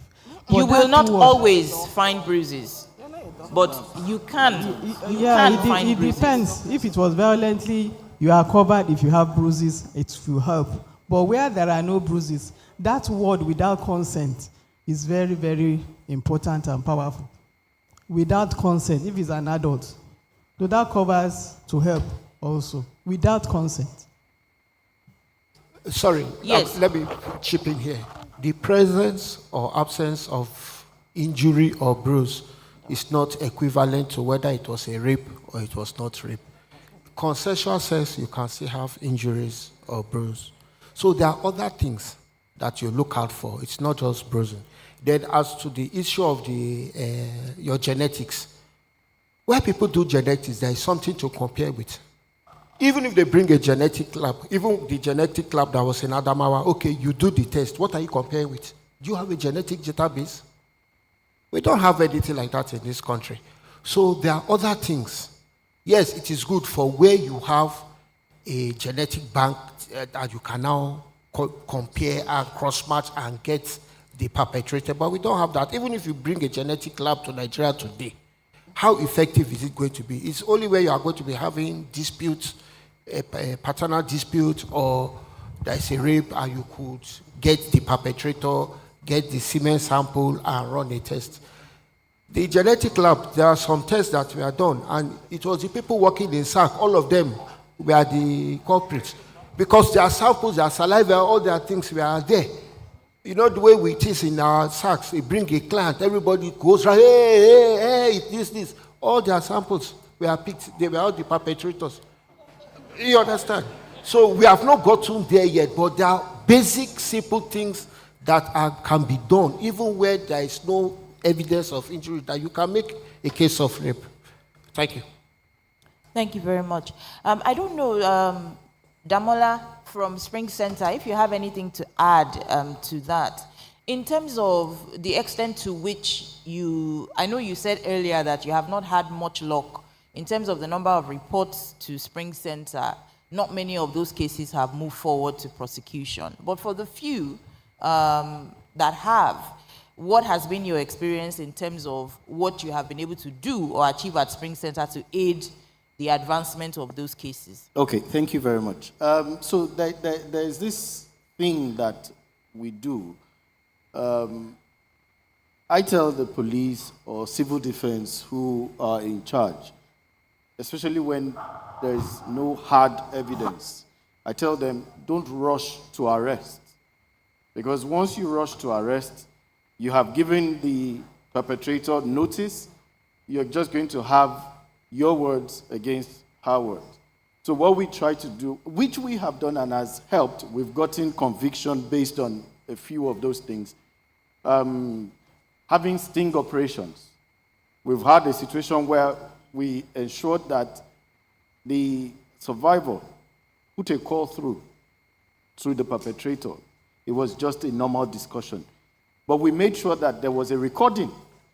And please note that we ensured that it was not the same phone that was being used to make the call that was being used to record. Because there are some phones that notify the other side that the other person is about to do recording. So we'll put it on speaker and use another phone to record the conversation until we make sure she goes to that area of what has happened. And then he gets to the stage that he admits doing it and probably starts saying, I thought you wanted it. I thought it was this. All we need is corroboration. And we make sure that we get to what, you don't just say what you did that day. That is not evidence. I'm a lawyer, so I know what we need. So we were able to use that. And at another time, we used chat. So we used the lady's phone to chat the person up until he admitted. You understand? So we've had to come up with some unique things to get these people to admit. And we add it, and it works for us, and we've gotten convictions based on them. So aside us having, in fact, do your DNA tests and your examination and all that. Try to pass it to some police officers. They tell you what you want make a use and do. Because there's nowhere they're taking it to. But when we get some of these pieces of evidence around, when we consult for them, we get those things and we use them as corroboration. So it has helped us also. Thank you. Thank you very much, Damola. I think for me, the key thing would be that you are in partnership with the police, or the police is aware that you are taking such actions, because it's not measures that you should be taking in isolation. It can be very tricky, and it can even jeopardize the case, depending on the approach that you have used. So, measured and cautious approach in terms of those types of methods. We have DCP Rita, who wants to make a comment. Mine is just a comment. And from the moderator, it's really better to involve the police. Because at times, when you delay, a lot of things have gone under the bridge. So it's really better. This is by the wayside. I'm glad we have lawyers in the house people that were able to reason with me, because naturally, just like what I tell people, I don't want to injure both my suspect and the complainant. I want to be fair. I want to stand on the fence. I have this situation whereby a case was transferred from Lagos to First CID, and I happened to speak to the gender desk officer in Lagos. She explained the nature of the case, but still, the complainant was not satisfied, because she said the Lagos gender unit, they were compromised. I said, okay, you are in a neutral ground. So we embarked on our investigation. What happened? When we reached out to the suspect, incidentally, the suspect is a commissioner in Ogun State. He's a commissioner, state serving. So the complainant is a foreigner. She now stated her story that she was raped. The first thing that comes to your mind, rape, how? You know, so I sat her down. I was talking to her, I said, just explain to me, but I needed to ask you something. Because I find it difficult that you are a foreigner, somebody will just come and rape you. What happened? Just lead me through so that I'll be able to know, I will feel what you are feeling. So she now explained to me that actually somebody introduced her to the commissioner. Then at the end of the day, they started talking, and she needed a contract from the commissioner. That was what made them together. So how long have you met this person? She said 4 years. I said, oh, which means there must be communication. So she now said on that fateful day, the commissioner asked her to come to his hotel. So she went there. So immediately they finished talking. As she was about stepping out of the hotel, the commissioner hacked her from the back, and that was how the rape took place. I said, this one you get as a bill. But I'll be able to lead you through. I asked her one vital question again. I said, are you sure that this incident, that there's no relationship? I'm trying to get to relationship, because for a person you don't know to come and have that kind of activity with you, it's a bit strange. So she said no. So I now called Lagos Gender. Gender now explained everything. Said, madam, I am transferring this case file to you. The next morning she brought one of the IPOs brought the case file from Lagos to Abuja the next morning, 7 o'clock flight. I started studying. I studied it. A lot of conversation between them. But you see, material, you can converse with somebody, fine. But at the end of the day, if rape is taking place and I said no, and you decide to rape me, it's rape. Whatever way you look at it, it's rape. So when she explained, and I said, okay, our people went to Lagos, did their findings, the CCTV, the hospital, they made the first medical test and all those things. After all those ones, I now invited the commissioner. I don't want to arrest. I invited. I sent him and he came. Immediately he came in, he said, there's relationship. We've been to several hotels. We've done this, we've done that. And in fact, it's a mutual agreement, this. I said, no, you lie. But this last one is not a relationship at all. This one was first. And unfortunately for him, the report in Lagos, the medical report said there is bruises. So if there's bruises, what does it mean? It means something rugged that's taking place. Something like that. So, by and large, I told Commissioner, I'm sorry, I don't know how you want to do this, because this woman, she's a foreigner, and at the end of the day, immediately he came in, we charged him. So I think, I don't know to the audience, I think I did the right thing. Because rape, I'm doing a case of rape for 40 years, you can't believe it. 40 years. Look at the team leader. She came and said, madam, I want to do this case, 40 years. When she was 16, the senior sister's husband defied her. Thank you. Thank you very much. Thank you very much for your So please, let's just know rape is an aspect of no consent. It's not about having a relationship. Thank you very much. I think DCP Rita's contribution just buttressed the point about the approach, that you can rely on other things besides DNA evidence. It's possible. You just have to do your due diligence and be aware of what those things might be. One more comment or question before I go to our doctor from Yobe. Yes, please give it to him. Good afternoon, everyone. Good afternoon. My name is Dr. Ejike Oji. I'm one of the trainers for SARC doctors and nurses. Thank you, colleagues. I can see all of you in this room. I just wanted to add to the issue of prosecution and the courts. All the passion, all the learning anybody does or you have, and you've done your work very well at the SARC, remember there's another stage. Remember at the SARC, you have two outcomes. One is to treat the person and offer psychosocial support, but there's another one, which is what we're discussing now, going to court. For a minor, there's no discussion. It must go to court, so to speak.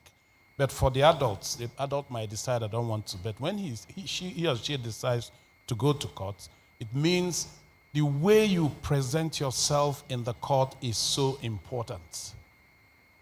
And then, like we always say, you have two enemies and one frenemy. You only have one friend, and that is the prosecuting counsel.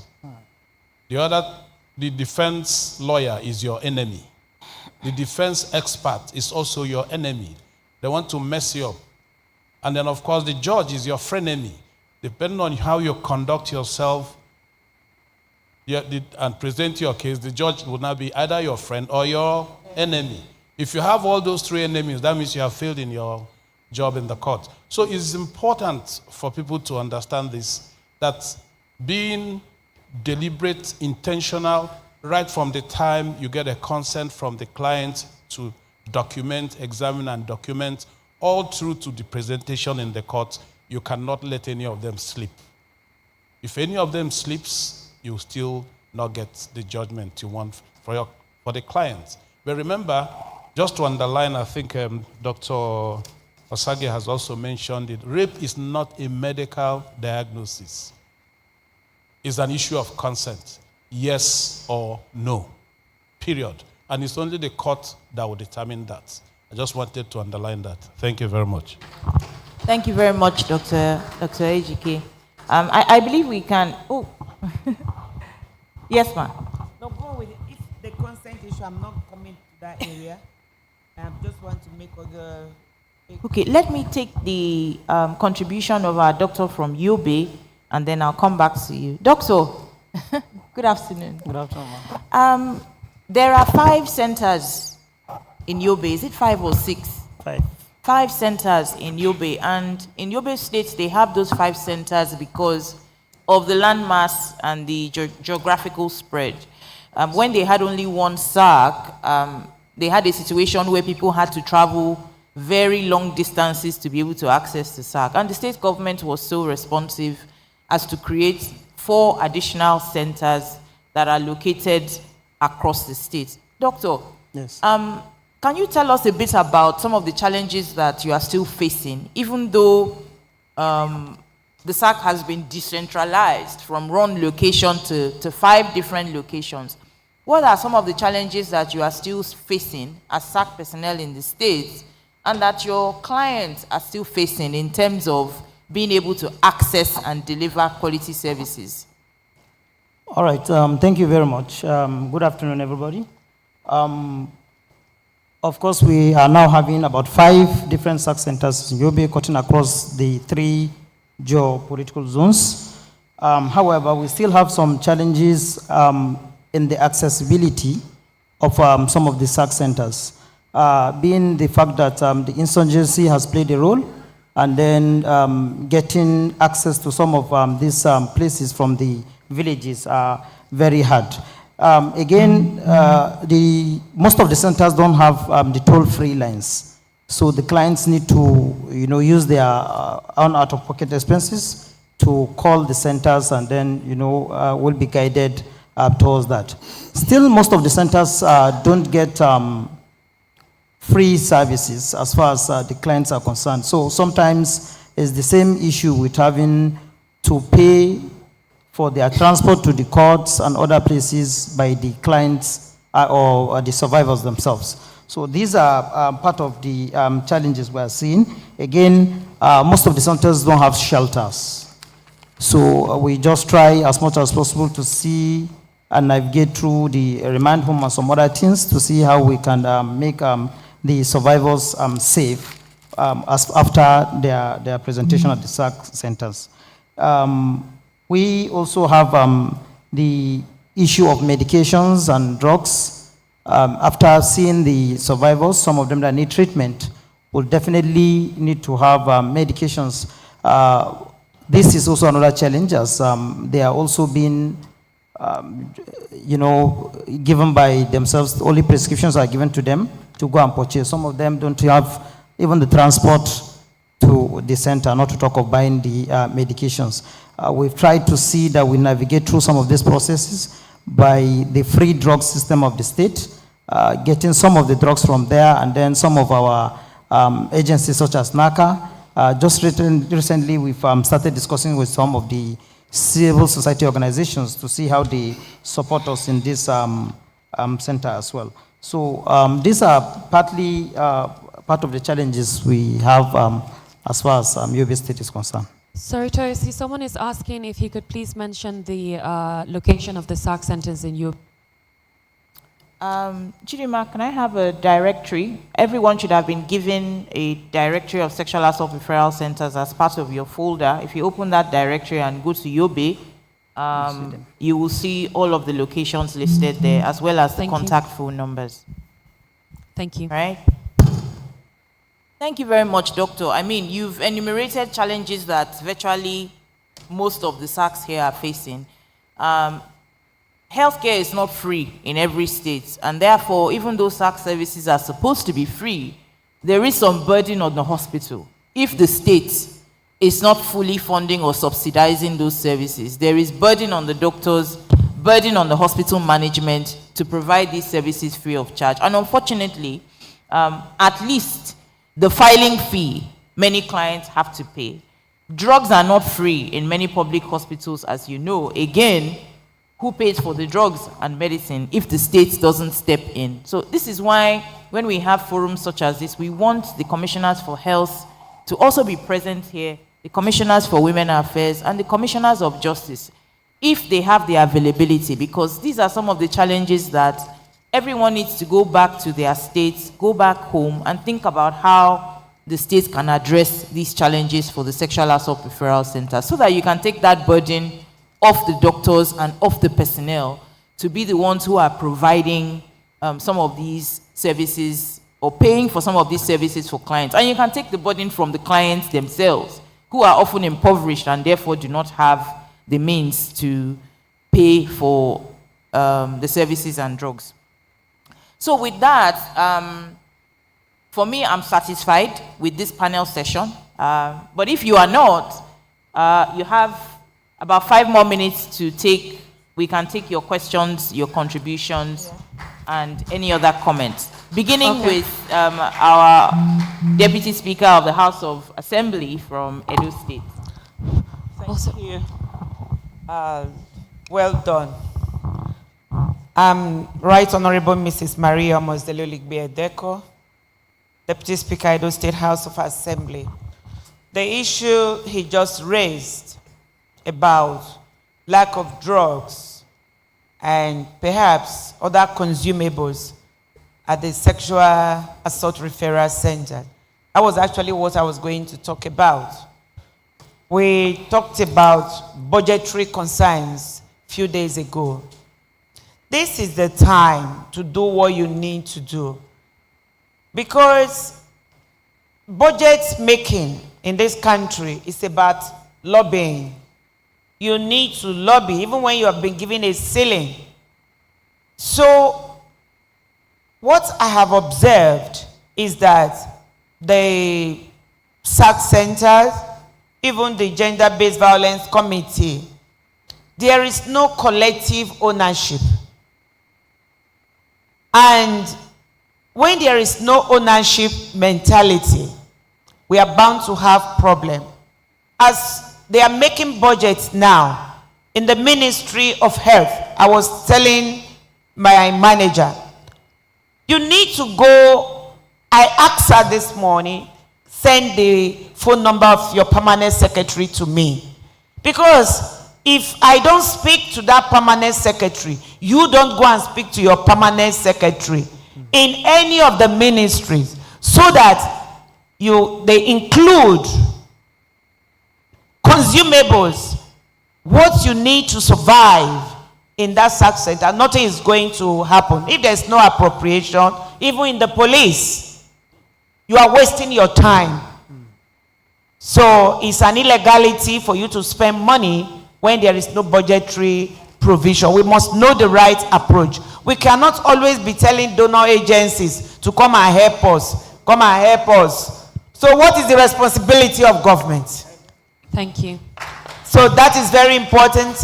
And also, my concern is that the SARC center, there's actually no supervision from the critical agencies, like Ministry of Women Affairs in Edo State. Ours is Ministry of Social Development and Gender Issues, Ministry of Health, and the Justice. How many times does the Commissioner of Health, the Permanent Secretary for Health, the Attorney General, and even the Commissioner for Women Affairs, how many times do they go to the SARC center?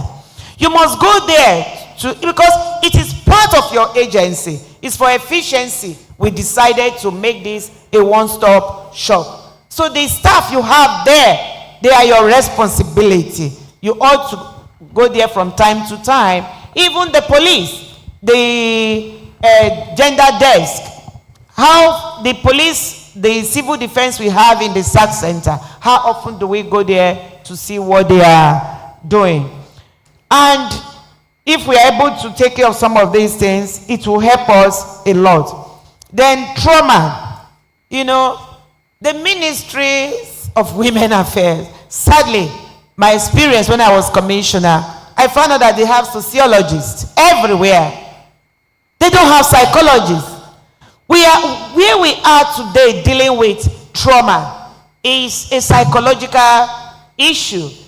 So if we have sociologists, we need to be very intentional to develop training. Since government, for them to employ, I took it up. We were even looking for psychologists to employ in Edo State, as it then was. We didn't get. The one we have today, we had to take her from school. She is an educational psychologist, and we brought her to the SARC center. But it doesn't work this way. So we need to develop training manuals to train the social workers we have in the ministries, so that they can be able to attend to these issues. Thank you. Thank you very much. Sorry, let me hear from Toyosi. Who do you want to pick? Everybody. Okay, so let's hear from her first, and then we'll move to Dorothy. Okay, thank you for the opportunity. One thing that has helped me very well with all the line ministries that I work with is that monthly I share reports, and the report is not about putting figures, narrative reports. 10-year-old child came on so and so with this so complaint. There's a way I write it concisely, very detailed, and I share it with all my line ministry. It is addressed to the secretary of the GBV Management Committee, and I copy the AG, I copy the Commissioner for Health, I copy the wife of the governor, I copy the Commissioner for Education. So that when we come to the quarterly GVB committee and I am talking, or whoever is representing the SARC, they are all abreast of all what we are saying. Okay. And they are putting face to the things that we are doing. So it is very, very good, key too, that when we provide people information, they will be able to help us and put us in the budget. Excellent. Then no one person can own the SARC. There has to be budget everywhere for each component of the services.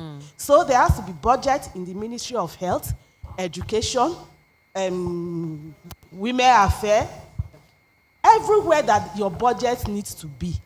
Because you will not expect for prosecution, for example, for Ministry of Justice to come and be funding your treatment aspect. Yes. So also the treatment, Ministry of Health will not agree to fund the social aspect. So your budget, you must work with your commissioner in such a way. So this information, if they have it and they see what they are doing, and as they are reading your report, they are seeing the matter. Because sometimes my commissioner will be like, you do need, you are burned out, because the kind of stories I read in your report, 2 years old, defied by the father, pregnant, you know vividly, you paint it, but you don't put a name to it. But they are able to read, they are able to see the demography. Excellent. And they will be able to push your budget. Thank you. Thank you. Excuse me, please can you move? Sorry, Dorothy, before you, since she's talking about budget, excuse me. Good afternoon, everybody. I think with regards to the budget, I don't know, it's my thoughts. I want to differ.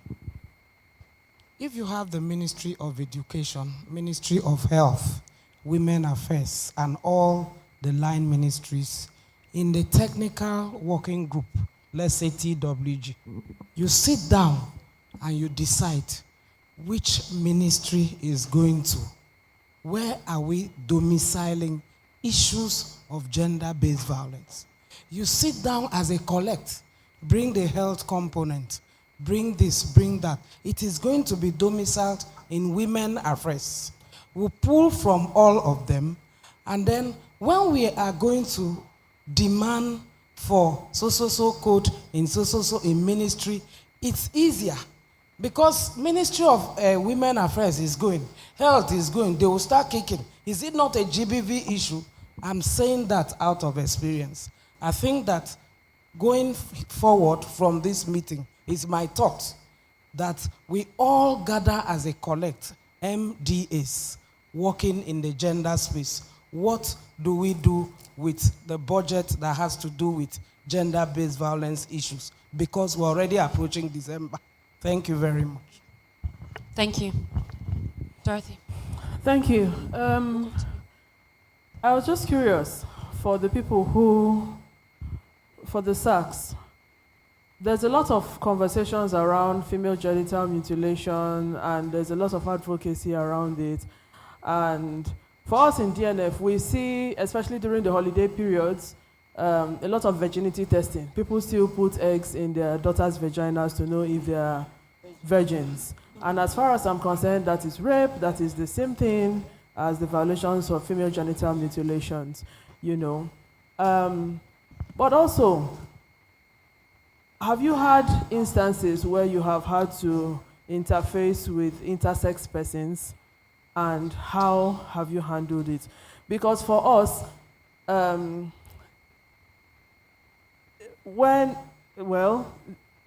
the last case we were aware of was a 14-year-old who, at time of birth, seemed to present more features looking masculine. So they stitched up the places that looked abnormal.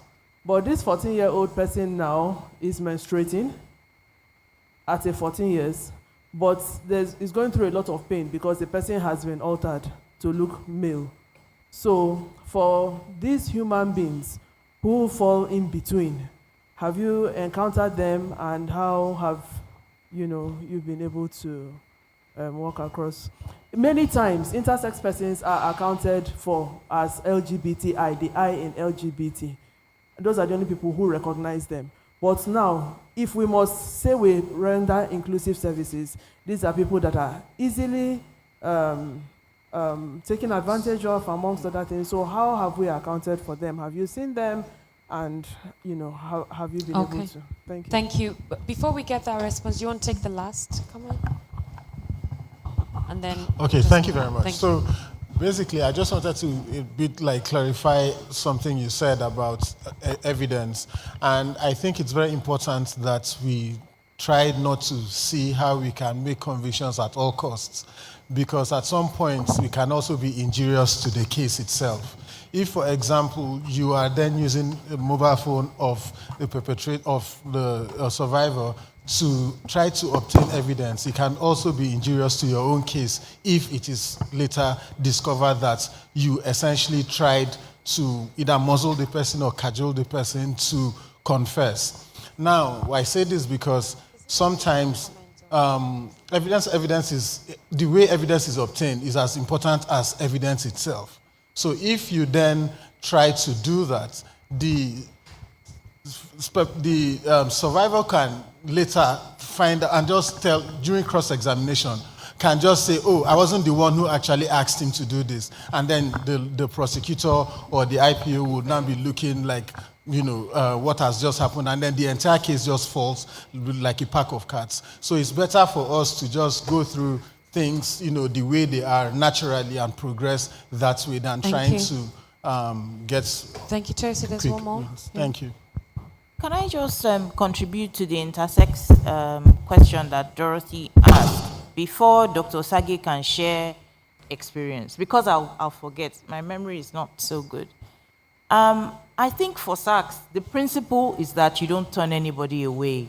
Anybody that comes to you, male, female, young, old, whatever the age, you know, you have the obligation to try and deliver services that are tailored to that person's need as much as you can. So, in principle, there is no line. Don't attend to this type of person or attend to that type of person. So, every SARC personnel here should have the capacity and should be learning every day how to tailor services to the needs of the people that approach your center for assistance on a day-to-day basis. That said, I think the case that you cited would be kind of rare and is likely rare in the grand scheme of the population of survivors who would approach the SARC, would be not as common. And that is why I would like Dr. Sage to speak to the medical intervention that would probably be necessary in that sort of case. Thank you very much. I beg to differ. The intersex issue is not real. It's quite common. They have a very strong community in Nigeria, in Abuja. They call themselves intersex community. If you go online, Intersex Nigeria, they have a website. About 2 weeks ago, they had Intersex Day. About 2 Saturdays ago, it was a big occasion. And when you see them, you really know you are dealing with intersex. Most of the problems that they come up with is really beyond the management in SAC. Majority of the problems is this first sex identification. Because in Nigeria, the baby is born, you carry, what did you deliver? Is it a boy or a girl?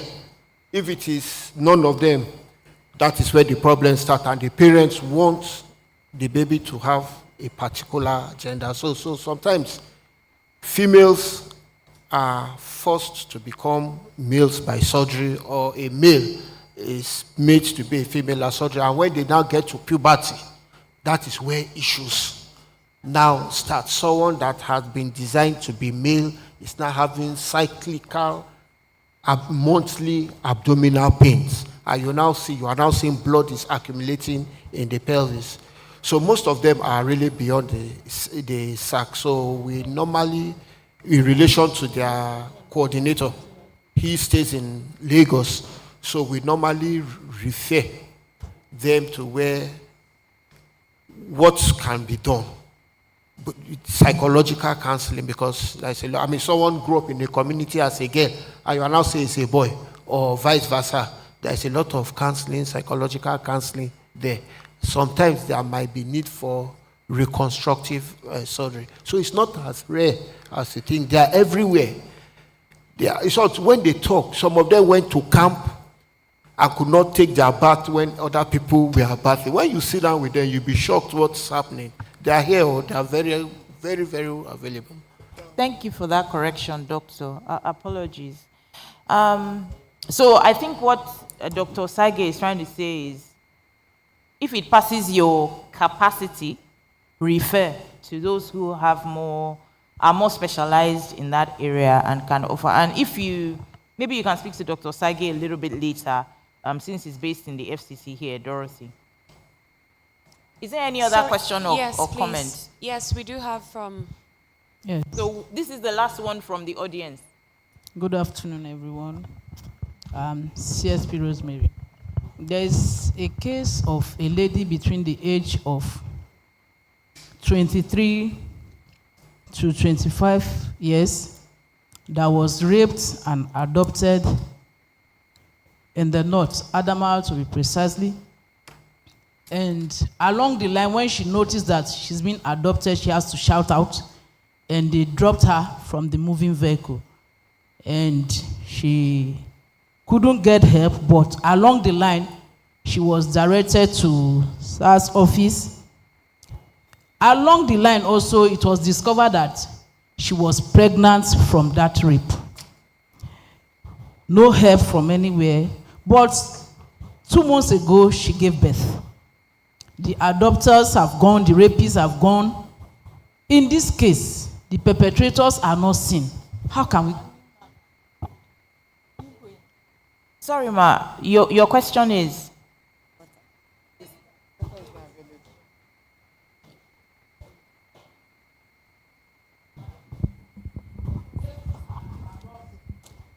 Along the line, she was dropped off of a moving vehicle.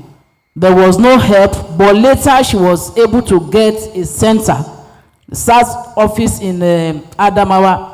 Along the line, it was discovered that she was pregnant from that rape. The adopters are nowhere to be found. That is the perpetrators. They are nowhere to be found. No help is coming from her, from the parents. Maybe they are not well to do also. 2 months ago, she gave birth. She's battered still. How can we get justice for her since the perpetrators are nowhere to be found? Madam, you are wearing a uniform. You are the police. So it's two things for me. Are you asking what kind of social support or social welfare can be provided for the mother and the child? Now, if it is that, the best thing to do would be to liaise with the Adamawa State Ministry of Women Affairs or any NGOs in Adamawa State. We also have personnel from 2 sexual assault referral centers in Adamawa State here. If you can raise your hands. Raise your hands now. So yes, perhaps you can make the link with the SARCs, and the SARCs can support you to make the link with the ministry to see what social welfare or social support might be available for the mother and the child. And if the SARC is unable to make that link with the government, there are civil society organizations that possibly might be able to provide help and support for the mother and child. Thank but you very as much, to ma. the perpetrator that is nowhere to be found, you need to find them. Yes. Police. The lady was actually brought to me. I handled the case myself. They went to their house and adopted her. Can you speed up to what you did for the lady? All I did, I gave her a psychosocial support. I took her to our center because she was already pregnant, 6 months pregnant. We were able to maintain her, and she just gave birth. All I'm trying to say, the perpetrators are nowhere to be found. And even the centers where we are, the support are limited. So she was taken to other organizations which she could not still find support. And right now, she has given birth to that child. And she have decided to keep the child because I told her if we could give it out for adoption. She said no. After counseling, she was stabilized and she's happy. And my own concern, how can she get justice? Or such people, who will be their voice now that the perpetrators cannot be found? And the parents of the survivor are poor. I think I do like everything for her, from the delivery to everything for her. So people in those her shoes, who will be their voice to advocate for their justice? Okay. You are her voice. And the police who will continue to search for the perpetrator are also her voice. In the interim, Hafsat, our state coordinator in Adamawa State is here, maybe you can look into whatever interventions or initiatives under the State Ministry of Women Affairs or Justice that can perhaps provide social support for the mother and child when you go back.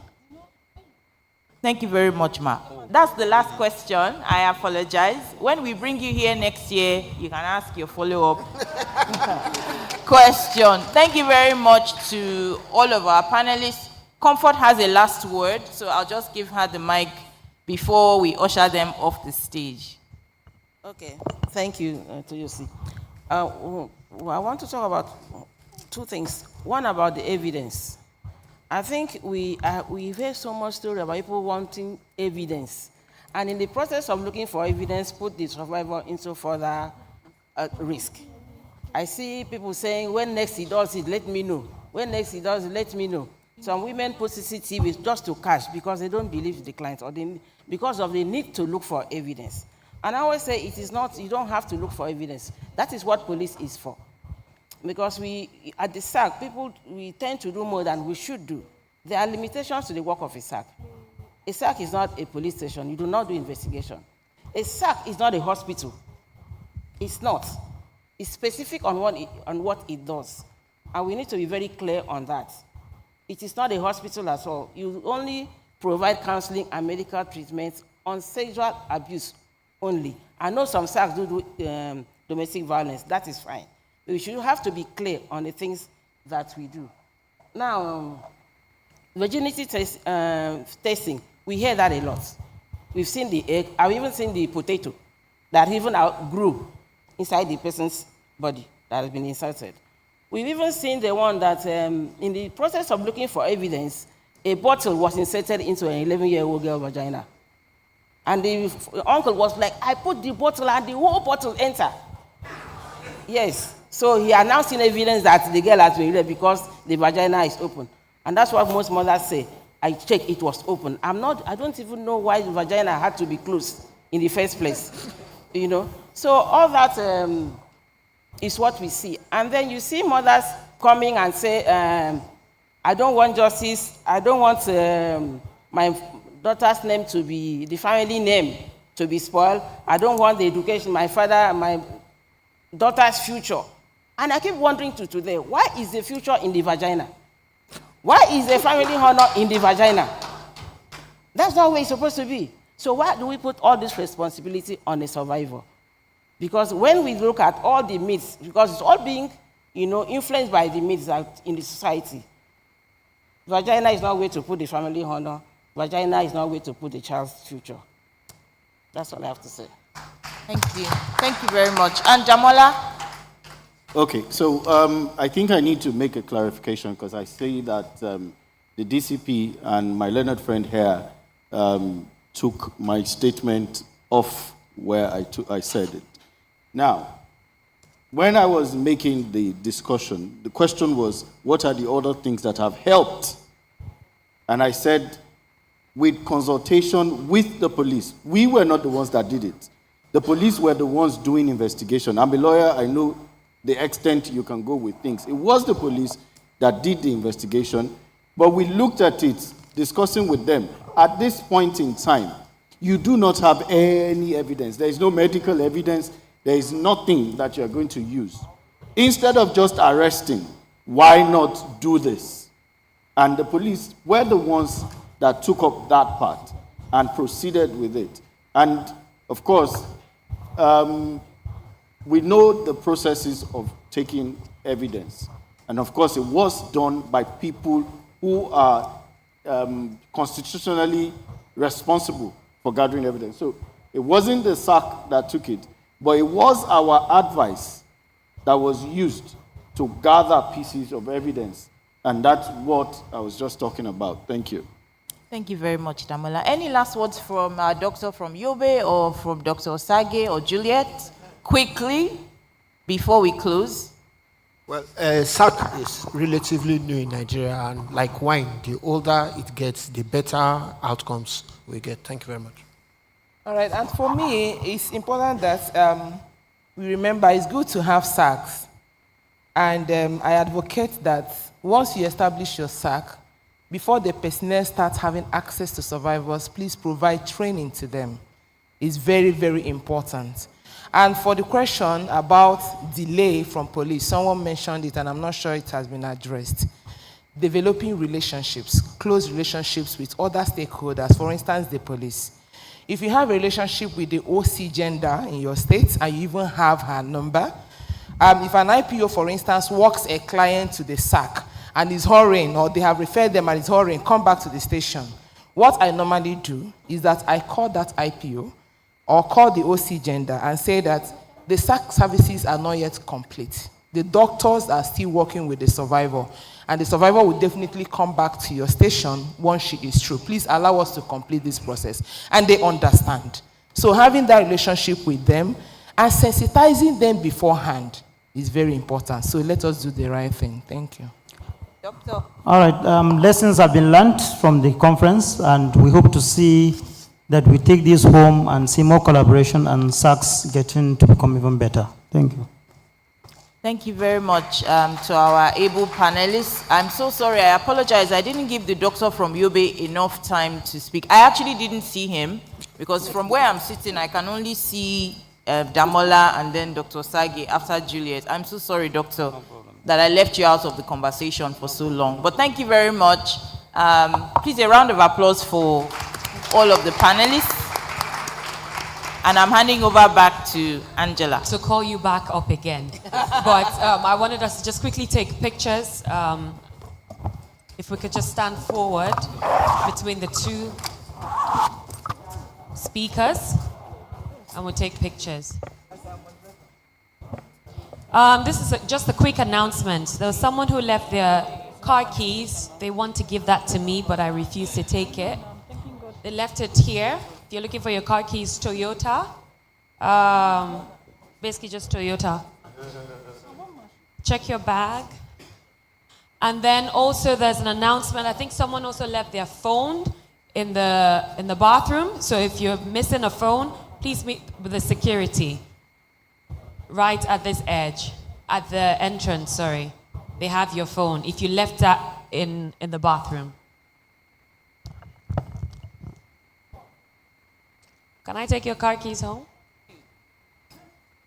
Thank you. A round of applause for them as they...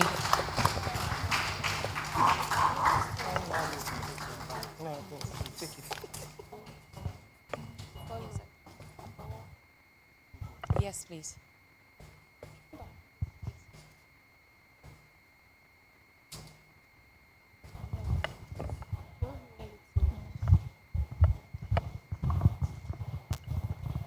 All right, thank you very much.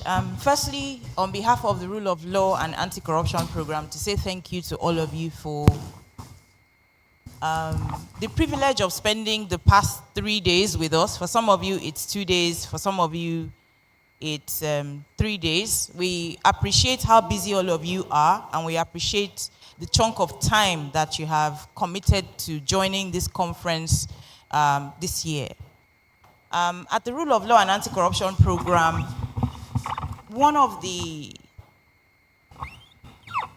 cardinal objectives that drives our work is the need to see that things are changing in Nigeria. It's not about us just jumping out there to the different locations to implement programs or initiatives, but we actually do want to see that things are changing. It's important to us that whatever effort we make and however much we spend, we want to see that change is happening.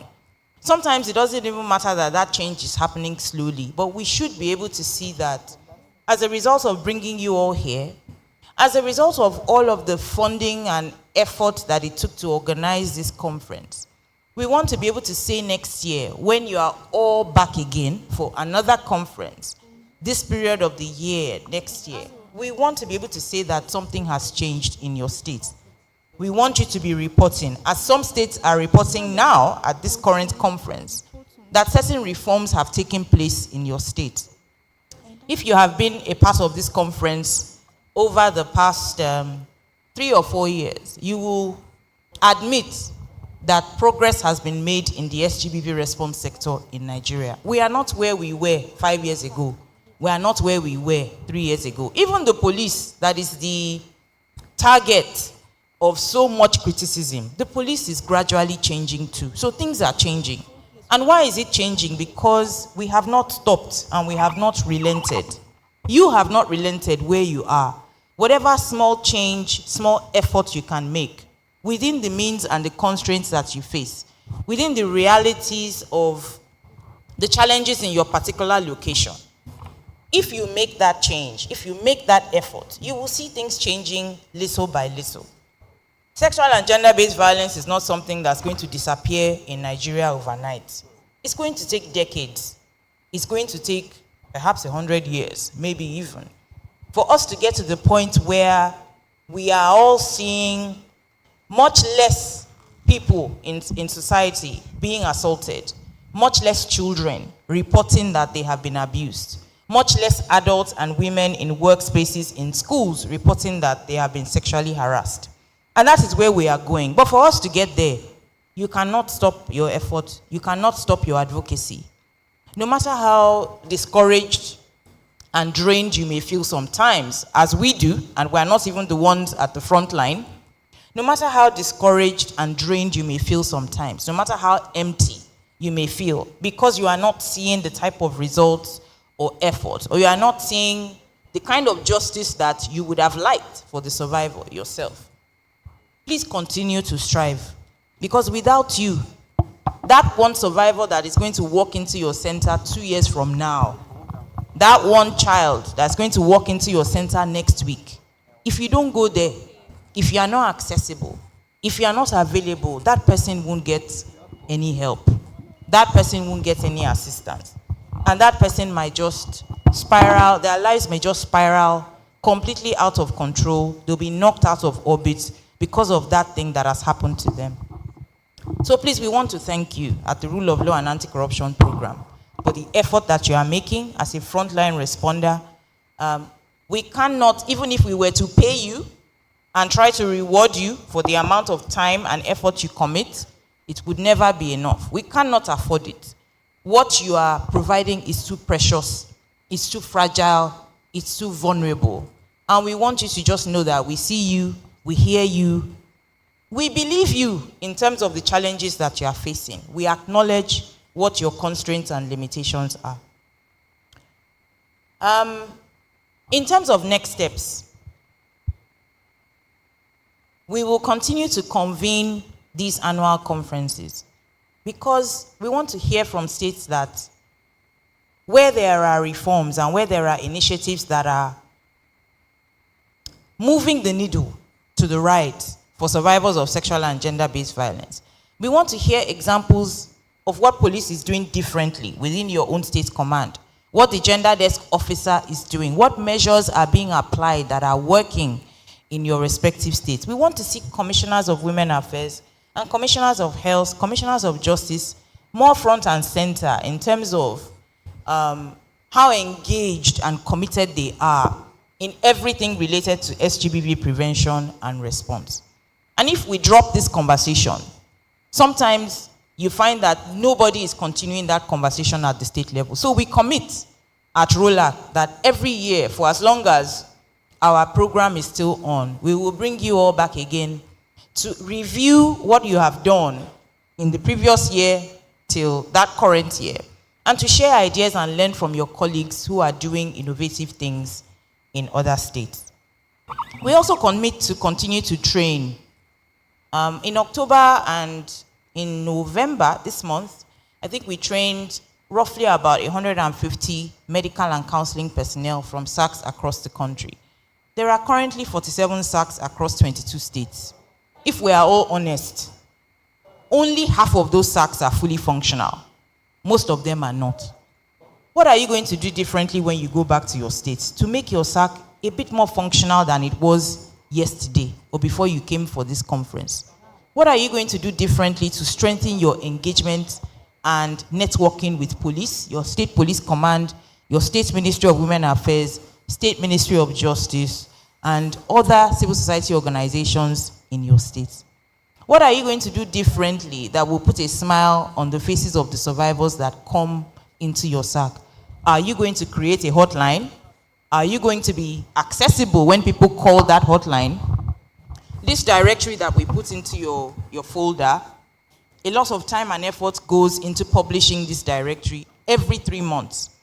And every quarter, there are some SARCs that are captured in this directory. Next quarter, those SARCs will not be captured in this directory. Why? Because if we call you and you don't pick up the phone, or we hear that a survivor visited your center and received bad services, we'll knock you off this directory. Because if we publish this document, what we are saying to the public is go here and you will get help. And if they go to any place that is represented on this directory and they don't get the help that they need, or they get bad services, or they are re-traumatized because they were exposed to you, then you have no business being represented on this directory. So we acknowledge all the challenges that you face. We acknowledge the broader challenge of being a Nigerian, living in Nigeria under this type of economic conditions and political climate. But we want to appeal to you. Sometimes it's that small smile, that extra mile that you go to be nicer, to be kinder, to be more empathetic, to want to reach out, be the one to reach out and do the advocacy to all the other agencies that are involved. Sometimes it's that little extra that it takes for you to, for a survivor to be able to say that in this spectrum of what justice looks like, this SARC did this for me, or this SARC personnel did this for me. So I encourage all of you as you go back, that you go back as change agents, as influencers, and as advocates for what your state will be doing differently from here on out. We also commit at ROLAC to continue to provide whatever support we can to coordinate, support you to coordinate response at the state level. Unfortunately, ROLAC is a 5-year program. In December, on the 31st of December, we would have run 2 full years of our programming and have 3 years left till December 31st, 2027. And we only work in 8 locations. We're in Abia, we're in Adamawa.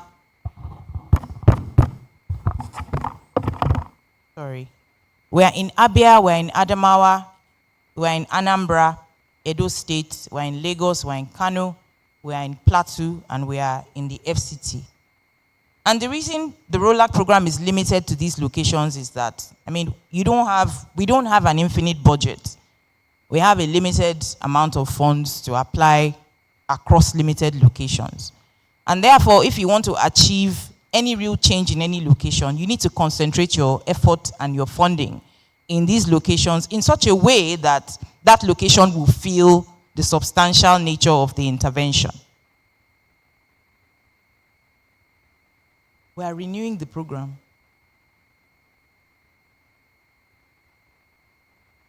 I can't hear what our funder is telling us, and I wish I could. Chidima, please find out what Laolu is saying and come and whisper to me so that I can get it right.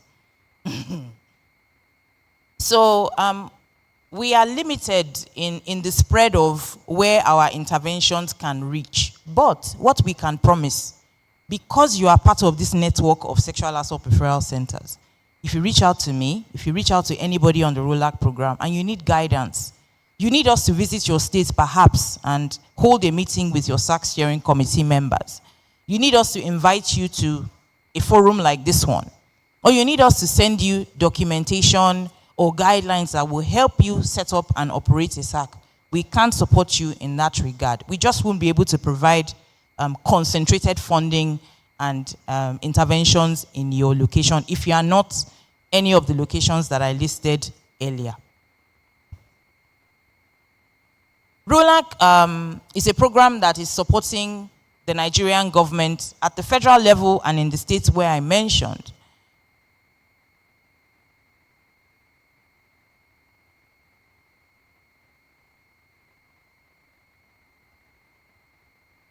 Okay, ROLAC is a 5-year program that is funded by the European Union and being implemented in Nigeria by the International Institute for Democracy and Electoral Assistance, International IDEA. And the goal of the program is to support the Nigerian government at federal level and in the states that I mentioned to strengthen the rule of law, consolidate good governance, and support reforms in the anti-corruption sector.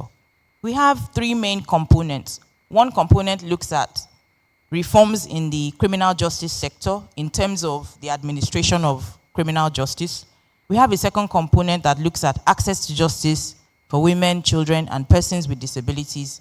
And that is the component that this SARC conference and everything that we are doing supporting survivors of SGBV, that's the component and portfolio that is concerned.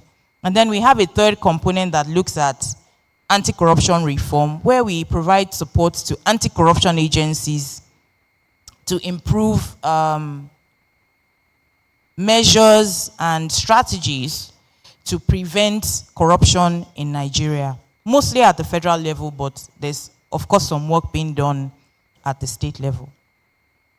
Our primary partner is government because our program is targeted at government. Whatever effort the government is making, however minimal, in any of those three areas, our job at the ROLAC program is to support the government to strengthen and improve on those efforts. Are we seeing change?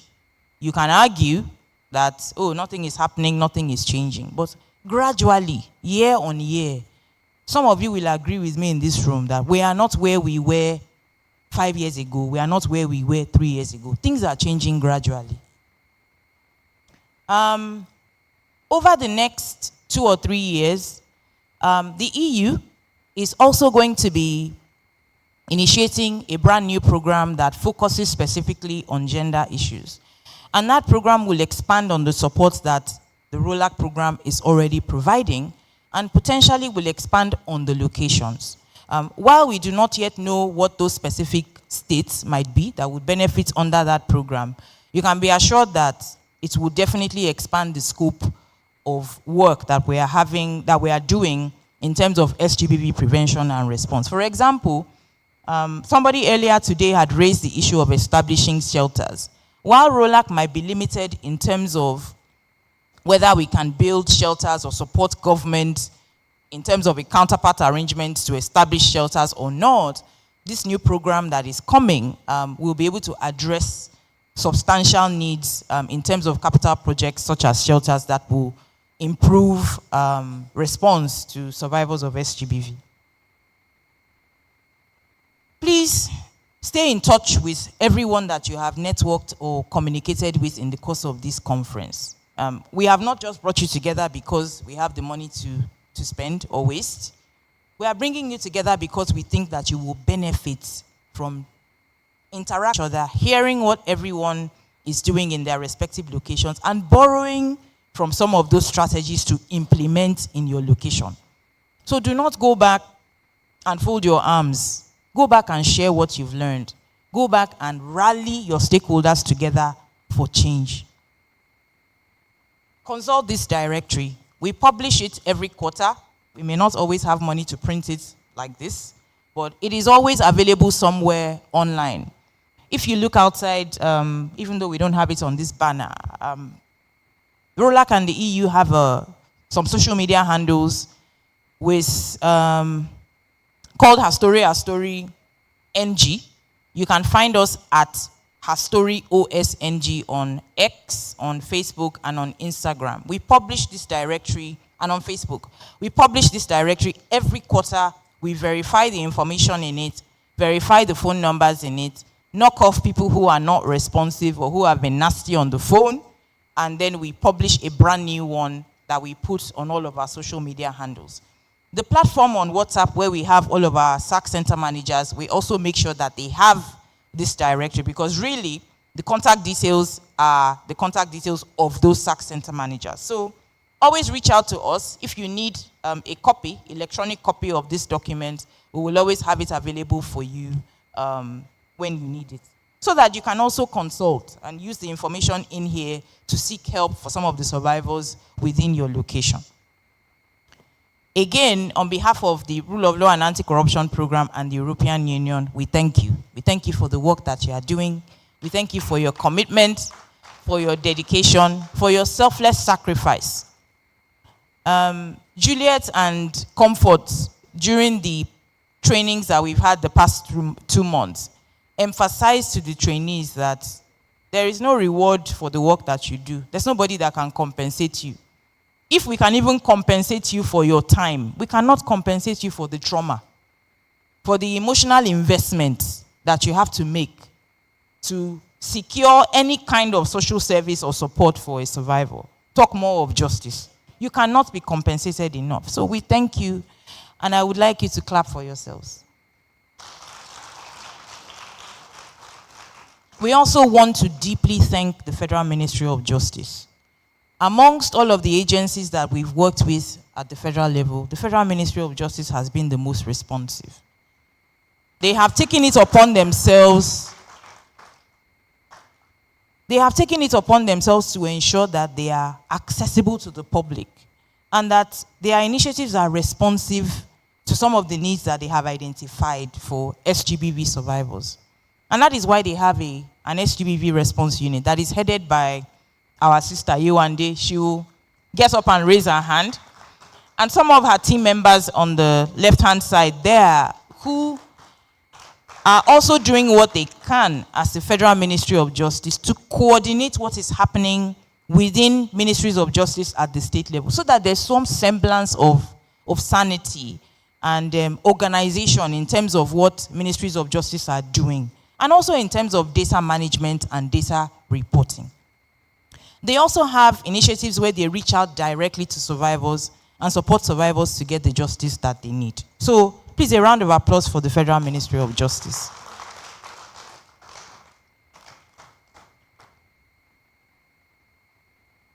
I also want to thank my colleagues, Gozie and Chidima, who are here in this room, who have been the backbone of organizing all of the arrangements that have led to a successful conference. So I thank you, Gozie and Chidima. I may not always say it, but I value your contribution to the program. I want to thank all of our partners, our consultants, our trainers, our panelists, our able moderator, Angela, who has been with us the past 3 days, helping us to steer and direct the conversation. Angela, thank you very much for your help. I extend our thanks as well to some of the presenters on Monday, to Honorable Justice Rahman Oshodi for always being on call, to come and answer, to come and explain, to come and share, to come and recommend what we can be doing differently in our various locations. I want to thank all of our designated sexual and gender-based violence judges from the sexual offenses courts at the state level, who also came here on Sunday and spent the whole of Monday and part of Tuesday with us, sharing experience and also being part of the conversation and therefore part of the change. I want to thank Mr. Martin Obono, Damola Lakpite from the Spring Center. I want to thank our doctor from Yobe. Let me quickly check your name because I've said our doctor from Yobe like 5 times and that is bad. Potiskum Sak. Dr. Abubakar Sadiq, thank you very much for joining the panel. Dr. Osage, and beyond Dr. Osage, I don't know if all of the SARC trainers are in the room. Dr. Osage trains in forensic medical examination and injury documentation. He trains medical and medical personnel of SARCs, but I don't know if Dr. Agu is also in the room. He also trains medical personnel of SARCs, and Dr. Ejike, of course, wave your hand, also trains medical personnel. And then we have Comfort and Amaka, who are our trainers in trauma counseling. And then last but not the least, Juliet, who has been supporting the program to quality assure the work that we are doing with SARCs and ensure that that work actually reflects the needs and priorities of survivors. Last but not the least, I want to thank all of you for your participation, for your rapt attention, for your contributions and comment, and wish you journey mercies back to your respective locations. I will not promise you that your flights will leave on time. That is something, a battle that we will all have to fight when we get to the airport, but I pray that it will not be as strenuous and as tedious as some of you had it getting here the past couple of days. I will now hand over the microphone to the Pioneer Mandate Secretary of the FCT Women Affairs Secretariat. Because FCT is the host of this conference, we are in the FCT. If they did not allow us to have the conference here, then we wouldn't have been able to bring you all. So I want Mrs. Benjamin Lani to give us a couple of remarks before we now have our closing remarks from the Federal Ministry of Justice. So, Ma, please, thank you for coming. Thank you for joining us to your left. Thank you for coming and thank you for joining us yesterday and today. The FCT Women Affairs Secretariat, though new, oversees the FCT Sexual and Gender-Based Violence Response Team, and they are also gearing up to do quite a lot in terms of improving SGBV response in FCT. Thank you very much, Madam Toyosi Gewa. I was saying, isn't she Dr. Toyosi? They said no. I said, well, after all this, there's no question that she's an honorary doctor. So let's put our hands together and appreciate her really for just carrying out her duties with such a very clearly articulated sense of direction, intervention, and a clarity of delivering the points of action. Yes, I'm here as the Mandate Secretary for Women Affairs of the Federal Capital Territory, but I'm not here alone. I'm one of 37. And I'd like to please respectfully ask that the Honorable Commissioners of Women Affairs from the state should please come and join me upstage very quickly. Very, very quickly, please just help me appreciate every one of them so that I do not stand here. There is no way I am, quote unquote, the last born. Please celebrate and help me welcome my company of Honorable Commissioners. Thank you. So I'm the only Honorable Commissioner called the Honorable Mandate Secretary. So as the Mandate Secretary, my assignment here is one that first and foremost will honor them. Please very quickly just introduce yourselves so they know who you are here. Thank you. Just quickly. Okay, good afternoon, everyone. I'm Honorable Caroline Dafru Panglang, Commissioner of Women Affairs and Social Development, Plateau State. Assalamu alaikum. I'm Halima Hassan Kamba. I'm the Honorable Commissioner, Ministry for Women Affairs, Kebbi State. Good afternoon, everyone. I'm Aisha Rufai Ibrahim, Commissioner for Women Affairs and Social Development, Nasarawa State. Thank you. Good afternoon, all. I'm Hadiza Ahmad Shagari, Honorable Commissioner, Women and Children Affairs, Sokoto State. Good afternoon, everyone. I'm Haji Atiti Auta, Honorable Commissioner, Women Affairs and Social Development, Niger State. Good afternoon, everyone. My name is Honorable Edema Irom, and I'm Commissioner for Women Affairs, Cross River State. Please join us at the Carnival Band, GBV Orange Band at the Carnival Carnival. Thank you. Good afternoon, everybody. My name is Honorable Nedo Geoffrey Kofulto. I'm the Honorable Commissioner, Women Affairs and Social Development, Adamawa State. Thank you. Good afternoon, all. I'm Mwangu Agatha Chinyere, representative of the Honorable Commissioner, Ministry of Children, Gender Affairs and Social Development, Enugu. Thank you. Good afternoon, all. My name is Helen Nika, Permanent Secretary, Ministry of Women Affairs, Benue State, representing the Honorable Commissioner. Good afternoon, everyone. I'm Ogechi Becky Ogwama, Permanent Secretary, Ministry of Women Affairs, Permanent Secretary, Ministry of Poverty Alleviation and Social Protection. So I'm representing both commissioners.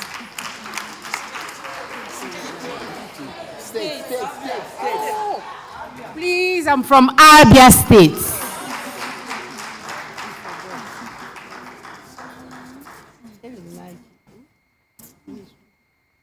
Good afternoon, everyone. My name is Margaret Tefyong from Akwa Ibom State. I'm representing my Honorable Commissioner. You see, standing here is a football team, 11 of them. And the fact is, like I said, it would have been easy for me to come up here and have it all eyes on me. But you see, it's not about any one person. This is a collective call to action. And it is in that place of the collective call to action that we want to very properly establish by the protocols what we have been challenged to become. Champions of the change we want to see, because we are, first of all, the change we need to be. Sitting in this hall, my own assignment is just a year shy of 1 year and 1 month, because I was inaugurated the Pioneer Mandate Secretary first in 48 years for the Federal Capital Territory last year, 24th October. Coming into this assignment, I have come to a class of unlearning and relearning. Coming away from what is verbatim, what is the usual context, and finding that we now have to very innovatively determine what our own tackle throw is going to be. Talking about the notes, I'm just concluding now. My first reference came from a statement by, I believe it was Madam Juliet, who said, no, not Juliet, it was a lady seated, well, when I say it, you'd know, SGBV, it's unacceptable, it is preventable, it takes collective action, and it demands connective, a call to action. This is the first statement in touching me that made me review again. It may seem ordinary, but it's a very deliberate take-home. We must find the right language with which to present our line of action. In a few days, it will be 16 days of activism against SGBV. Everybody can say this from their sleep. How about the 349 days? Those out of the 365 days, 16 of which we're about to engage now, are the 349 days of action. And I thought to myself, if I looked at the word action, what are we talking about? A, it would be advocacy. It's not just about the activism. A lot of the activism happens like this, as talking heads in air-conditioned centers in our city centers. But like we heard and we were challenged with, the ruralities. FCT has 884 communities, 62 wards, 17 tribal chiefdoms, and 6 area councils. How do you turn this from the activism of all of that orange heat for 16 days to a call to action over 349 days, so that next year, when we come into this room, we are not recycling, we are not rehearsing the same conversation. ROLAC will have a blowout because the call to action in 349 days has become a true call of reference and one that has put us forward. Advocacy. The C is for our collective action. But it's not just about collective action, it's about connected action. Every one of us in our states, in our references, I was just explaining to Juliet, for the FCT, yes, you say I'm the host. We are. I look at that and I say, next year, amen, let it be that there'll be 2 more logos in there. One will be the Women Affairs Secretariat of the FCT. The other one would be the commissioners, women commissioners of the states, with all of us in our place of collective expression. We can no longer come to these meetings, sit down, listen, and we have not come with not just our interventions, but a proper report of our call to action. We must leave this room, like we heard Toyosi say, and return, having rallied our stakeholders for change, with civil society and our own referenced assignments as state commissioners. What are we going to do differently with SARC? I started here in this room with, of course, my very loquacious Dorothy Unjumaze. But the thing I pointed out is this, Juliet, the fact that you work with the Federal Ministry of Women Affairs in FCT does not mean you have started working with the women and the incidents in the FCT. You are engaging at a national, not at a sub-national level of reference. These are the realities. Number 2, I said, data. Every data is a human being. One of my questions that became a query that has now become my call to action, I said, where is the data? I asked all of the referenced, deployed, staff, because I'm a pioneer institution, which means that it's never existed. I'm just starting. I'm still waiting for my organogram to be formally signed off with my budget. So even though you've seen so many things happening online, it's happened out of my disruptive intentionality. But you see, the truth of the matter is public service demands accountability through structure. So looking at it, I said, where? Where is the data? Where are the women? Who are we? How many women in what area? In what are the references? And in looking at this, I had to take up and initiate what now has become a collective tripartite arrangement between Social Development Secretariat, Women Affairs Secretariat, and the Youth Secretariat with the vulnerable communities and those with disabilities as part of an aggregate and disaggregated data survey that we're doing with the National Bureau of Statistics. Why? Because FCT must become your center of reference. Not because, like I told Lagos when I went, Lagos, they say you go for show. I see Abuja for shine. Everybody choose their own. But because I say this is the convergence center. Next time you come to the FCT, we must be able to take you to a SARC center. You must be able to practicalize what we are talking about. You must be able to visit and see. You must be able to go and see how it is that with myself and our DCP, Rita, DC Gender Unit, we have reworked this reference that police and NAPTIP and the rest of civil society and government institutions do not work. We are closing the gaps and we are going to give you a reference next year when you come in. Data is very important. Number 3, empathy. Thank you very much, ma'am. And I repeat it, all we need to do to connect with our client's experience is to go back to our own vulnerable experiences in a non-judgmental way.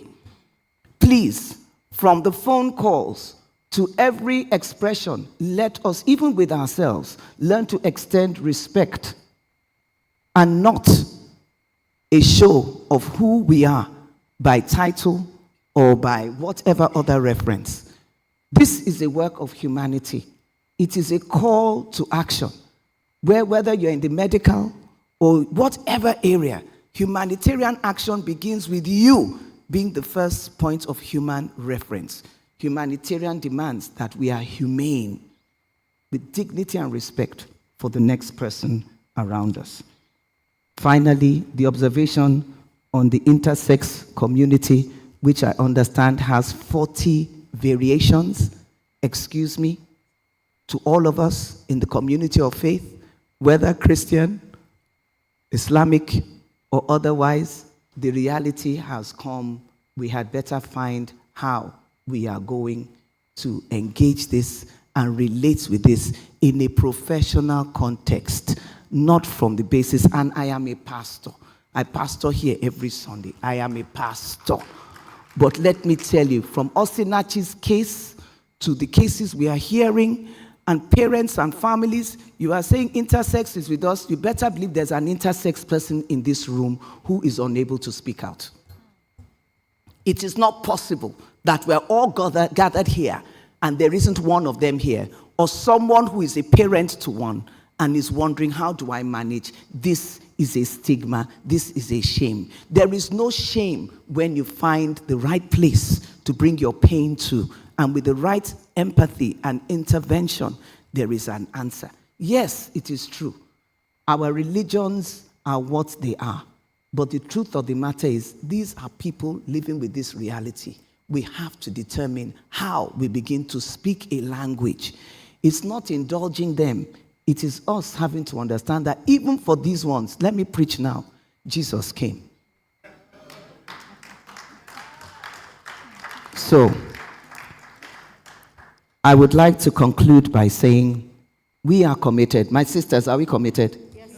Are we committed? Yes, we are. We are committed to adopting and adapting best practices from this conference, building capacities with the existing facilities in all of our reference spaces, advocating for specialized training for PHCs in medical reporting of SGBV cases, and 3, increasing support to existing facilities to improve the quality of positive results recorded in our databases.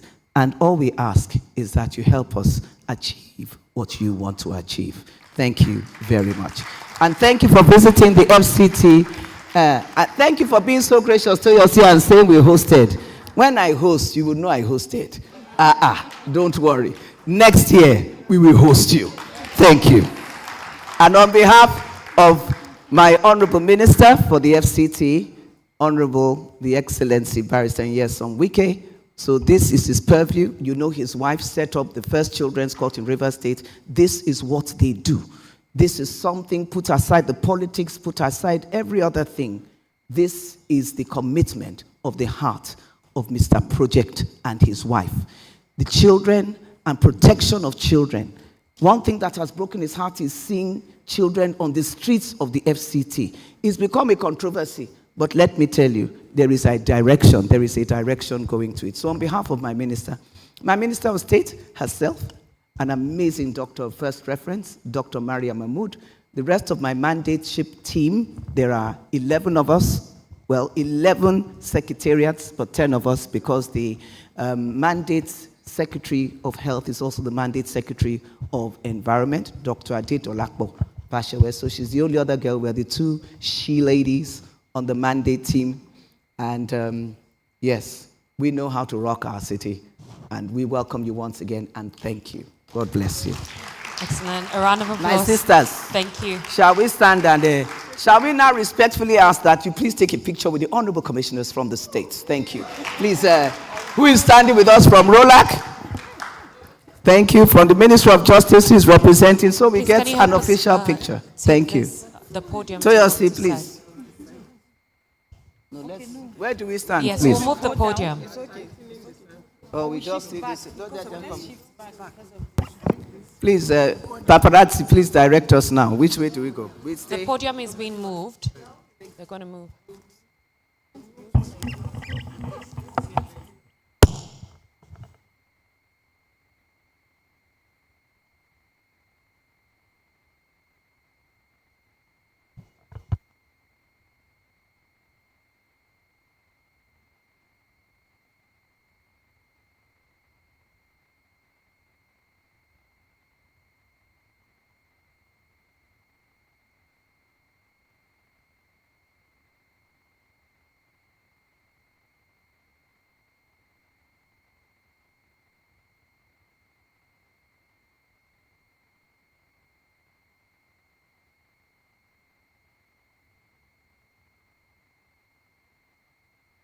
Okay.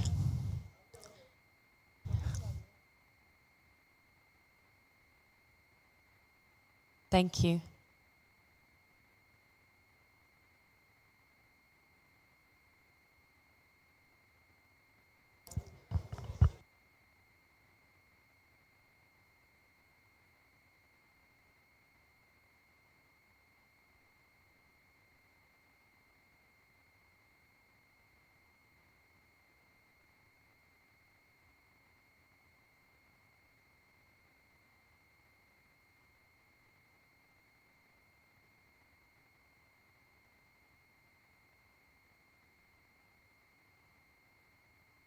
Okay, hold the smile.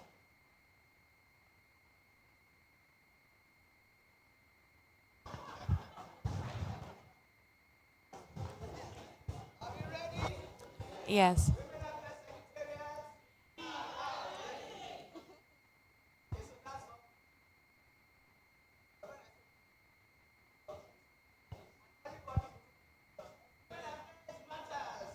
We are ready.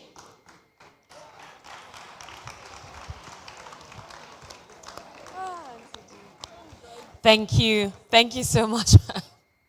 Okay, so to give us the closing remarks, we'll have the head of Federal Ministry of Justice, SGBV Response Unit, Yewande Bola Awokwetu, to give the closing remarks. Yewande, I think I can hand you this mic. Would that work? Because it's unplugged. This has been unplugged, yeah.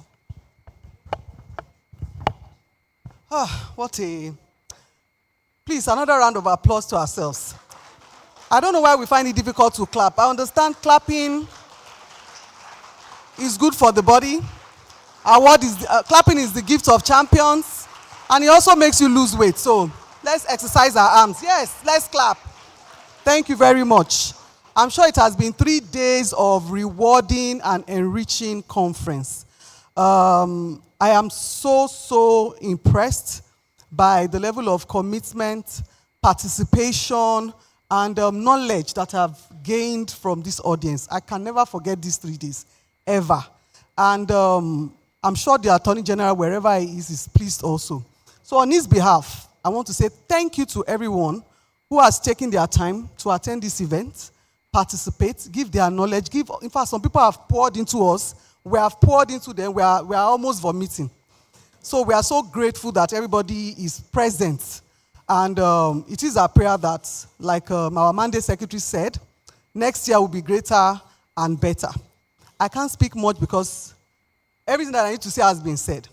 But in the spirit of patriotism, we will stand up for the national prayer in our anthem and show respect and obedience to the constitution of this country and the rules. So please, let's stand up and take our national prayer, which is our national anthem.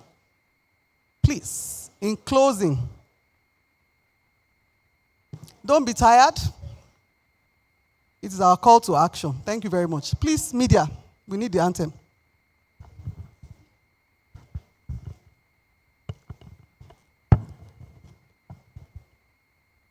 Nigeria, we hail thee, our own dear native land.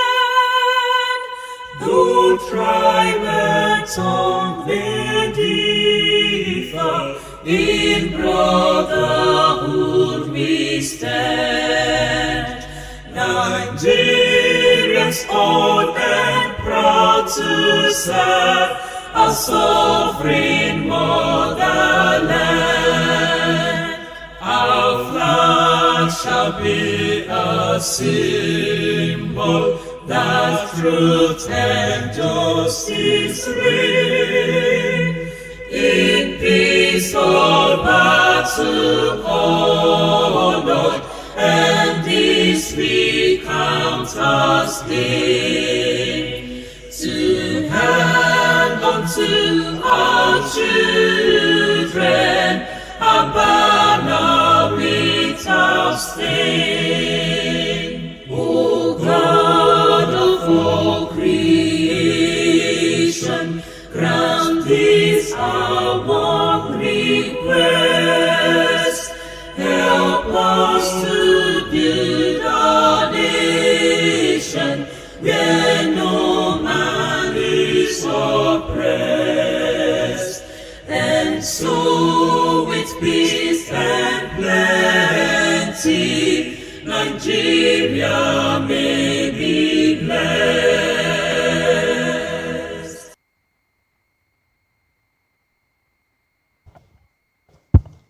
Hello? Thank you, everybody. God bless the Federal Republic of Nigeria. May we all proceed for lunch at our usual place. Thank you so much.